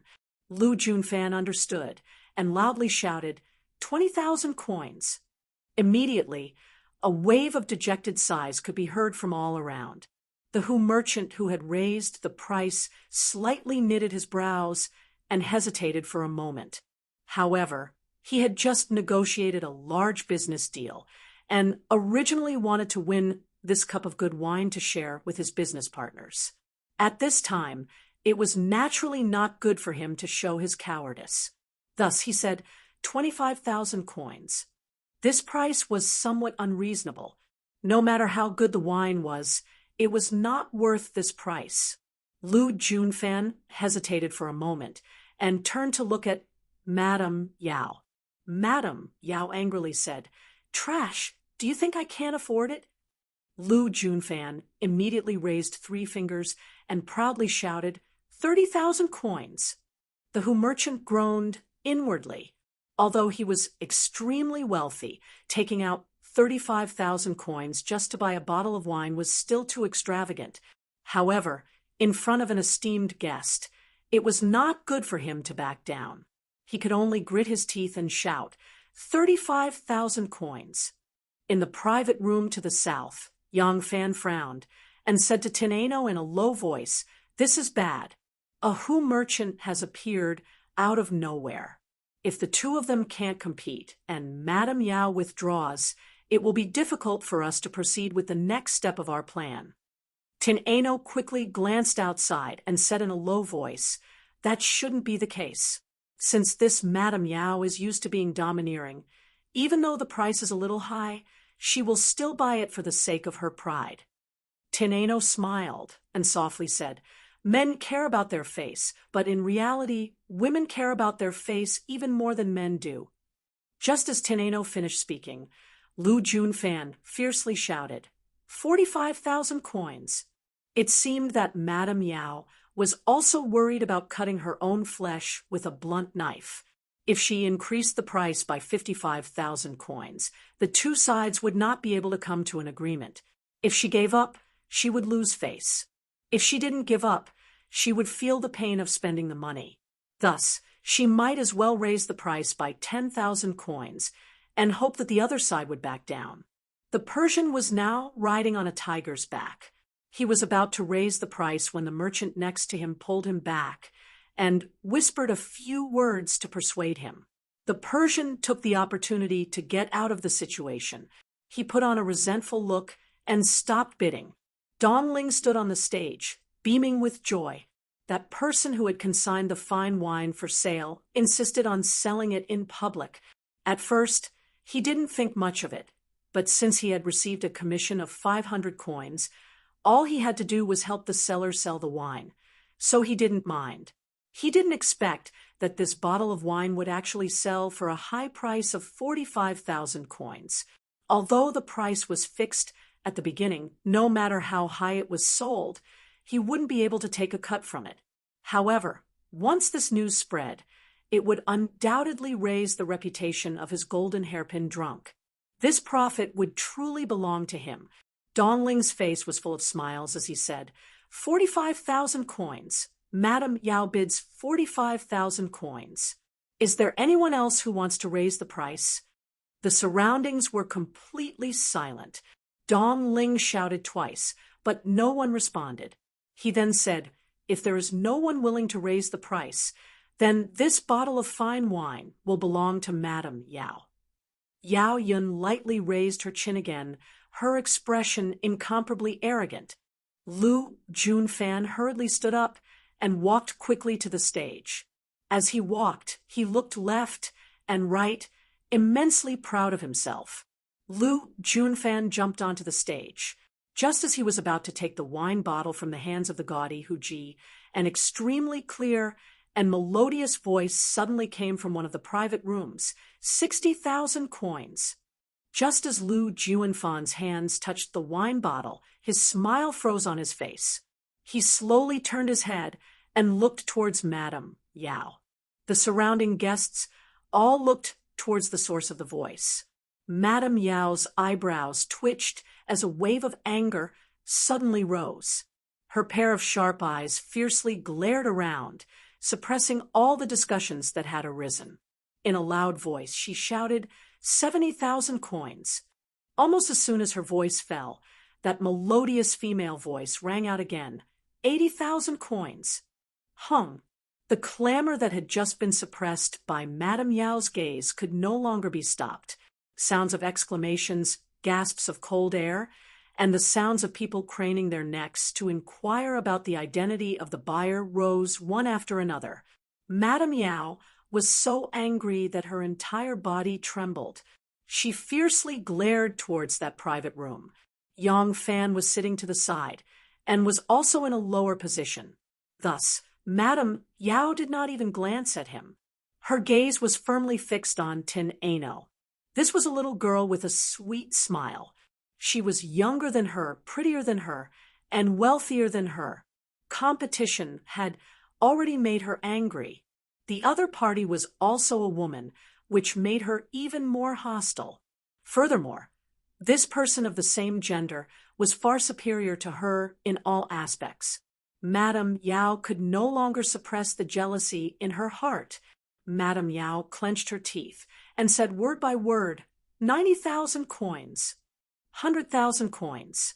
The manager of Golden Hairpin Drunken, Dong Ling, felt as if she had suddenly drunk a cup of the highest quality wine. Her head was a little dizzy, her hands were trembling, and her body felt a little light. 100,000 coins for a cup of wine. The women of the Tang dynasty were truly heroic. Chapter 43. Dongling danced with joy. She retreated and stepped on the tip of Huji's foot, causing Huji to cry out in pain. Dongling turned pale with fright and quickly turned around to support the wine cup in Huji's hand. She said, "Be careful, this is 100,000 taels. If it breaks, I'll use you to pay the debt." When Huji heard this, she was shocked. She quickly hugged the wine cup tightly to her bosom, putting on a heroic look that said, "If the cup lives, the person dies. Madam, I think, let's forget about it. It's just a bottle of wine. How can it be worth so much money?" Lu Junfan, who had just swaggered onto the stage, took advantage of everyone's attention being focused on the private room to come down from the stage.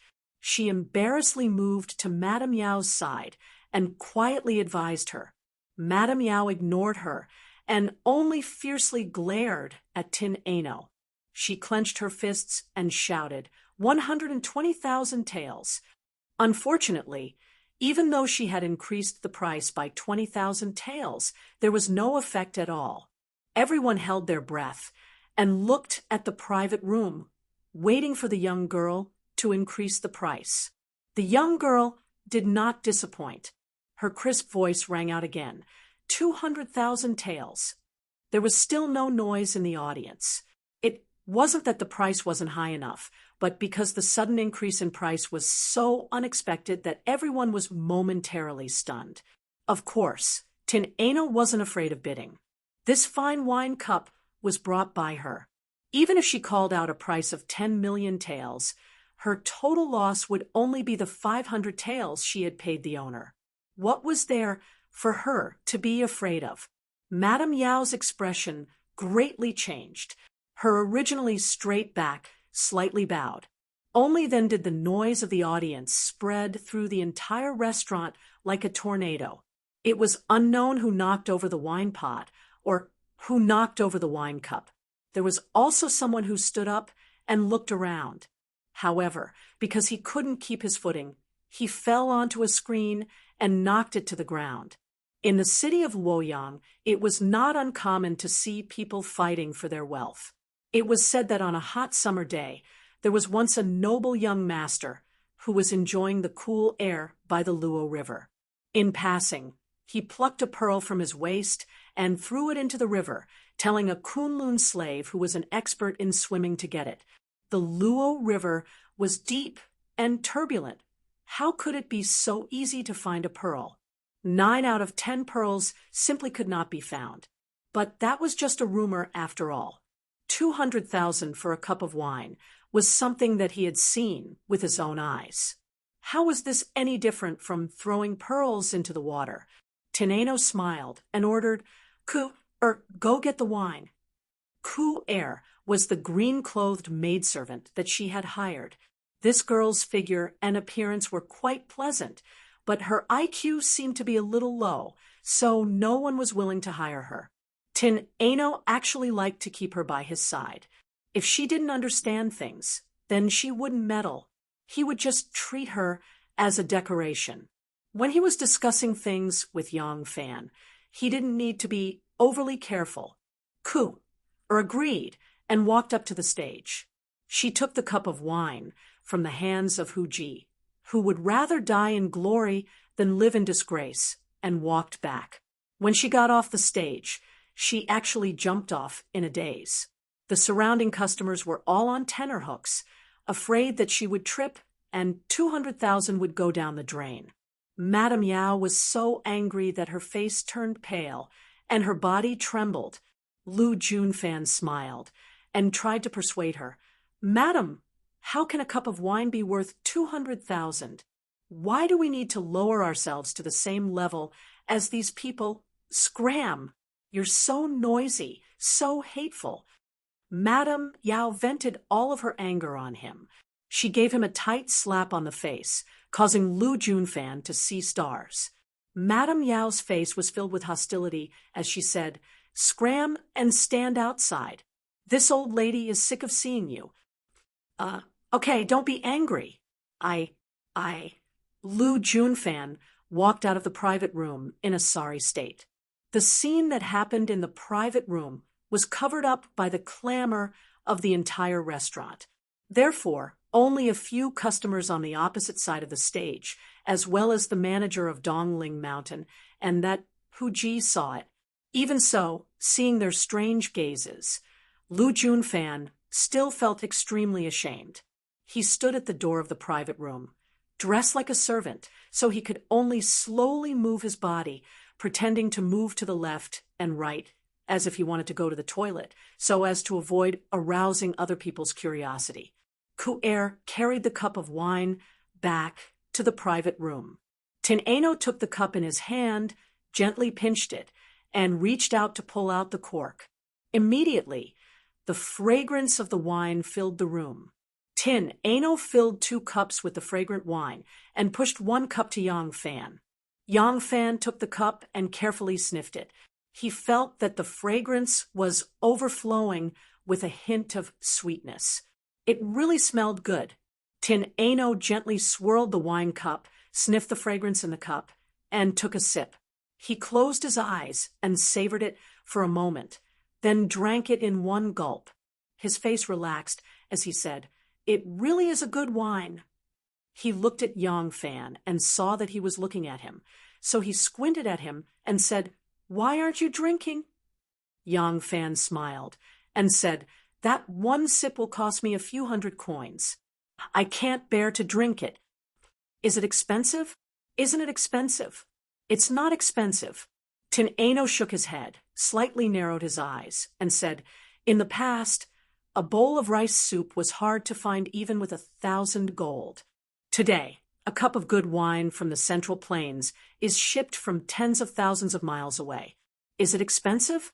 It's not expensive at all. Come, let's drink. This is the first time I'm drinking with someone, and also the first time I'm asking someone to drink with me. This cup of wine, let's drink it all. Golden Hairpin drunk, shopkeeper Dongling sold an extremely expensive cup of wine and couldn't restrain his joy. Seeing that Madame Yao was indignant, in order to ease the atmosphere, after he left the stage, he ordered for the singing and dancing instruments to be quickly prepared. In a short while, the sound of drums rang out, and a youth wearing a pointed hat and a thin felt shirt carried a dark green lacquer plate onto the stage. The dark green lacquer plate was 3 feet in diameter and looked like a large lotus leaf that had opened up. When the lotus leaf was placed on the floor, that youth leaped onto the plate and danced along with the rapid sounds of the jia drum. This youth was about 15 or 16 years old. His skin was as white as jade, and his nose was like an awl. He hooked his hands and stirred his sleeves, swayed his head and twisted his hips, lifted his knees and jumped. Sometimes he leaned to the east and west, and sometimes he did a roundhouse kick. Every movement was in response to the sound of the drums and was filled with the beauty of his movements. But no matter how graceful his dance was, his feet never took a step out of the round plate. Some of the more knowledgeable customers saw this brilliant Hu Tengu and couldn't help but cheer. Yang Fan and Tin Ano watched the dance and drank the wine. Very quickly, the two of them drank more than half of the cup of wine. The wine that Tin Ano drank was more than 2 times stronger than ordinary wine, and the after-effects were very long. At this time, the wine faintly took effect, and Tin Ano's jade-like clear cheeks seemed to be smeared with a layer of rouge. A faint blush appeared on her cheeks. This was the first time that Yang Fan saw her drink, and he didn't expect her to drink so quickly. Without any persuasion, she drained the cup. She was a complete drunkard. He couldn't help but say, "Don't drink so quickly." Although this wine is sweet and mellow, the shopkeeper also said that the strength of this wine is more than 2 times stronger than the best wine in his shop. Don't get drunk. Tin Ano held the cup in her hand and said charmingly, "How can I get drunk with this little wine? This wine has already been opened, and there is no ice cellar to keep it. It won't be long before it turns sour. Just drink it all." As she said this, she smiled at Yang Fan and said, "What, a man can't even drink as much as a girl like me?" She tilted her head and looked at Yang Fan. There seemed to be a faint trace of seduction in her eyes. Yang Fan was still at the age of Muai. He couldn't help but feel his heart skip a beat. He raised his cup and said, "Good. Although I don't drink often, I'm confident that my ability to drink is not below yours. If you want to enjoy yourself, I'll keep you company. Cheers." The two of them raised their cups from afar and drank it all in one gulp. After Huer finished her dance, she picked up the dark green lacquer plate and retreated amidst the cheers of the entire hall. Several Huji danced up onto the stage. What was the most popular dance in Luoyang? Of course, it was the Huxian dance. Who in the world could dance the best Huxian dance? Of course it was Huji, who loved to watch Huxian dance. Of course it was men. It was the nature of men. As a result, as soon as the 6 beautiful and graceful Huji went up on the stage, the entire hall was greeted with cheers. Although Tin Ano had drunk quite a lot of wine, the more he drank, the brighter his eyes became. Looking at the 6 Huji singing and dancing on the stage, Yang Fan couldn't take his eyes off them. He couldn't help but tease him. "Are you looking at the person or the dance?" Yang Fan came back to his senses and said, "I'm not looking at the person or the dance. I'm just thinking, although you showed off your wealth in front of Lu Junfan today, how are you going to take it a step further? It's not easy to do it naturally." The corner of Tin Ano's mouth curled up. He said, "So you're worried about this. You're a man, so you think it's difficult. But for me, it's as easy as turning my hand over." Yang Fan said, "What brilliant plan does Mountain Man have?" Tin Ano drank the wine in his cup in one gulp and gently placed the cup on the table. He said, "Watch me." Lightly flicking his belt, he walked out of the room. Yang Fan didn't know what she was going to do. Tin Ano had already stepped onto the stage. The customers who were watching the dance immediately became excited. They knew that this female guest was drunk and wanted to dance on the stage. Just now, some of the guests had already seen her appearance. They felt that she was pretty and lovely, tender and alluring, like a flower swaying in the wind. In terms of appearance, although the Huji on the stage had the advantage of the exotic charm, they were obviously inferior to her by a few notches. The other customers only knew that the female guest in the private room was extravagant, but it was only now that they saw her appearance. Huji's dance was something that could be seen every day. If she wasn't drunk today, it would be very difficult to watch a girl from a good family who was extravagant and wealthy like her. Therefore, all the customers applauded her. They had just seen a battle of wealth, and now they were able to see the dance of one of the victims. Today's trip was not in vain. As soon as the six Huji saw the female guest step onto the stage, they tacitly moved back while dancing, giving her a large space. Tin Ano seemed to be unable to drink. Her feet were a little unstable. Yang Fan couldn't help but feel worried. Tin Ano steadied herself and turned around. Seeing his concerned gaze, she couldn't help but raise her eyebrows. Her high-spirited appearance was indescribably cute. She swayed her body to the beat of the drums, waiting for the next piece of music to start. The accompaniment to this Huxian dance had a fast rhythm, vigorous and powerful. It was made up of jie drums, clappers, and other percussion instruments. The musicians on the side of the stage saw that there was a guest on the stage, so they also came to join in the fun. Suddenly, they moved the door, and the Huxian dance started playing again. The heart responded to the strings, the hands responded to the drums. With the sound of the strings and drums, Tin Ano's sleeves were raised high, and the sleeves slid down, revealing half of her white wrists. Before anyone could see that pair of delicate and moving wrists, Tin Ano's body was already dancing like snow in the wind. The dance was beautiful because of the movement, and the heart was flying because of the dance. Tin Ano was sometimes like a snowflake floating in the air, sometimes like a fluffy grass dancing in the wind. That enchanting body was perfectly displayed as she spun. Chapter 44. Amidst the cheerful rhythm of the dance music, Tin Ano's clothes fluttered in the wind. Her figure was agile and light. Her waist and legs were flexible and powerful. Sometimes she stomped, and sometimes she spun. That beautiful face that was like a flower appeared and disappeared as she spun left and right. It was hard for people to catch her, so it made her even more alluring. It was unknown but those six Huji had already stopped dancing and quietly retreated from the side of the stage. This stage had become Tin Ano's stage. That stage was also like a lotus leaf, a large round lotus leaf that was made up of hundreds of lotus leaves. Just now, it was just a small lotus leaf plate, but no matter how that Huji twisted and turned, his feet never left the lotus leaf plate. It was as if that small lotus leaf plate was the entire world. But at this moment, this huge lotus leaf plate seemed to be unable to restrain Tin Ano's beauty and flamboyance.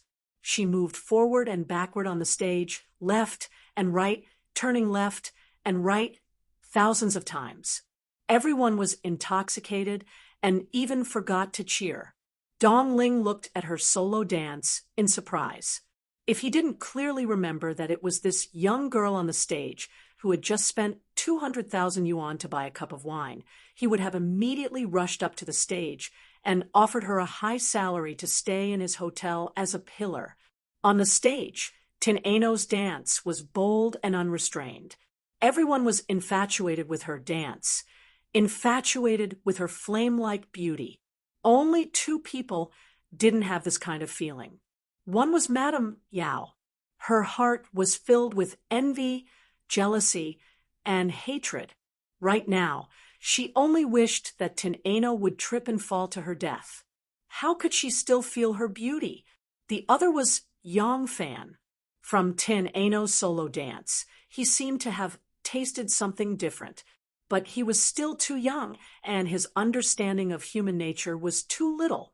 He couldn't understand the inner monologue that was being expressed through the dance. He also appreciated Teneno's beauty and was infatuated with her dance. But because he was familiar with Teneno, he felt a little strange in his heart. Tonight, she was not like her usual personality. Ever since he brought this female thief home, she had given Yang Fan too many surprises. She was like a little maid who didn't mind being dirty or tired, cleaning up Yang Fan's dog face until it was spotless.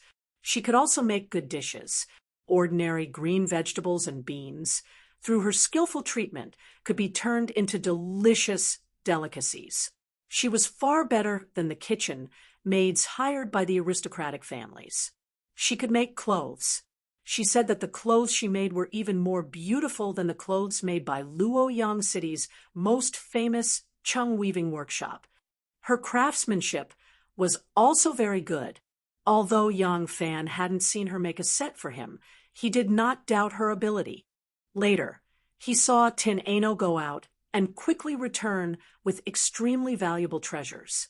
Now, he saw Teneno's beautiful dance that made the famous Tang dynasty's Huxian dance pale in comparison. Yang Fan really didn't know what she couldn't do. He didn't understand why she was a wanted criminal by the government, even though she had so many skills and so much wealth. Suddenly, the jia drum became urgent. The sound was like rain, and there was no pause in the middle. This was the moment when the Huxian dance was about to end, and it was also the most difficult moment of the Huxian dance. In the corner of the stage, those Huxian dance were full of surprise and disbelief. They suddenly opened their charming eyes. They admitted that Teneno's dance was better than theirs, but they didn't believe that Teneno could perfectly interpret the last movement of the dance.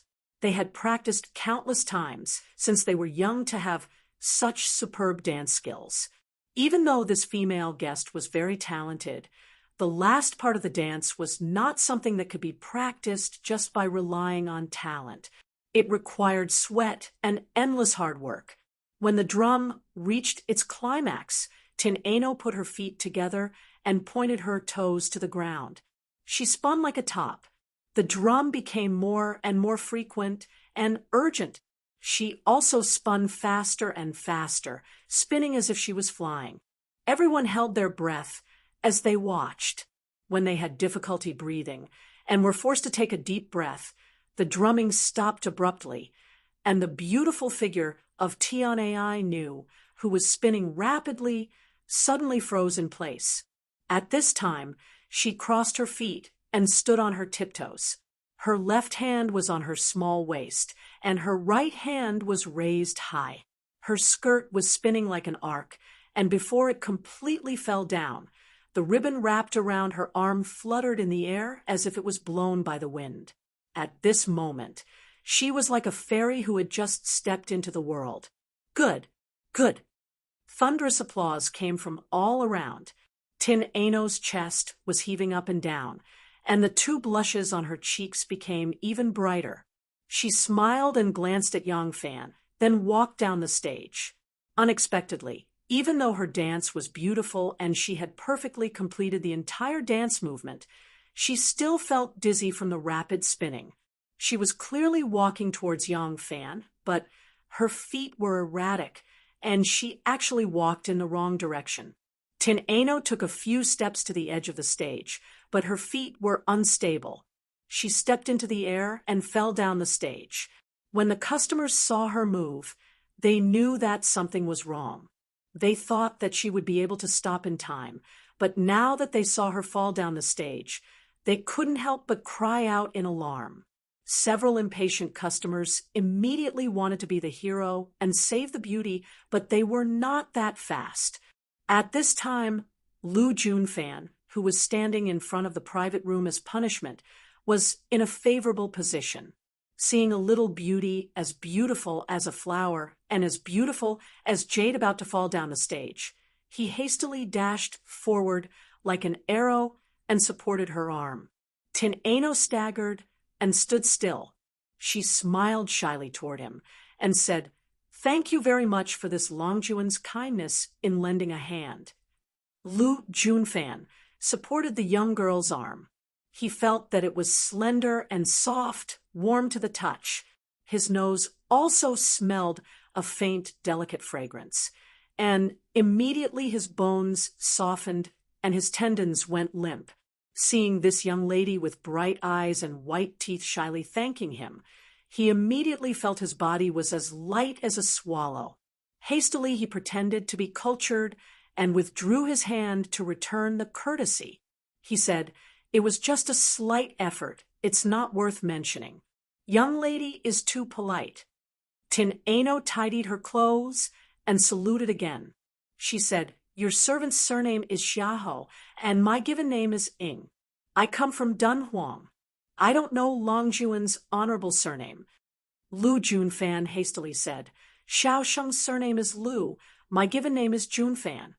But in his heart he thought, turns out she is a wealthy merchant from the western region. No wonder she is so generous. At that time, the Tang people had a blind view of the western region, and even the more distant western merchants. They thought that each and every one of them was extremely wealthy. Actually, those who were able to travel thousands of li to the Tang dynasty to do business. Of course, they all had considerable strength. The people of the Tang dynasty were able to come into contact with these Western and Western merchants. Even if they were wearing coarse cotton clothes, they would still have several rare and precious treasures on them.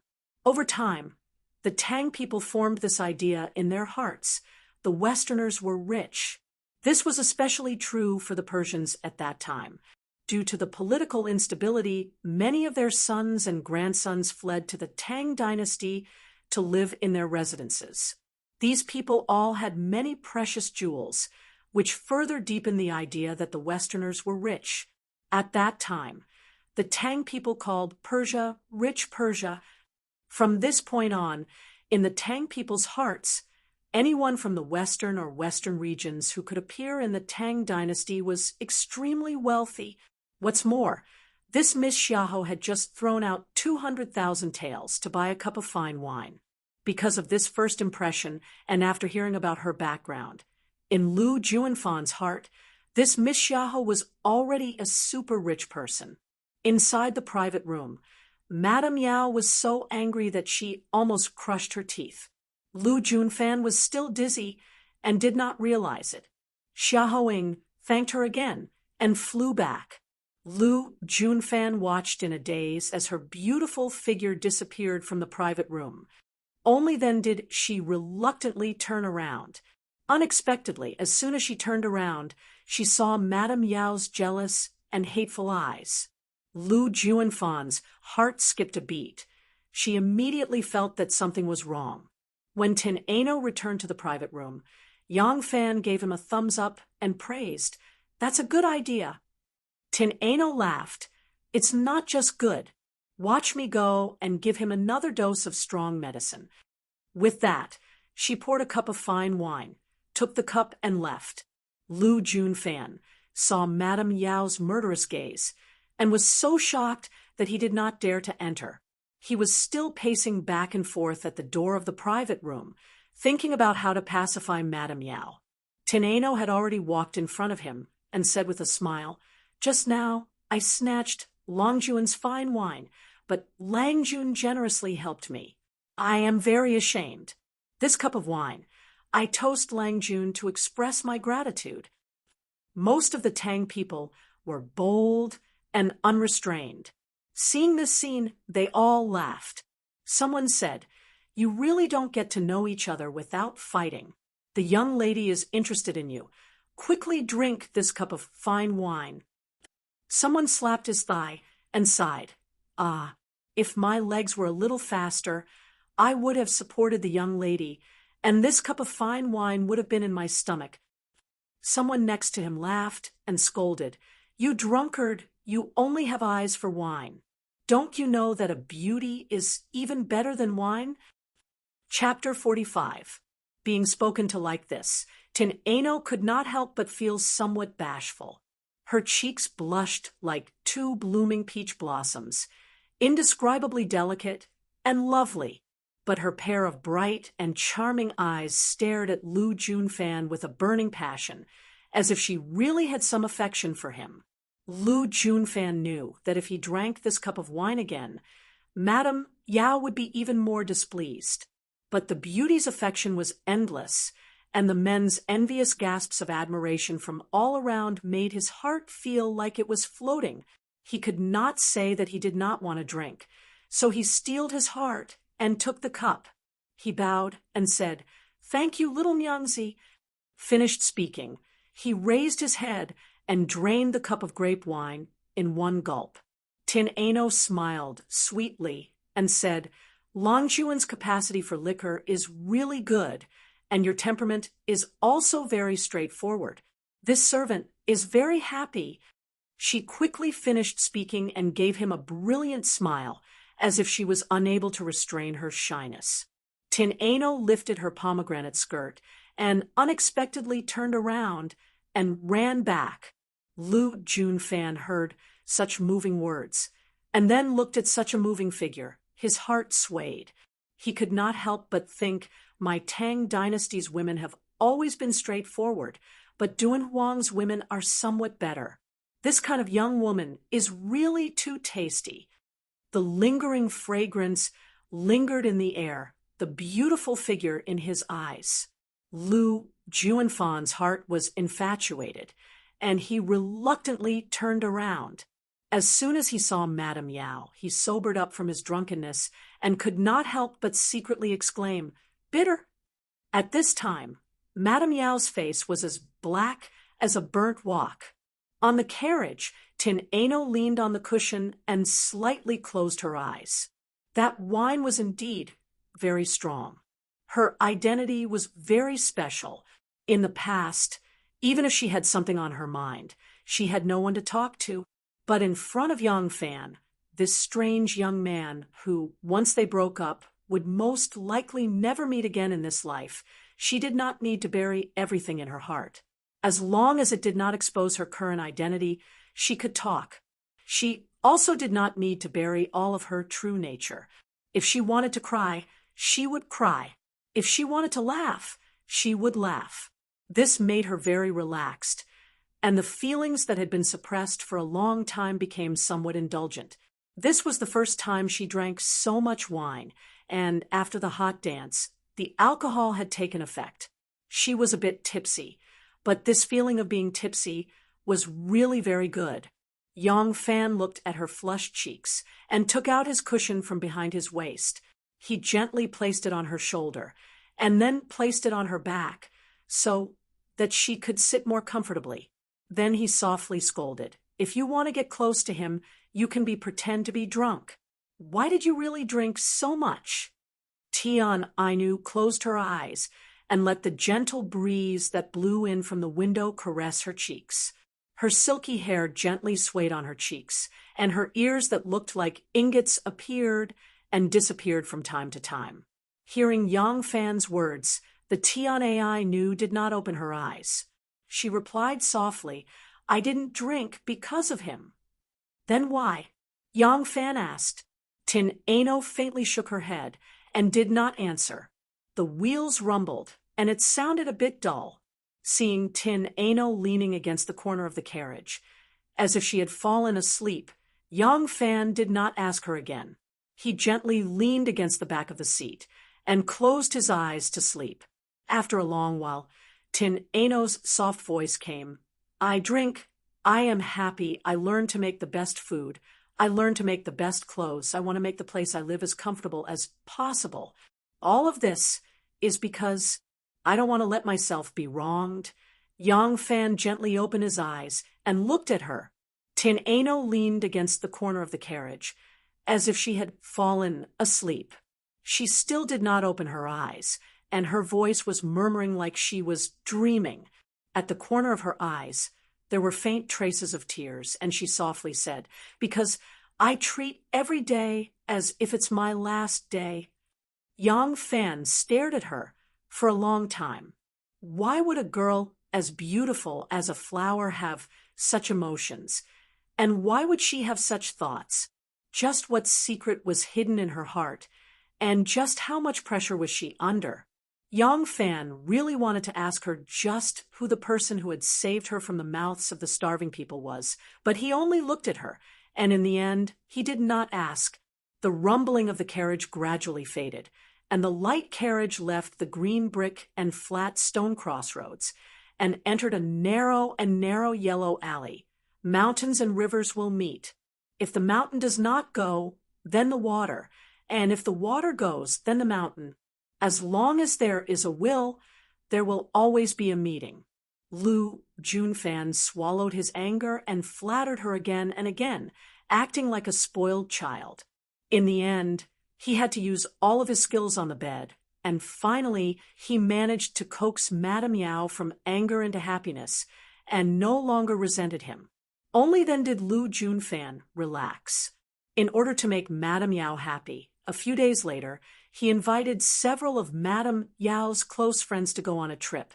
The destination of the trip was not too far away, just by the Luo River. The news was quickly found out by Chu Kuanga's City Fox Society rats, and so Xiaohing also came. The Luo River flowed slowly, accompanied by many mystical legends. For example, in the Legend of the River Map and the Book of Luo, when Emperor Qin was patrolling Luoyang and offering sacrifices to the Luo River, suddenly a black-head duke came out of the water and shouted to him, "Come and receive the treasure of heaven." The excited Emperor Qin danced and sang loudly, "The water of Luoyang is dark," offering sacrifices to the great marsh suddenly facing the south. How could Wu Zetian let Emperor Shi Huang enjoy all the glory? Thus, last year, someone suddenly fished out a rock from the Luo River. On it was carved the words, "The Holy Mother descends, Yongchang Empire." Another auspicious omen had appeared in the Luo River. Wu Zetian was overjoyed and immediately named the stone Blessed Sage Illustration. The god of Luo River was named Marquis Xianxing, and the Luo River was named Yongchang Luo River. The name of the country was also changed to Yongchang First Year. It seemed that since the beginning of this story, everyone had heard it for many eras. Could it be that many years had passed? No, it was all because Wu Zetian liked to change her year name. Women, even if it was the one and only empress since ancient times, since she was a woman, it was inevitable that she would have an emotional side. The stars were brighter today. Empress Wu was very happy and wanted to change her year name. The rainstorm tomorrow was heavier. Empress Wu was very unhappy and wanted to change her year name. The day after tomorrow, Empress Wu grew a new tooth. Empress Wu was happy again and wanted to change her year name. In this way, during the period when Empress Wu was in power, she had to change her year name 2, or even 3 times a year. As a result, there were countless years. Just based on the year name, many Tangs who wanted to talk about a certain event in a certain year and a certain month would have to calculate for a long time before they knew which year it was, whether or not the heavens favored Wu Meinyang and allowed the god of Luo River to perform a miracle to support Wu Meinyang to continue Emperor Qin's great achievements was not important to the common people. What they cared about was whether or not their stomachs would be full. And when the miracle appeared on the Luo River, Empress Wu was happy, and in return, she decreed that fishing in the Luo River was forbidden. This made life difficult for the fishermen who lived around the Luo River. They had to either give up the fishing business that their ancestors had been engaged in for generations, or move away from the Luo River to make a living by fishing elsewhere. A large number of fishermen moved away or changed to other industries, causing the two sides of the Luo River to be quiet and secluded. It became a good place for officials and nobles to relax in the autumn. At this time, the Luo River was still a vast and boundless swamp. Boats sailed in the middle of the river, their sails erected in great numbers, blocking out the sun. The riverbank was shaded by willows and luxuriant grass. A long bridge that led straight to the main gate of the imperial palace stretched across the Luo River. The bridge was bustling with people and carriages. This bridge was called the Tianjin Bridge because it was connected to the main gate of the imperial city. Every morning, when the moon was still high in the sky, the bridge would be crowded with horses and carriages. As a result, it became a scene in Luoyang and was known as the Tianjin Morning Moon. The banks of the Luo River were quiet and peaceful. On a spacious stretch of land on the riverbank, bamboo poles were planted in the ground, and a cloth fence was set up next to the river. Only the side facing the river was open to view the scenery. Inside the cloth fence, people were playing the harp, and the faint sound of singing could be heard. It seemed like a wealthy family was enjoying the autumn here. 1,000 zhang away, another area was also surrounded by a cloth fence. However, it was still several dozen steps away from the riverbank. A few servants were currently cooking outside the cloth fence, creating all sorts of delicacies. The fragrance of meat wafted through the air, and on the empty space in front of the cloth fence, there were 2 strong men wrestling with each other. Within the tent was Madame Yao and her entourage. At this time, another group of people arrived. They were dressed in bright clothes and riding vigorous horses. With a single glance, one could tell that they were either rich or noble. Their companions were all burly and awe-inspiring, and in the middle of them was a young man and a young woman, each of them riding a majestic Arabian horse. This young man and woman were both wearing embroidered hats, narrow sleeves, and a pair of black deerskin boots. Their waists were slim, and their backs were slender, giving them an elegant demeanor. The young man was tall and slender, with a slender waist and arms like an ape's. His eyes were bright like the stars, and his nose was sharp. When he smiled, 2 dimples would appear on his cheeks. He was charming, but he couldn't help but diminish some of the heroic aura of a man. The young woman was a little shorter than him and had a petite figure. She had bright eyes and white teeth, and because she was dressed in men's clothing, she seemed even more charming. This pair of youths were Yang Fan and Tin Ano. Next to them was a large horse, and on the back of the horse was a leopard. The beast tamer followed closely behind the leopard. They stopped by the Luo River, looking as if they were also here to enjoy the scenery and have a picnic. As luck would have it, the spot they chose was right between those 2 tents. Note, in the Tang dynasty, leopard tamers would often ride on horseback when they went hunting with their masters. Chapter 46. Yang Fan and Tin Ano's party hurried to the banks of the Luo River and stopped. The servants began to get busy. Several large men took out poles and began to set up the tents. Others unloaded bamboo mats, felt blankets, and various other utensils from their carriages and began to set up the tents. Their arrival did not attract Madame Yao's attention. There were many people who came to the Luo River to sightsee, so who had the leisure to pay attention to just who had set up the tents next to them? The tents set up by Yang Fan's party were between 2 families of tourists who had come to enjoy the autumn scenery. To their right was Madame Yao's tent, while to their left was another group of tourists. Within this tent, 3 women were currently sitting on felt blankets, playing a drinking game. The servants stood around respectfully, waiting upon him. In the middle of the 3 women, there was a tortoise made of jade. The tortoise was carrying a candle-shaped tube on its back. The entire tortoise and the candle-shaped tube were carved from a single piece of jade. The tube was also engraved with lotus-shaped buttons. Within the tube was a long jade token.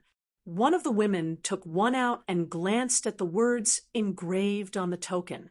She smiled and said, "Do not do to others what you do not want done to yourself. Release. Ha ha, I don't need to drink this round." Although this woman was beautifully dressed and skillfully applied makeup, it still could not conceal her old age. It was only because she had taken good care of her skin that her skin was rather tender, coupled with the fact that she wore a black wig that covered her head of white hair. She appeared somewhat younger. However, time spared no one.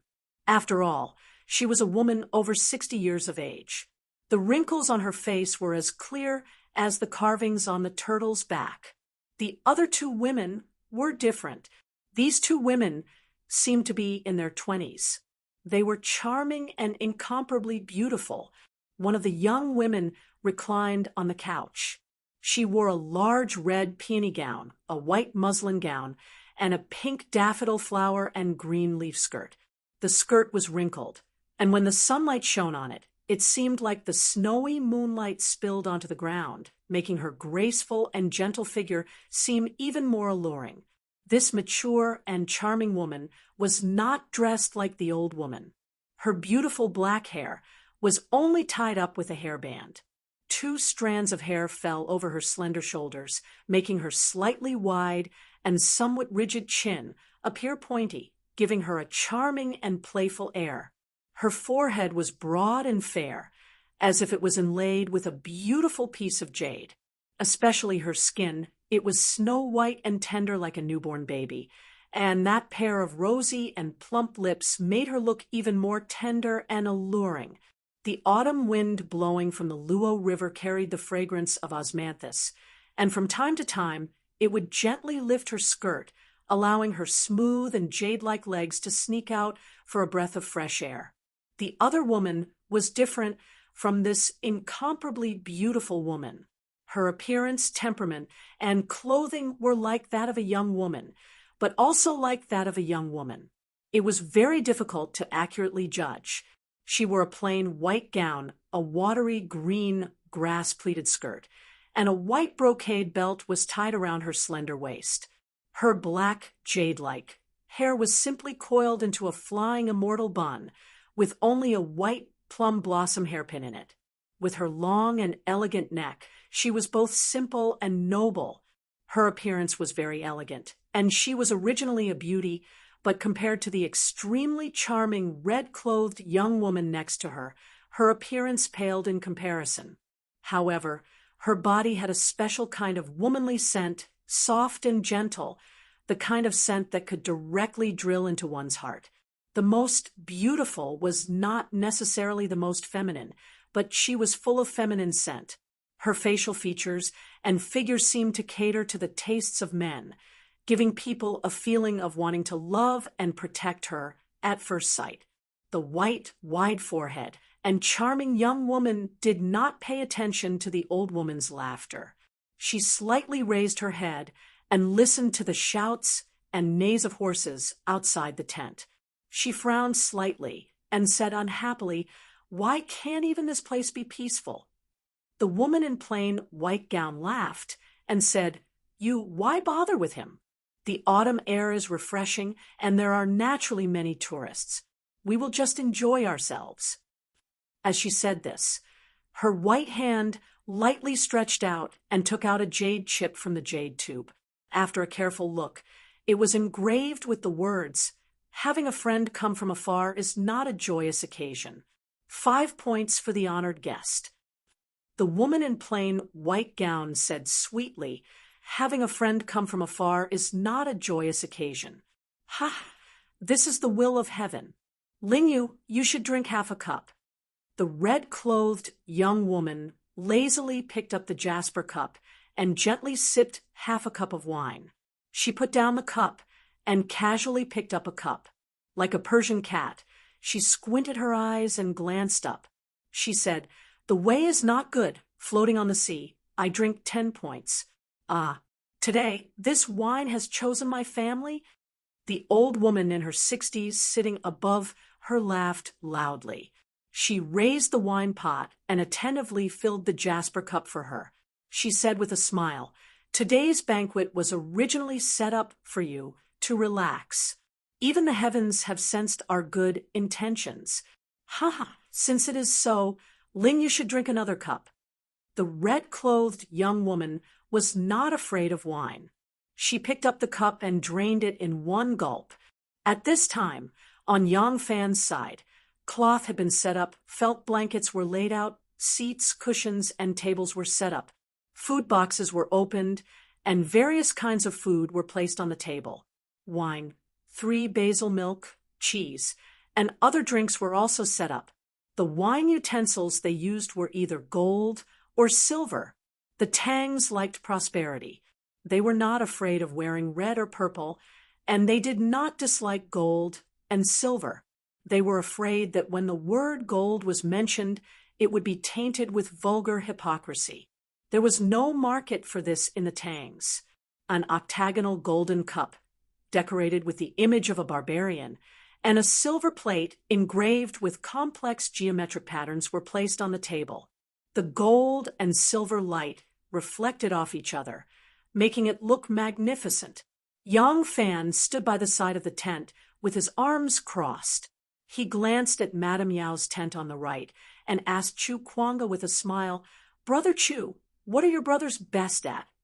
Chu Kuanga didn't understand his intentions for a moment, so he said, "About this, to tell you the truth, my brothers are all thieves, and most of what they learn are not elegant things. I wonder what brother is referring to." Chu Kuanga was not stupid. Yang Fan had used his men to inquire about Madame Yao and Lu Juanfan's every move. Now that they had followed Madame Yao here, Chu Kuanga knew that they must have something up their sleeves. Chu Kuanga even had some doubts about their identities as the Western region's tyrants. However, it was not important whether Xia Hoying was the real daughter of a Western region's rich and powerful family. What was important was that the salary she paid him was genuine. They, the ruffians, had to stand up for others when necessary to seek revenge and eliminate disasters. Why should they care about her identity? Therefore, Chu Kuanga was happy to pretend that he did not know anything. As long as the other party's actions did not seriously violate the laws of the country and implicate his brothers, he would not ask. Xia Hoying and Yang Fan seemed to see that he had already suspected their identities, but they did not point it out or make any further attempts to cover it up. The two sides maintained a subtle tacit understanding. Yang Fan said, leisurely, "Brother Chu, please do not be angry if I say something. What people in the streets are best at should be provoking trouble and fighting, right?" Chu Kuanga's expression changed, slightly. "Why do you say that, brother? After we were hired by Miss Xiaoho, we have never caused trouble." Yang Fan interrupted him and raised his chin at the people who were cooking food and wrestling in full swing. He said, "I am not blaming Brother Chu's brothers for causing trouble. I just see that those people are enjoying themselves and are very boring. Why don't you let your men go over and have some fun?" Chu Kuanga glanced at the people on Madame Yao's side and couldn't help but feel enlightened. As expected, Yang Fan was going to cause trouble. Chu Kuanga's eyes revealed a faint smile as he calmly replied, "If it was anything else, I really wouldn't dare to pat my chest and guarantee that they would be able to accomplish it. As for provoking trouble and fighting," Chu Kuanga sighed softly and said leisurely, "I really can't think of anyone who can do better than them." Chapter 47. On the sand, two strong men were wrestling. A blanket was spread on the sandy ground to serve as the competition ground. Two strong men had a piece of cloth around their waists, and they wore a headscarf on their heads. Apart from that, there was nothing else. The two of them were plump and strong. The thick and heavy carpet under their feet twisted and deformed because of their exertion. On the side, there were a few servants and maids watching with great interest. Inside the tent, Yao Shifuran and a few of her noblewomen were either sitting or lying down, eating fruits and laughing as they watched the performance. These matrons were well aware of the relationship between Lu Junfan and Madame Yao. In front of them, there was no need for the two of them to hide anything. Thus, Lu Junfan sat cross-legged on the table, allowing Madame Yao to rest her head on his thigh. He peeled the grapes and placed them into her mouth, serving her meticulously. On Yang Fan's side, a few people dressed up as slaves received Chu Kuanga's orders and gradually came to the side of the wrestling field. They laughed and commented, pointing and commenting. When the two strong men saw that the audience had increased, they fought even harder. These two people were not professional sumo wrestlers, but servants of a rich and powerful family. In this season, playing polo, bow kicking, sumo wrestling, hunting, and so on were the usual games of the rich and powerful. Therefore, when a master hired a servant, he would pay attention to selecting someone who was skilled in this area. In order to gain favor, the servant would also pay attention to learning and training in this area. Therefore, these sports were very common in the eastern capital, Luoyang. Their sumo wrestlers were also very good at it. The hoodlums only watched for a while before they started laughing and laughing. Sen Lang, look at that guy. His lower body is unstable and his arms are weak. How dare he come to sumo with such trash? With only one hand, I can make him tumble thrice. Ha! Look at the other one. He's even worse. He's exerting all his strength, but he still can't gain the upper hand. How embarrassing. This kind of soft-footed shrimp, if he were on the couch, he definitely wouldn't be able to subdue a woman, and he still has the nerve to come to sumo wrestling. Forget it. Forget it. Let's not watch anymore. It's so boring. The more the two men heard, the angrier they became. Suddenly they shouted and separated to the left and right. The tall, round-faced man glared at the ruffians and shouted, "Since you look down on our skills, do you dare to come down and have a match with me?"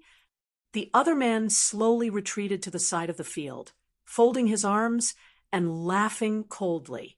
Chu Kuanga had already followed the ruffians to the side and was waiting for these words.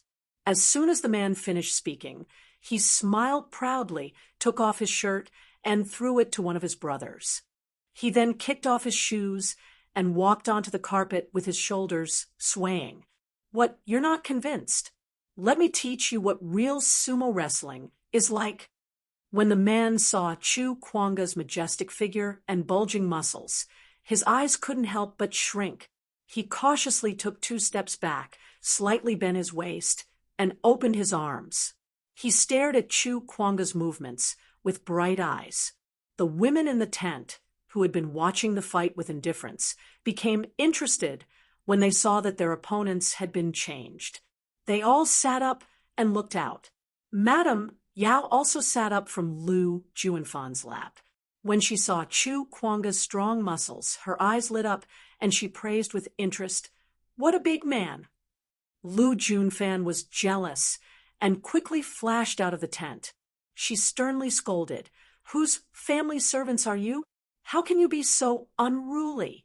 Tell your master to come up and talk."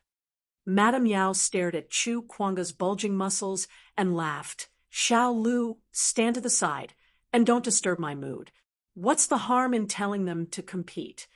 Lu Junfan had no choice but to retreat to the side. When the man saw that Chu Kuanga's physique was strong, he knew that he wouldn't be easy to deal with. Originally, he only wanted to make a move because of his pride. Now that even his mistress was paying attention to him, he couldn't help but feel nervous. He opened his arms and cautiously waited for Chu Kuanga to make a move. Who would have thought that Chu Kuanga didn't make a move and only stood there steadily, beckoning him with his pinky finger? When the man saw Chu Kuanga's disdainful action, he couldn't help but fly into a rage. With a roar, he pounced forward with his eyes wide open. Although Chu Kuanga's attitude seemed frivolous, he was actually extremely cautious. When he saw him coming, he immediately lowered his tiger back, and with a roar, he sped up to meet him. With a muffled pa sound, the two mountains of flesh collided. Sumo wrestling was actually a type of wrestling. When Yang Fan was in Nanyang, he had also learned wrestling. Although the rules were somewhat different from sumo wrestling, they were mostly similar. The two people in front of him were both proficient in sumo wrestling, and their wrestling techniques were very outstanding. Yang Fan watched with relish, and combined it with the wrestling techniques he had learned from his master. He quickly tasted the flavor of sumo wrestling. Sumo wrestlers were tall and fat, and had boundless strength. Although this was an advantage, technical movements and body agility were the key to victory. The tall and fat person might not necessarily win. Otherwise, there would be no need for both sides to compete. As long as they weighed each other and measured each other's height, wouldn't the outcome be decided? Although Chu Kwanga wasn't as fat as the strong man, he was still extremely strong. Furthermore, his sumo wrestling technique was even better than the strong man's. Using all of his strength, good sumo wrestling technique, being able to grasp the right timing, and perfectly coordinating the use of leg strength and waist strength, these key factors allowed him to gain the upper hand as soon as they exchanged blows. Although the strong man was fat to the point where he seemed to be able to fit Chu Kwanga's entire body in, he couldn't gain the slightest advantage in front of him. If it wasn't for the fact that Chu Kwanga didn't understand how big of a situation Yang Fan was trying to make and didn't want to end the battle quickly, the strong man would have lost long ago. Even so, after the strong man threw himself left and right, gasping for breath, Chu Kwanga also felt impatient. He suddenly stepped forward, tripped his feet, and pushed with both palms. The strong man lost his balance and staggered back a few steps. His body slanted, and he hurriedly used his right hand to support himself from the ground to stabilize his body. But in sumo wrestling, this was already considered a loss.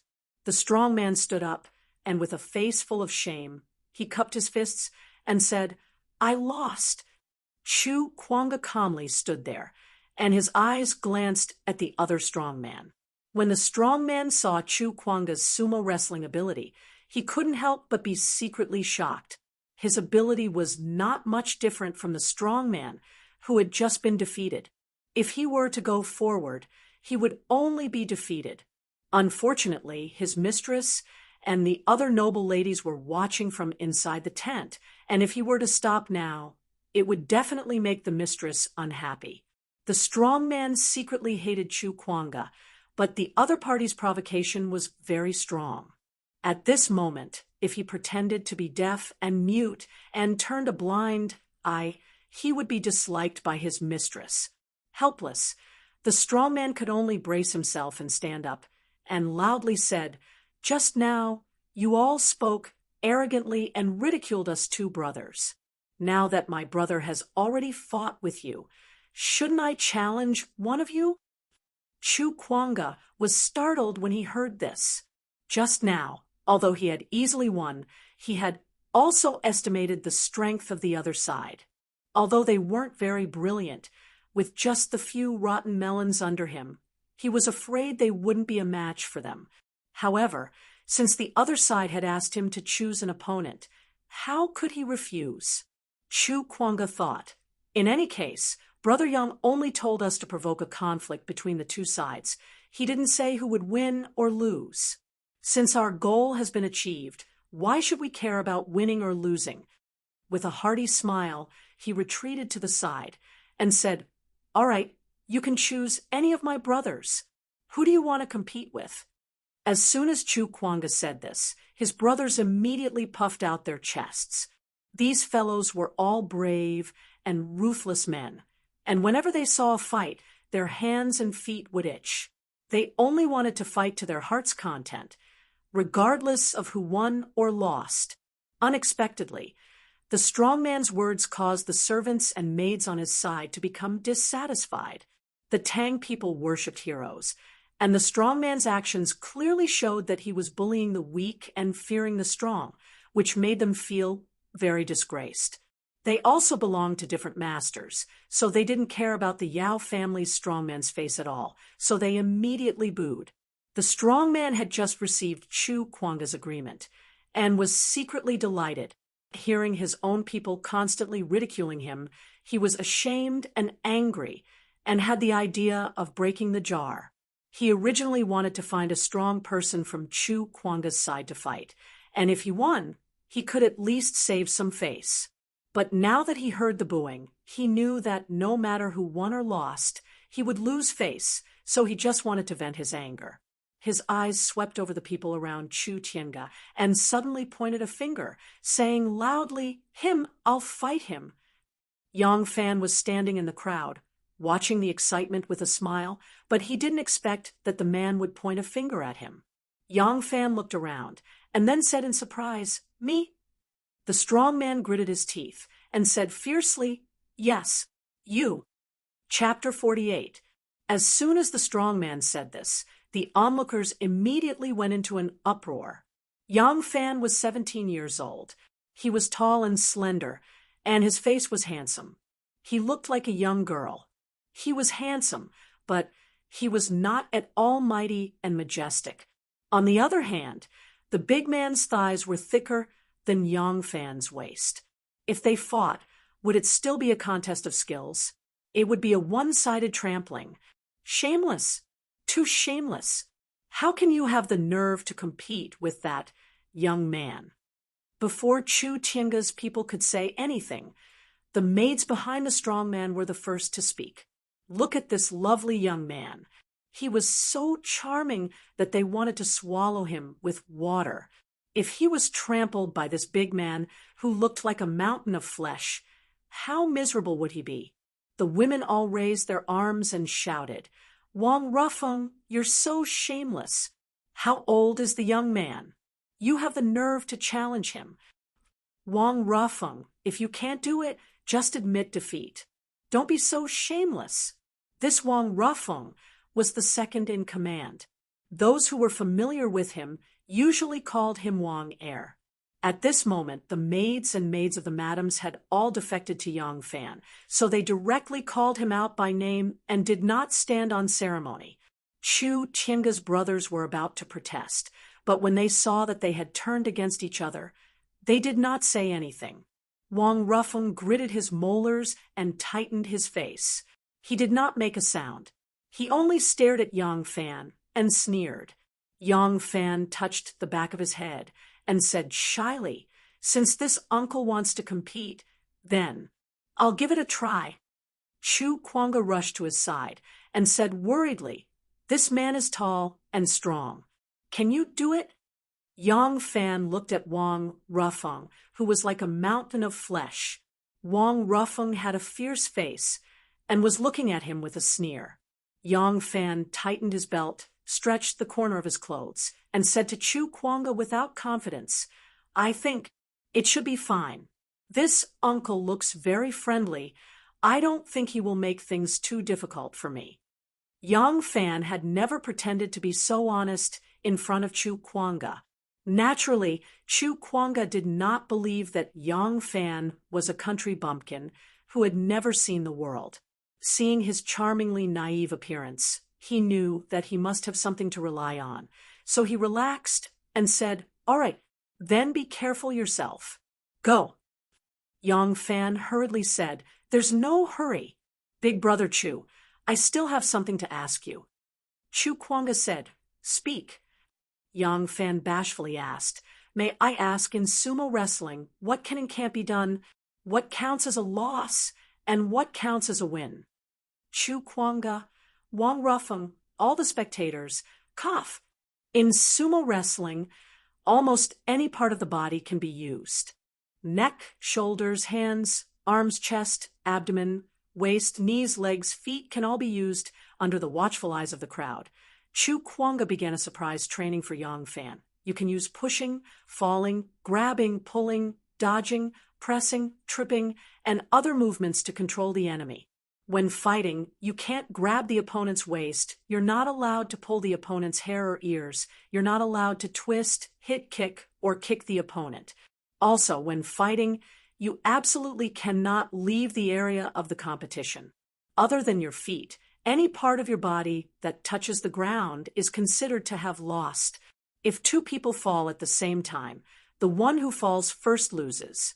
If you can push the opponent out, carry him out, or throw him out of the carpet, it will be considered a complete victory.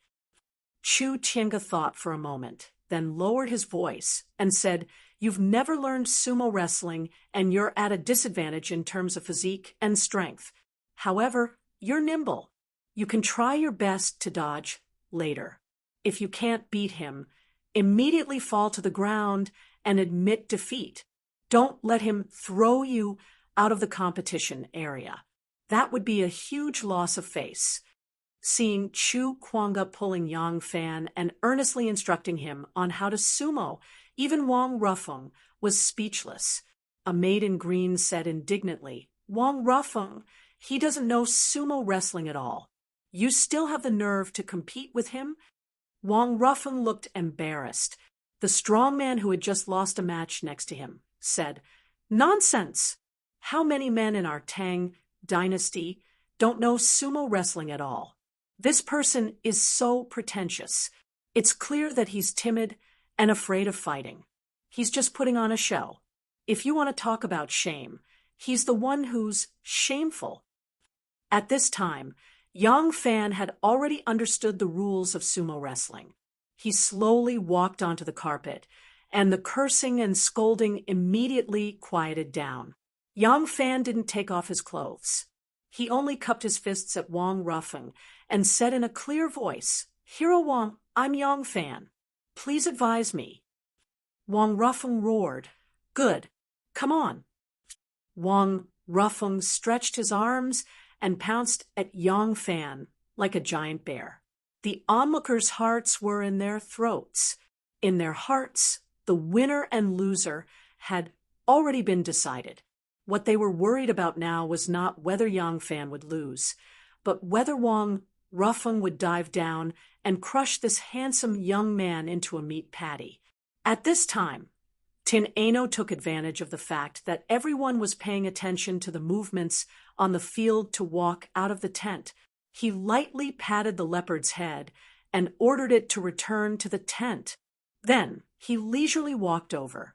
When Madame Yao saw the young man walking onto the field, she couldn't help but make a fuss and said, "Ayo, what a handsome young man. What is he trying to show off? My Wang heir can throw him out with one hand, but he doesn't want his face to hit the ground first and break his skin. It's such a pity for him." A woman at the side covered her sleeves and laughed. "He looks tender like a young chicken. If you like him, quickly tell Wang heir to be lenient." Madame Yao said in a frivolous manner, "What's so good about a young chicken? It looks good, but it's useless. It's better to make soup from an old chicken. It's nourishing to drink and chewy to eat." "Hee, this is what you don't understand. A young chicken is very nutritious.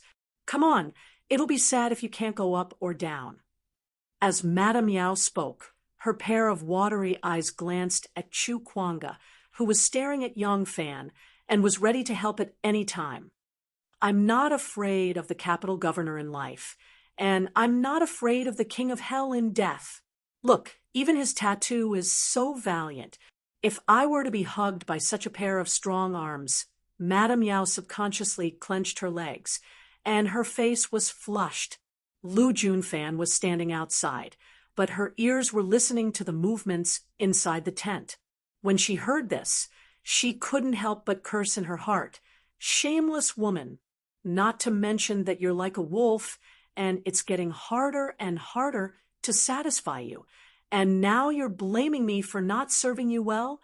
Humph, at your age, where you're like a wolf and tiger, which man would be able to stand you?" Lu Junfan was gritting her teeth and cursing when she suddenly heard a pleasant woman's voice. Isn't this the Lu family's Lang Jun?" Lu Junfan turned her head and saw a person in front of her. She was wearing an embroidered hat, a narrow-sleeved gown with a lapel collar, and a pair of deerskin boots. Her skin was smooth and clear, and her face was as tender as a lotus flower. Her eyebrows were like willows, and she was really delicate and charming. Lu Junfan couldn't help but be surprised and happy as she said, "Miss Xiao, why are you here?" At this time, on the carpet, Wang Rufeng roared and pounced at Yang Fan again. He closed his arms, and the mountains of flesh on his body rose up. It looked like if Yang Fan was hugged by his arms, he would suffocate to death. Yang Fan didn't imitate Chu Tiange and forcefully collided with him. There was a huge difference in weight between them. Martial arts could make a person strong, and it could also make a person nimble, but this kind of difference in weight and physical strength couldn't be ignored.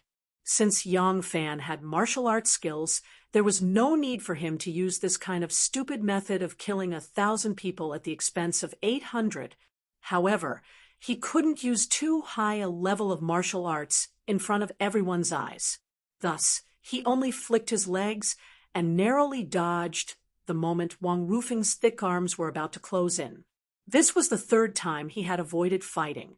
The strong man on the side booed again, and again to boost Wang Er's momentum. In Wang Rufeng's view, compared to Chu Kuanga, this Yang Fan in front of him didn't need to show any skills at all. He just needed to pick this person up and throw him out of the competition area. In the end, 3 attacks in a row, a push, a bump, and a hug were all dodged by Yang Fan, relying on his agility. He couldn't help but feel anxious, seeing that after 3 attacks, Yang Fan had been forced to the edge of the carpet. Wang Rufeng was secretly happy and pounced forward.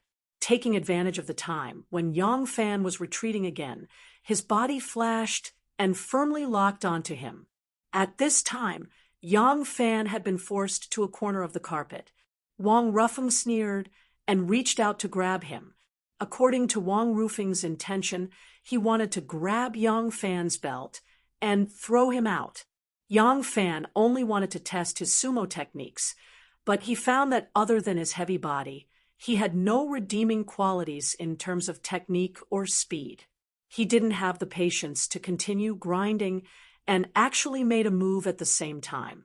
At this time, Yang Fan still did not reveal his true martial arts.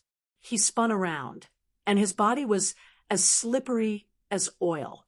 Wang Rufeng's palm slid past his lapel. Yang Fan's figure stabilized, and he had already moved to the side. Wang Rufeng stretched out his palm to grab the position he had predicted. His ribs were wide open, and Yang Fan pushed out with both palms. With just a light push, Wang Rufeng's huge body flew out, baring its fangs and brandishing its claws. Chapter 49. Hey! Wang Rufeng let out a strange cry as his body flew more than 10 feet away before crashing to the ground. A mountain of flesh quickly collapsed, and the ground trembled a few times. For a moment, mud and sand flew up, and cheers sounded from all directions. In sumo, as long as the opponent's body touched the ground, it would be considered a win. However, the most brilliant winning move was to hit the opponent out of the ring. Among the methods to hit the ring, one could grab the opponent's belt, turn around, and use inertia to throw the opponent out of the ring. One could also rely on their powerful strength to pick up the opponent and throw them out of the ring. The most exaggerated method was Yang Fan's. Through a palm strike or a headbutt, he would suddenly send the opponent flying with a forceful collision. Although Yang Fan's forceful collision actually had an element of trickery in it, it was not against the rules. Besides, how many of the spectators could understand what was going on? They only saw Wang Rufeng pounce over, Yang Fan step back, and throw a mountain of flesh out of the ring with both palms. Good. Beta Persei, you're really amazing. Chu Kuanga's brothers on his side all cheered. Even the servants and families of the noblewomen, except for the servants of Madame Yao, all cheered. The other strong man saw that Wang Rufeng was like a lion pouncing on a rabbit. He was waiting to see Yang Fan fall to the ground with a bloody nose and a swollen face. Who would have thought that in an instant the outcome of the battle would be reversed? The one who fell to the ground in a sorry state was actually Wang Rufeng, causing him to be dumbfounded. Chu Kuanga's ruffian brothers did not spare him and took the opportunity to ridicule him. They only used slang from the streets, and none of them were pleasant to listen to. The strong man was so angry that his lungs were about to explode, but he did not know how to deal with them. The other party was a sharp-tongued person, and there were 6 or 7 of them. If they really quarreled, he would not be able to gain the upper hand. Wang Rufeng lay on the ground, feeling dizzy from the fall. It took him a long time to recover. He looked up at the white clouds drifting in the distant and clear sky. He tried hard to recall for a long time, but he didn't know how he fell out. Yang Fan glanced to the side and saw Tin Ano and Lu Junfan talking and laughing as they walked down the forest. He gave Chu Kuanga a look, telling him to delay for a while. Chu Kuanga understood and laughed. He walked over to Wang Rufeng and helped him pat the sand off his body. He said with a smile, "It's hard to avoid mistakes in a contest of skills. It's nothing. My brothers have always been sharp-tongued and are not willing to forgive people. Please don't blame them, Brother Wang."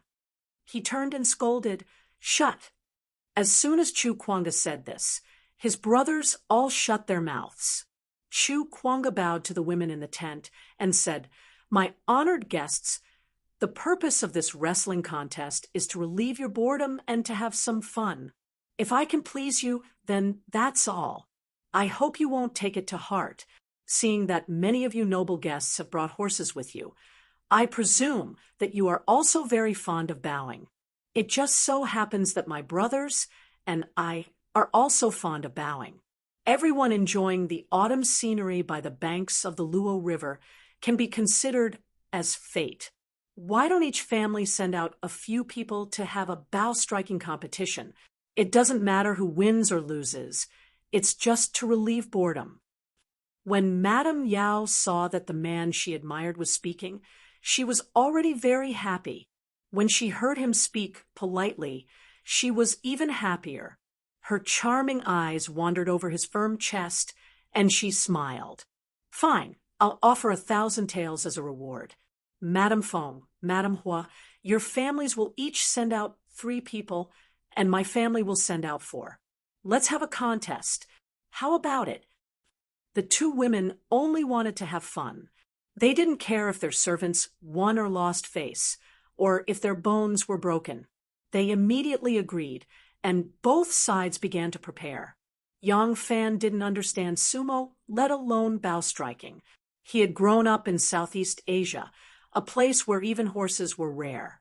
He didn't know how to ride a horse, so how could he have ever seen bow striking? Because of this, he automatically retreated to the side. Unfortunately, Wang Er had his eyes on him. In the leftmost tent, the women were still having a drinking contest. The younger generation will surpass the older. "Ha! One. This time it's your turn to drink." The young woman in red held a jade chip in her hand as she spoke to the lady in the plain jade gown with a face full of smiles. A maid in a green gown who was standing at the entrance of the tent suddenly giggled and cried out involuntarily, "That dog ate *T. What a miserable fall." The young woman in red raised an eyebrow and asked, "Xiang Ning, what are you looking at?" The green-robed maid at the entrance of the tent hurriedly turned around and bowed. She giggled and said, "There are 2 families over there who are enjoying the autumn river. They are having a contest of sumo techniques. One of them is as fat as a bear, and the other is as thin as a monkey." This servant thought that the bear would win, but who knew that the monkey would beat the bear? The young woman in red laughed and said, "You stupid girl, why can't you even understand what I'm saying?" She lazily waved her hand and ordered, "Remove the right side of the tent. Let's watch the show." The young woman in red gave the order, and the side of the tent was immediately removed. The bow-kicking game was very popular in the Tang Dynasty. Light cavalry was very popular in the Tang Dynasty. The imperial court paid attention to the training of light cavalry with high speed and good for long-distance attacks. When Li Shimin found out that the Tubo people played polo. He promoted the sport in the Tang dynasty. When the Tubo ambassador found out that Tang Taizong liked polo, he specially gave him a polo as a gift. However, Li Shimin didn't want the Tubo people to know his true intentions, so he pretended not to like it and burned the polo. But after that, the game of polo became popular in the Tang dynasty. Nowadays, the nobles, scholars, and soldiers all liked to play polo. Even the daughters of the noble families and the palace maids in the imperial city were good at polo. However, most people couldn't afford a horse and rarely had the chance to ride a horse. Therefore, they weren't good at riding, so they played polo. Polo was kuju, and polo was bow kicking. Nowadays, the imperial family built polo fields in various palaces. Some high officials also built polo fields near their mansions. The polo fields they built were slightly wider than modern standard football fields, but the length was slightly shorter. The total area was about the same size as a football field, but the quality of the construction was extremely exquisite. From the top, it looked like a mountain, and from the bottom, it looked like a mirror. In order to make the ground smooth and flexible, so that grass wouldn't grow in summer and it wouldn't freeze in winter, some rich and powerful families didn't even hesitate to spend huge amounts of money to pour buckets of oil onto the field. With so much effort, it could be seen how much the upper class liked to play polo at that time. Their obsession with polo was no less than the love of modern people for football, and it might even surpass it. Of course, this temporary field couldn't be so particular. They used the poles left over from the tent to make the goal and drew lines on the sand to make the field. The field was a bit smaller than a normal field, so using the local materials, it was quickly set up. The players from both sides were also neatly dressed, ready to enter the field. At this time, there was a maximum of 10 people on each side, but there was no minimum limit. In other words, the number of players on both sides was not required to be exactly the same. If you wanted to, one person could take on 10 people on the other side, and no one would care. Although there were many people on Chu Kuanga's side, there were only 5 people who knew how to play polo. Yang Fan and the others who didn't know how to play polo helped to tie the ponytails one by one.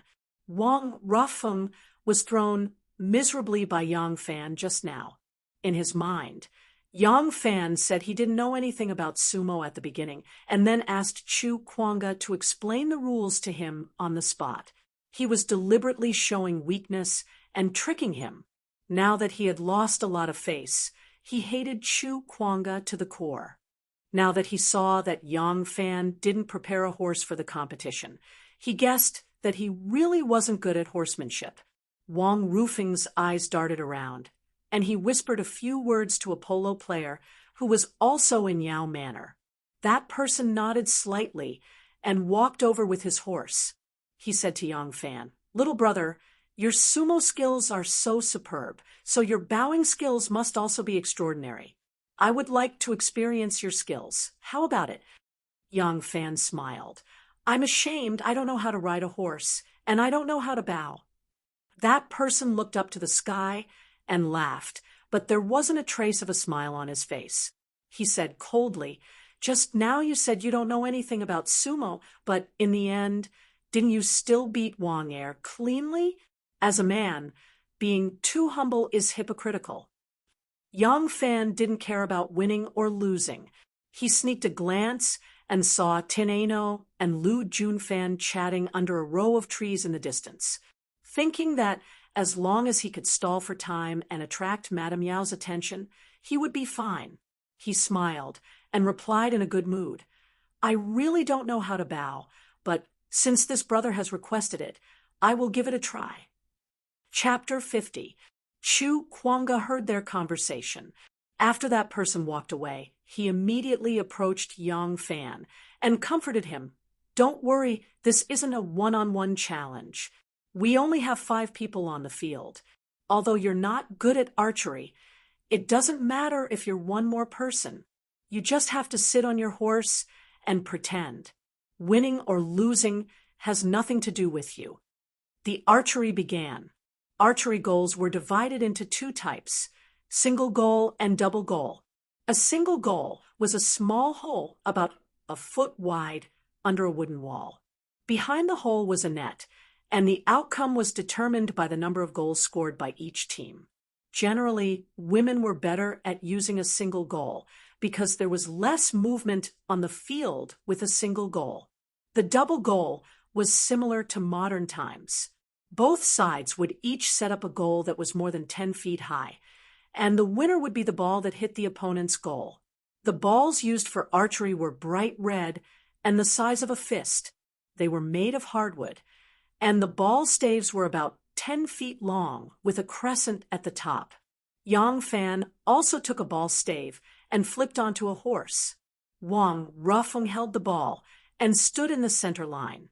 He raised the red ball high in his hand and glanced at both sides.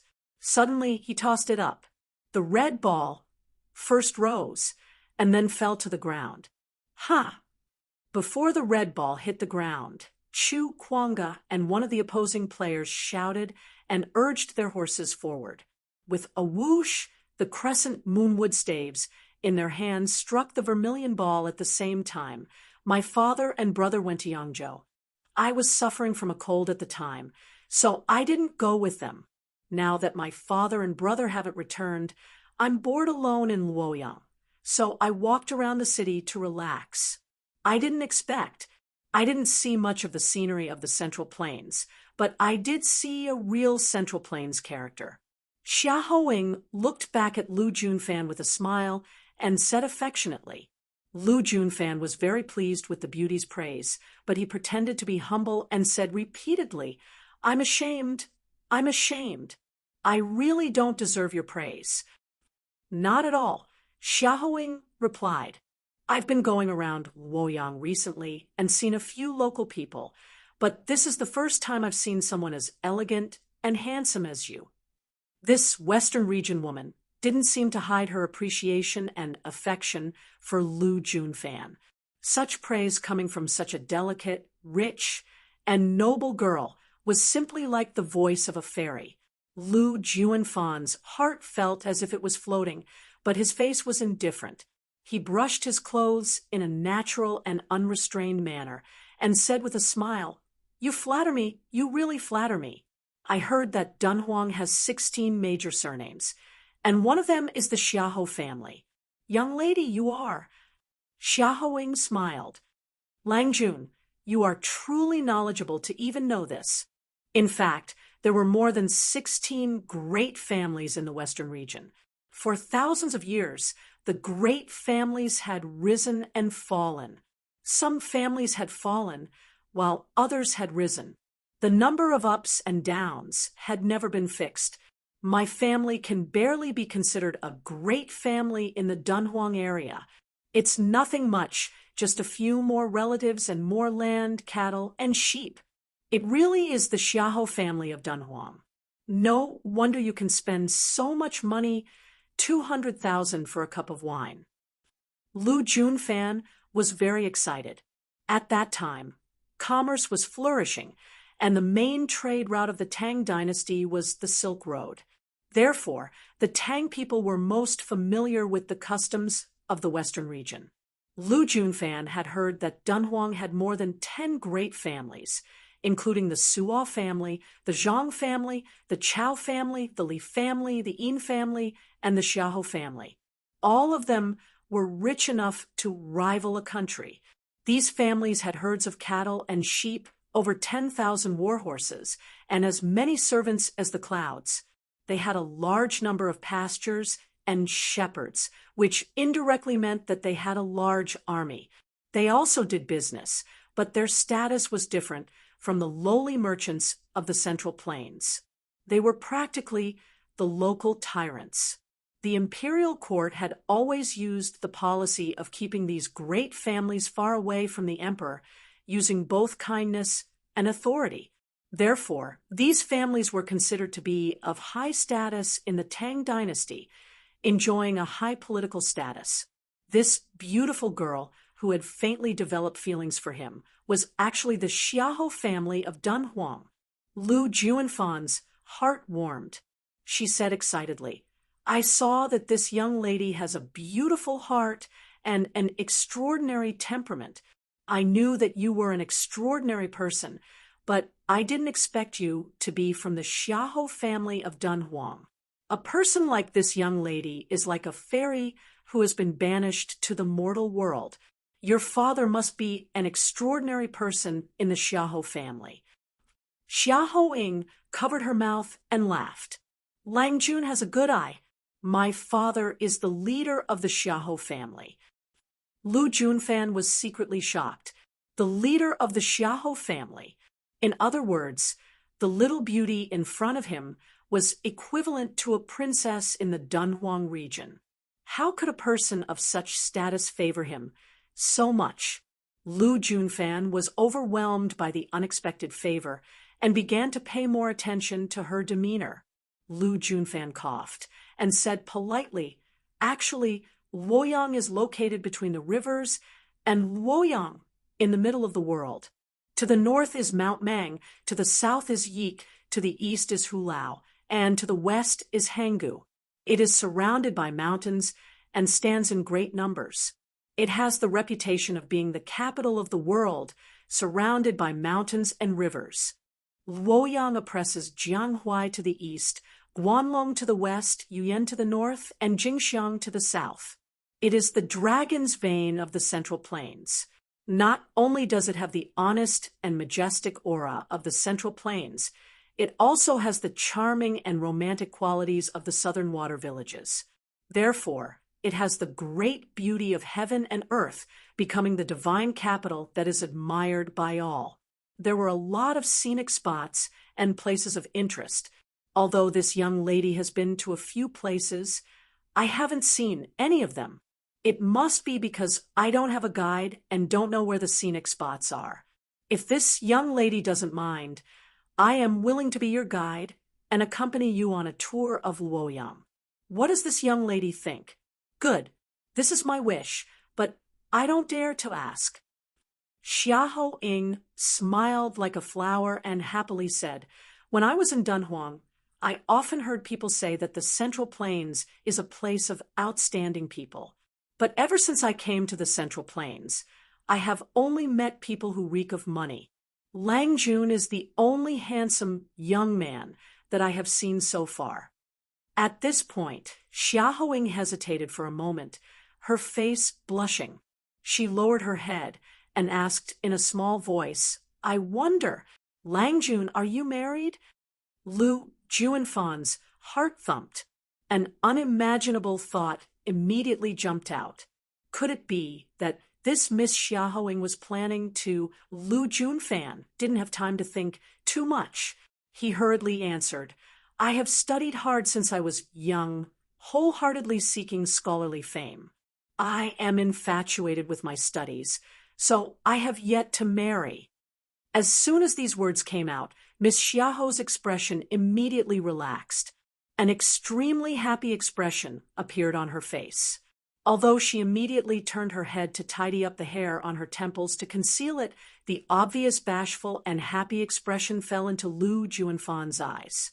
Lu Juanfan's heart thumped wildly. He forced himself to be calm and said, "Please forgive this one for being presumptuous. Young lady cough. Are you married?" "Not yet. The men of Dunhuang are all vulgar people. How can I like them?" Xiahou Ying said in a low voice. She raised her head shyly and said softly, "What I like is a modest young master like Lu Lang who is as gentle as jade." Although women at this time were bold and unrestrained, they were not excessively straightforward. Xiahou Ying's words were already a very clear confession. When Lu Junfan heard this, his heart was like a polo ball on the court that had been hit into the air. He was dizzy and swaying, unable to find a place to rest for a long time. On the beach, the bowstroke competition was in full swing. He didn't have the heart to watch it.